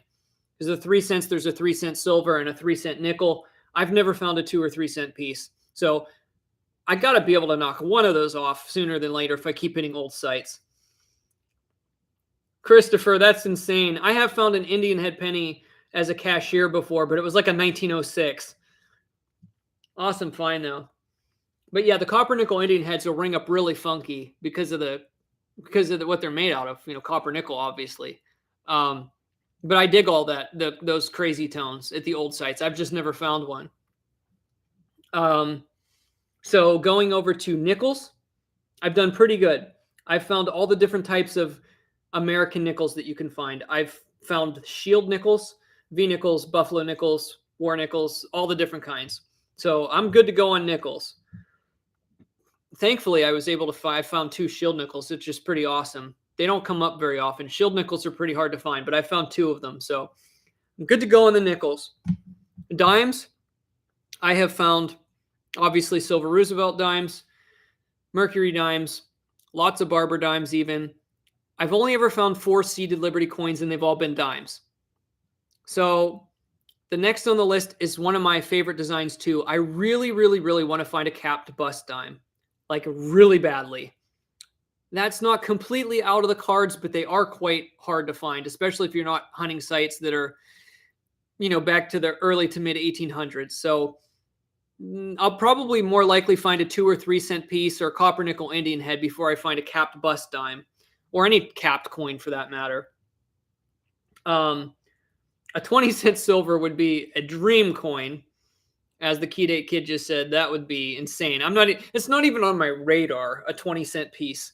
For quarters, I've found obviously silver Washingtons, lots of standing Liberty quarters, which are some of my best finds because of this age of the sites that I hunt. I found some pretty expensive standing Liberty quarters. They're like my bread and butter. I found Barber quarters. I've never found a seeded Liberty quarter or a half. So I need a seeded quarter or half. Of course, the quarter is probably more likely for the half, but I need a big seeded coin. I found a bunch of seeded Liberty dimes, but no quarter or half. So, of course, and then I need the cap. I need a seeded or capped quarter or $half. So, however way that works. And the $half, of course, for some reason, I cannot find a silver Kennedy, even though it's a more modern coin. And I hunt tons of mid-century properties and sites. So I need the Kennedy half, either 90 or 40% silver. I don't care which one I find. And then I found Ben Franklin's. I found Walking Liberties. I found multiple Barber $half. I think I have 4 Barber $half I found metal detecting. Some pretty good ones too. Like I said, never found a seeded half or a capped bust half. That would be crazy. And then dollar coins, I am thankful that I've dug 2 Morgans, and they were both from the 1880s. It was an 1888 and 1886 O, which is even more sweet, from the New Orleans Mint. But I need... Here's another weird thing about dollar coins. Oh, I see that. I'll get the half dimes in a minute. Dollar coins. Here's a weird thing. I like any type of dollar coins, even if they're modern. I found the presidential dollar coins. I found Sacagawea dollar coins. And I found Morgan dollars. I have never found a Susan B. Anthony, albeit they only made those for like 3 years. I have never found an Eisenhower dollar, but that's not surprising because they're huge, so people didn't really lose them that often. So I've never found a Susan B. Anthony. I've never found an Eisenhower dollar. I've never found a peace dollar. I found 2 Morgans, which is bizarre that I found 2 Morgans before I found a peace dollar. So pretty much, I'd be happy even if I knocked one of the modern non-silver dollars off the list, like a Susan B. Anthony or an Eisenhower dollar. Raider Brown, I actually dug a fake trade dollar But it wasn't like an old counterfeit. If I dug an old counterfeit, I would have been stoked. But it's like a Chinese fake. It's a modern Chinese fake. I did dig what's the date on it? I mean, it's fake, but it was obviously it was an 1878 trade dollar. Boy, did it send me going on nuts when I found it because I thought it was real at first. But yes, I found a counterfeit trade dollar at an elementary school where I was finding some slightly older stuff like silver dimes and stuff. So I did find a fake trade dollar. I have it somewhere here. I'll pull it out sometime. I did a video on it. And then, as you mentioned, half dimes. I've never found a half dime either. So any type of half dime, like a seated half dime, capped half dime, capped bust half dime. I need all that stuff. So and of course, all the gold coins. The only gold coin I've knocked off the list is the Mexican 2 pesos World War II era gold coin, which I'll probably never find another one of. So any American gold coin I need, of course. As for relics, let's get into relics a little bit. I've been very fortunate now that I'm doing more rural digging. I've knocked a lot of cool relics off my bucket list. I found my first Crodal bell in Pennsylvania, a complete one with a dinger. Awesome. So I have a complete Crodal bell. I knocked the breastplate off my list. I still need a Civil War box plate, but I have found a breastplate. So it would be cool to find a box plate. Out of the main Civil War relics that aren't uncommon to find, I always in the past wanted to find a J hook and a knapsack triangle. I did find a J hook and a piece of one on a Civil War permission, so I knocked that off the bucket list. And the strap hook, I found the Civil War strap hooks, so I knocked that off the list. But I've never found the knapsack triangles, and I've always wanted to find one of those because it's like a centerpiece of what they would use for connecting everything. But I found a lot of Civil War bullets. I found general service buttons. I've even found a lot of rare Civil War buttons. Other for bucket list relics. Oh, and back to the coins real quick. It was always on my list for a long time to find a silver Canadian coin, and I did that in 2018. So it was nice to get the silver Canadian off the bucket list.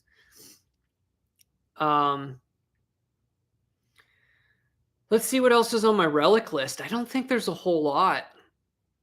There was a few things that I can't remember of now. It's like early stuff, right? On my own property where I found the breastplate, I knocked the tomback button off my bucket list. I've always wanted to find a tomback button from the 1700s, and I can't believe I found one here in Tennessee. So that was quite the feat. Man, there's not a lot on my relic bucket list, I would say. I guess this is kind of not relic, but I still always wanted to find a container with coins in it, like a makeup compact or something. They've never had coins in it when I found them. So I want to find some kind of cache, like a legitimate coin cache that is like stored in something like a jar or a makeup compact or something like that. But that's still technically in the coin category. I don't know. For relics, I can't think anything off the top of my head I really want to dig that I haven't.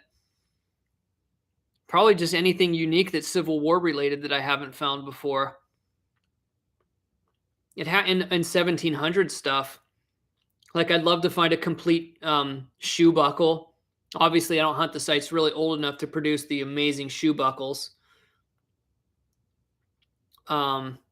Speaking of which, Tom, you said it'd be cool to find a sheriff's badge. I found a couple of the kids' play badges, but one of my best relic finds for around a Victorian house, I have a legitimate 1910 census workers badge that I found in the front yard of a Victorian home. It says 1910 census, United States Census, when they used to go door to door to take the census. Isn't that crazy? Everything's digital these days, but I literally found a census employee's badge from 1910. I've never found a dagger, Linda. That's interesting too. That would be cool to find. Actually, if I was at the right type of site, I'd like to find a Civil War bayonet or perhaps a whole musket, but you'd have to be digging iron and everything and specifically looking for that stuff in certain sites.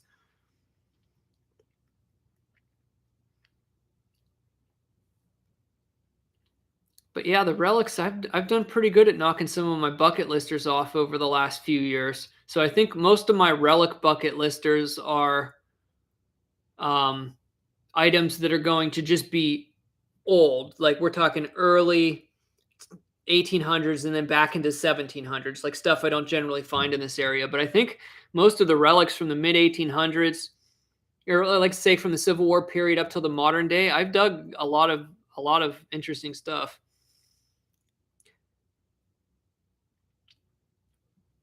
A chauffeur's badge. Find some kind of old license once. I can't remember if it was a chauffeur's badge. I did find some kind of interesting one here. I have to get it out. It's interesting. I can't remember what it was exactly, but it had something to do with transportation. It was a big metal plate.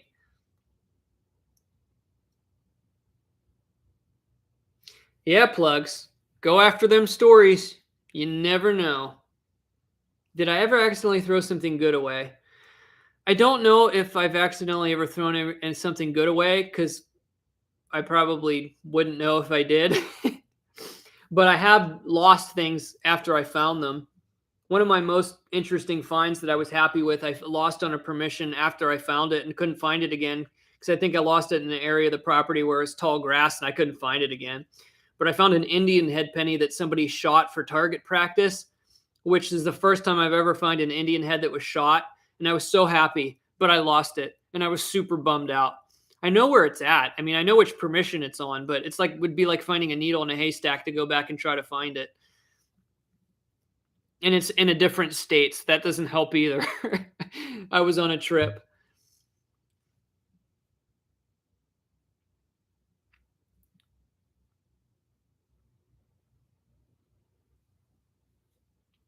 Yeah, I've knocked a lot of cool stuff off the Civil War bucket list even recently too, because just in 2020 I found that end of a note. I found a nose cap off of a rifle. That was awesome too. Yeah, Dave. I titled that "Big Metal Detecting Big Mistake." Yeah, that wasn't too long ago. Wasn't too incredibly long ago. That was really sad that I lost that. That was like one of my favorite Indian head pennies I ever dug up, and I let it like bounce out of my pouch because I was being lazy. And my pouch, the zippers don't work on them anymore, and they like bulge forward. And I had so much in my pouch, it just went.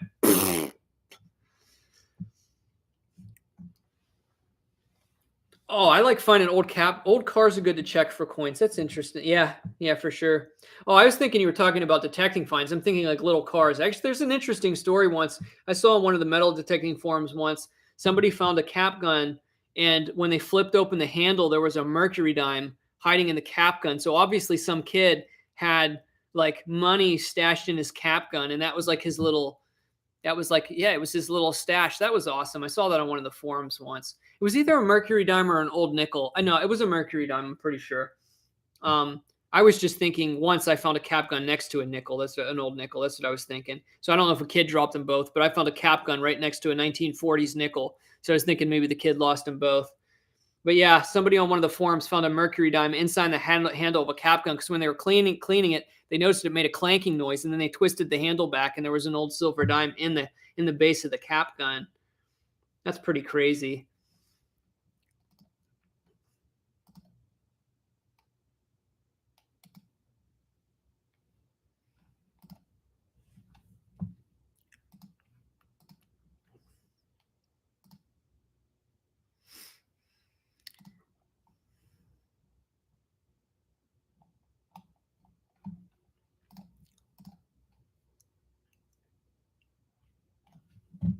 That's crazy, Linda. I wonder what the story behind that is. I'm going to look at a couple of my videos, and it'll refresh some memories. Because now that I'm getting back into digging more, it's good to remember past adventures and get the treasure hunting blood pumping. So let's see. Yeah, I'm eager to get out and to get into some dirt now.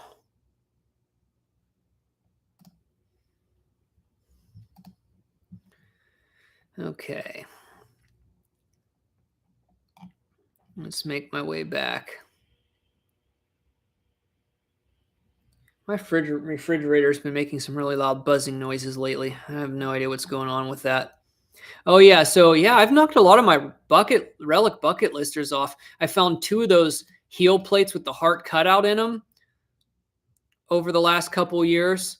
I remember specifically having the heel plates with the cutouts on my bucket list. So I've been doing pretty good on actually knocking relics off my bucket lists in the past few years, probably due to the fact that I'm doing more, rural digging at older sites.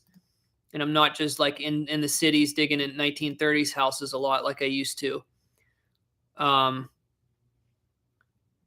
actually, I actually have another video I didn't finish editing yet at the abandoned ball field where I found that heel plate and a bunch of coins. Remember when I was out in the boonies?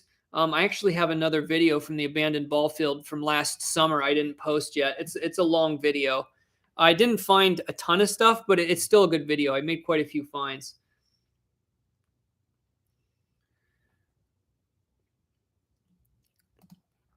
Let's see.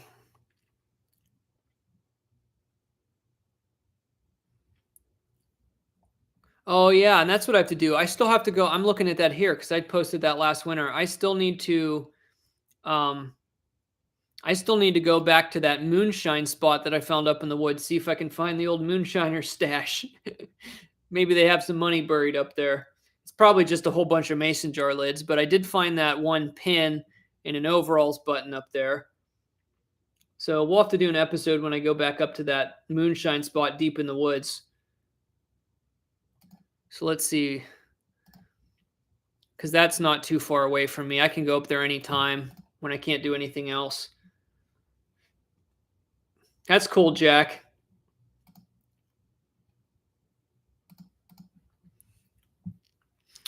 And actually, I still have a video I have to post when I hunted a late 1700s property in Virginia. I actually found one of my rarest relics I've ever found in my life.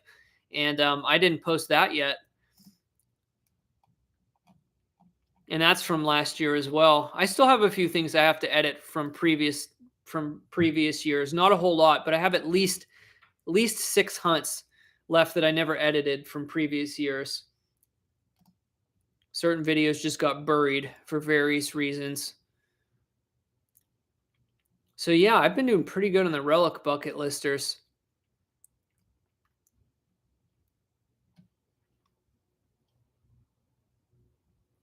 Let's see. Wow, going back through these videos is like going back through memory lane here. Oh yeah, and then I found one of those strap hooks from the Civil War in 2019, or no, early 2020. So yeah, I've knocked off a lot of the Civil War relic bucket listers over the last few years. Key Day Kid said, "What's your favorite marble finds?" I actually have them here in the house somewhere. I have most of the marbles I found all in one spot. I have found one clay marble, so that's probably my favorite just because it's the oldest.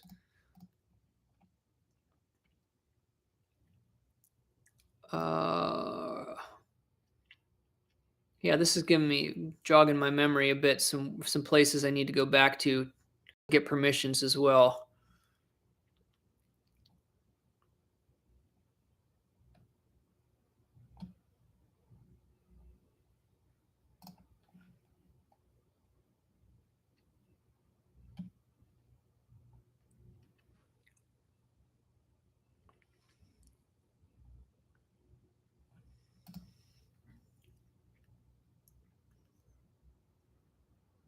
Hey David, how's it going? Yep, I did find so the clay marble I found was just inadvertently in the hole with a very old wheat penny, I think from the teens. It was around a house built around 1930, but they dropped it. There was a ton of old pennies in that yard, and yeah, one of the old wheat pennies was in the hole with the clay marble. So I think the the marble and the wheat penny had been dropped about 100 years ago. I found that a long time ago.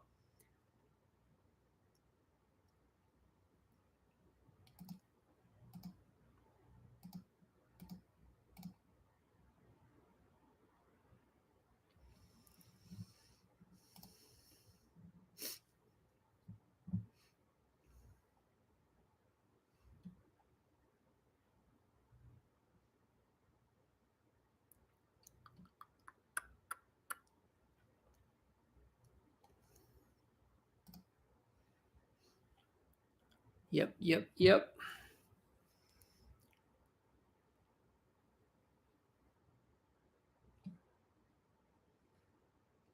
Okay, so the breastplate I found was in. Edited the video later, so yeah, that was at the end of 2018 when I found that. It's been a while. Wow, how time flies. That was at the end of 2018.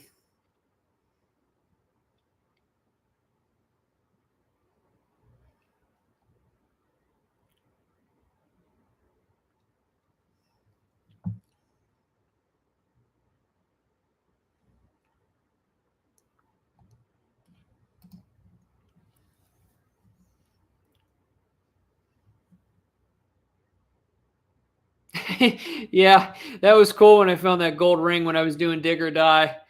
Literally, I probably could have went. I just had to discontinue the video because I could have just gone for a month off of the food. I was doing so good in that series. I was up to like a $35 surplus and eating like a king.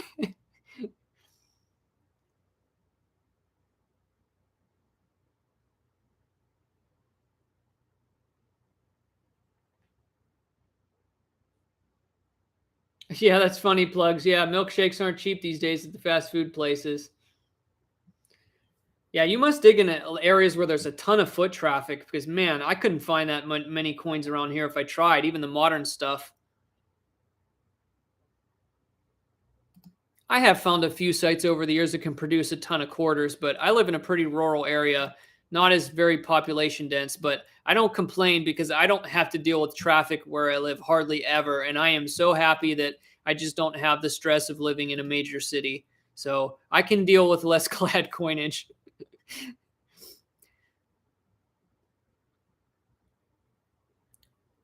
Oh, yeah, that video is funny. I remember when I found a chamber pot over the hillside behind my farmhouse.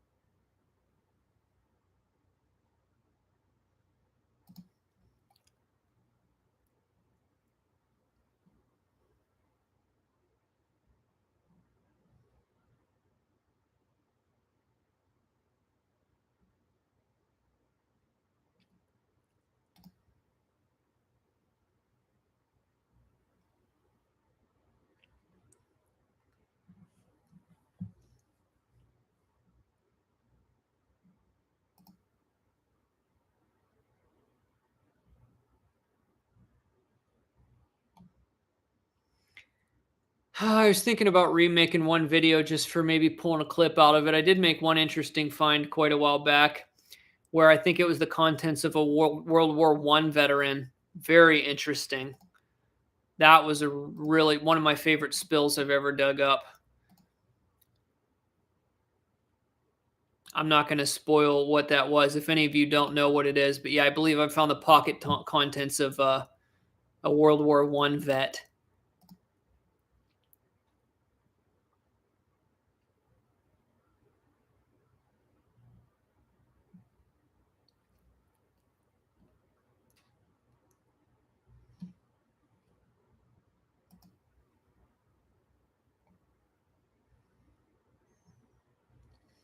Yeah, the last gold ring I found was literally in February of 2018. It's been 4 years since I found a piece of real gold metal detecting. That's sad. Shows you how hard it is to find gold in Tennessee. Man.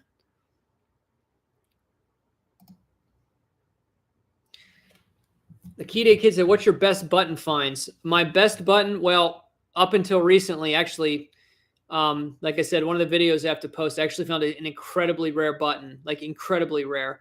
But up until recently, I have found a cast block eye Confederate button. Yep, and that's a pretty cool button. I love those brass. I've only ever found one, but yep, a block eye cast Confederate button. Becca said you need a beach trip. I honestly have never been into hunting on the beach because then you have to go in the water because that's where people lose the jewelry, and it's difficult to metal detect in the water. And you got to take a scoop, and it's very noisy, not good for filming. And like, I don't know. I'm just not into beach detecting. Yes, plugs. I hunted a beach one time when I was like 18. I went on a trip with my dad to the coast in New Jersey, and I just dug up a boatload of coins. I didn't really know what I was doing at the time either, and I didn't go in the water. I just stayed in the sand and in the grassy areas behind the beach. Actually, I found some really rare buttons. I have in some previous videos, I found um, what is it? Okay, so I found a Kentucky militia button from the Civil War. Um, and then I found one, I can't remember off the top of my head. Okay, so I found a Kentucky militia button, and then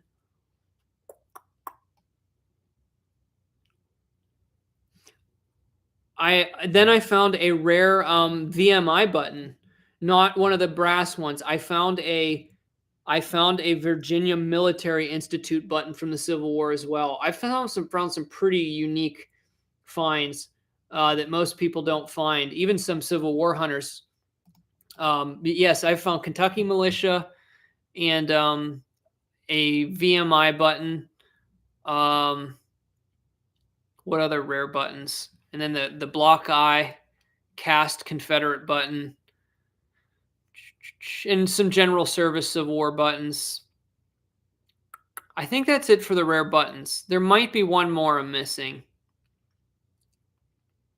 Never found a cannonball, but I've never really looked at Civil War battlefields per se. I've looked at more so in Civil War camps is the type of Civil War sites that I've found before were camps more so. So I've found a lot of dropped bullets and more so stuff like that. I've never hunted a lot of skirmish and battlefield areas.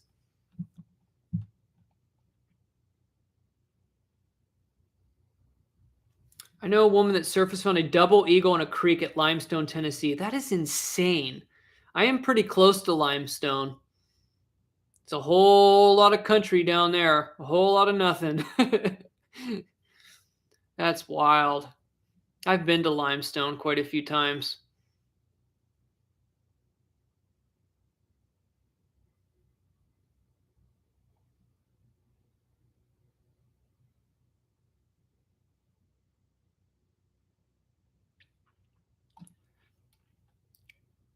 Yeah, the Confederate infantry button. I was super. Actually, I found that before I really even knew a lot about relics. I knew it was good, but I didn't know how good when I found it.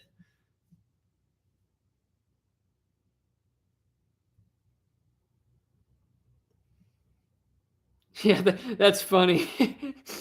Yeah, that would be something if somebody planted all that fake stuff on the beach. Man, that'd be crazy. I found a fake uh Spanish coin before. It was a really cheap pot metal, like modern one. It was in an old site too, but I knew it was fake right away. I actually one of my bizarre finds, I actually dug up a fake Barber dime once. It was bigger than a dime and obviously made out of some really junk metal. It was weird. It was like an older fake one too. It's bizarre. Okay, I know you're still here, plugs. Guess what? I'll show you this because we're late into this live stream and not many people are going to see this. Hang in there a second. I did actually find a peace dollar.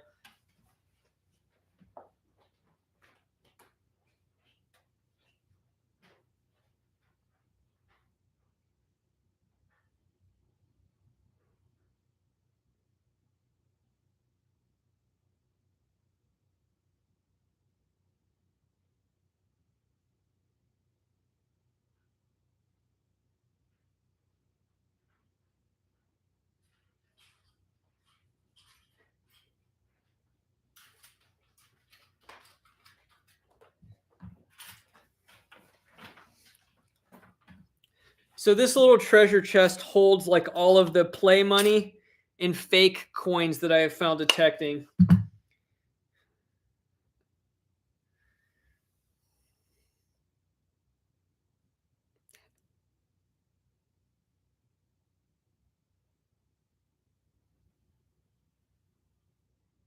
Which way does this go here? Yeah, like this.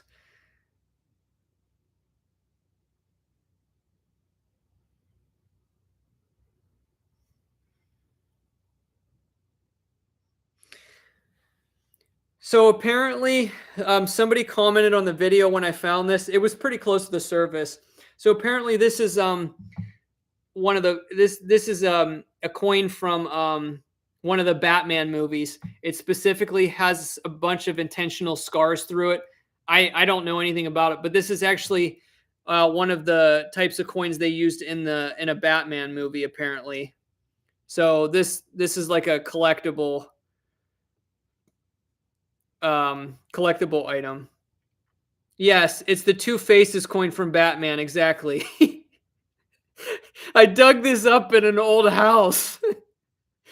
Actually, it was barely under it was kind of a borderline surface find. It was barely under the grass. Yeah, so that's my that's my peace dollar. I will show you guys this because I talked about it earlier and we're deep into the stream. This gave me an absolute heart attack when I found it. Now, keep in mind, this is a Chinese fake.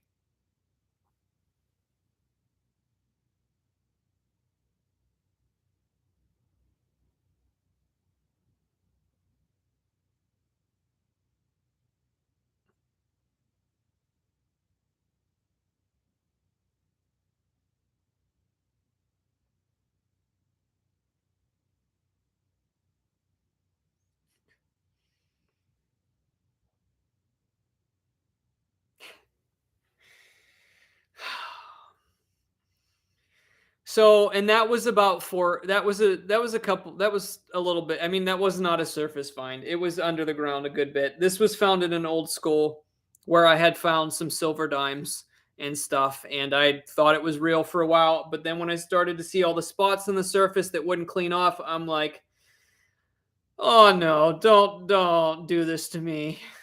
But yeah, it's not real. It's not real. Like I said, the fact that I was finding coins from this site, silver dimes at this site, I was finding old coins, it made the heart attack even worse. And here's the fake real I found. This was actually behind an old skull as well too. I knew it was fake immediately though, because the skull was from like the 1950s. But I found this at a place I was finding silver too, but it's like a fake piece of a real. Pretty interesting find though, to be honest. I don't know if it, like, what happened, if it got hit by a mower or what. I only ever found one piece. It's like really mangled. But that's also fake. It's just junk metal. It's kind of weird pot metal. And it's funny, I save all my I found a bunch of plastic play money on the ground. I threw it all in there.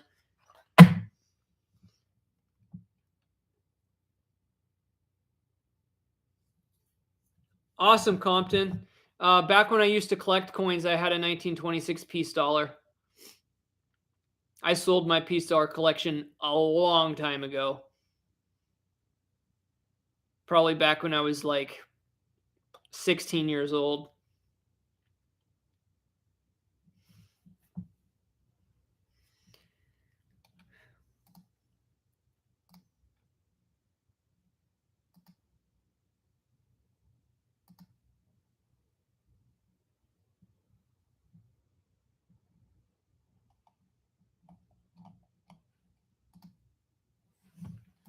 All right. I think I'm going to head out of here now, guys, unless somebody wants to send a super chat and keep me hostage for a couple more minutes. This is the last call. Highest super chat so far is $11. Highest super chat's going to get this 20, or not 20, it just gold plated Buffalo nickel, 1936 Denver. Highest super chat so far is $11. What's your best gem or diamond find? Believe it or not, since I don't do like beach detecting, I've only ever found one real diamond, and it's a small diamond that's in a silver ring. So I've only ever found one real diamond metal detecting. A lot of cut glass, a lot of cubic zirconia, one real diamond, and it's set in silver. and it's pretty small, but I have a diamond tester. Best gem though, let me think. I found a lot of old antique turquoise set in silver. I love the old turquoise rings. I don't know specifically though which my best one would be. I have some pretty awesome turquoise rings. But yeah, I couldn't really place which my best one would be.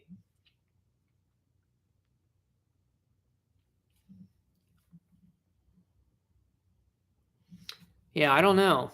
I'll have to look at my rings again. I've found some pretty cool antique ones.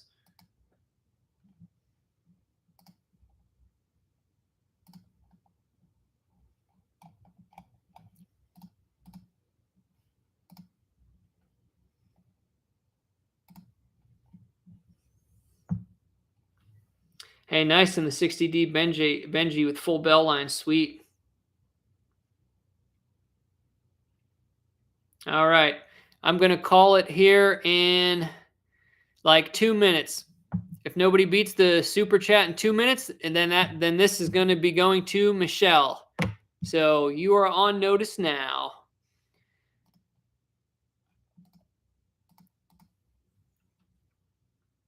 And then I'm going to call it, and then we're going to wrap things up here. Unless you all convince me to keep the stream running while I clean up and shower, then I'll come back and chat for a few minutes if anybody's still here.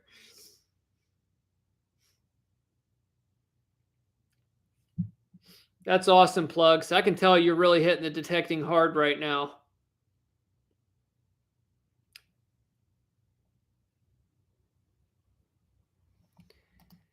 Just so you all know, I'm not going to be doing a lot more streams. I wanted to hunt some of these boxes. I'm going to save those last 2 boxes probably for another stream.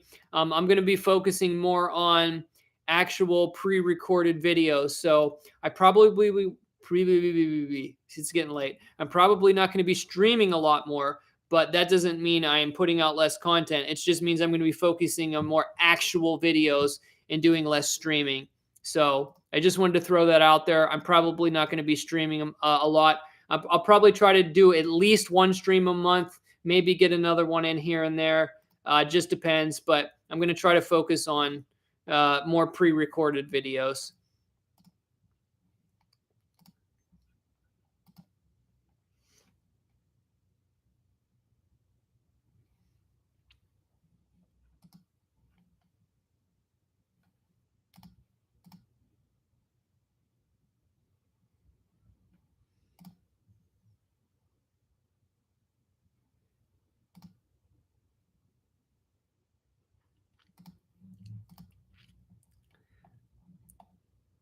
Alrighty, guys, I'm gonna call it now.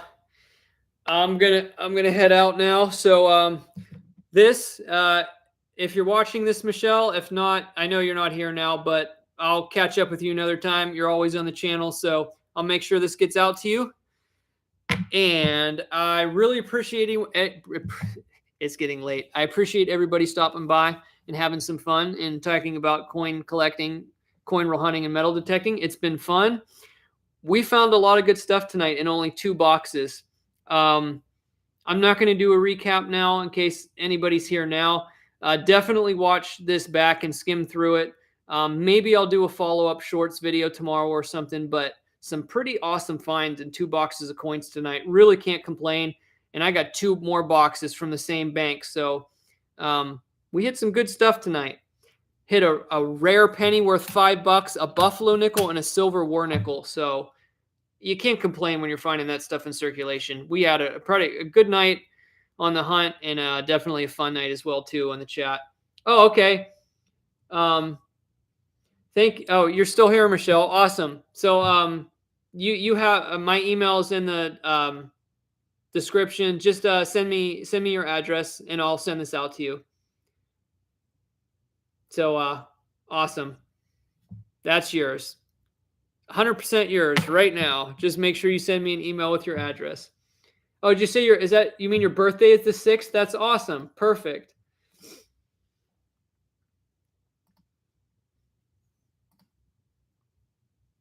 Oh, it's already oh, okay, it's the 4th. Well, it's okay. Yeah, it just went over midnight here. So it's Friday the 4th here now. Well, happy early birthday.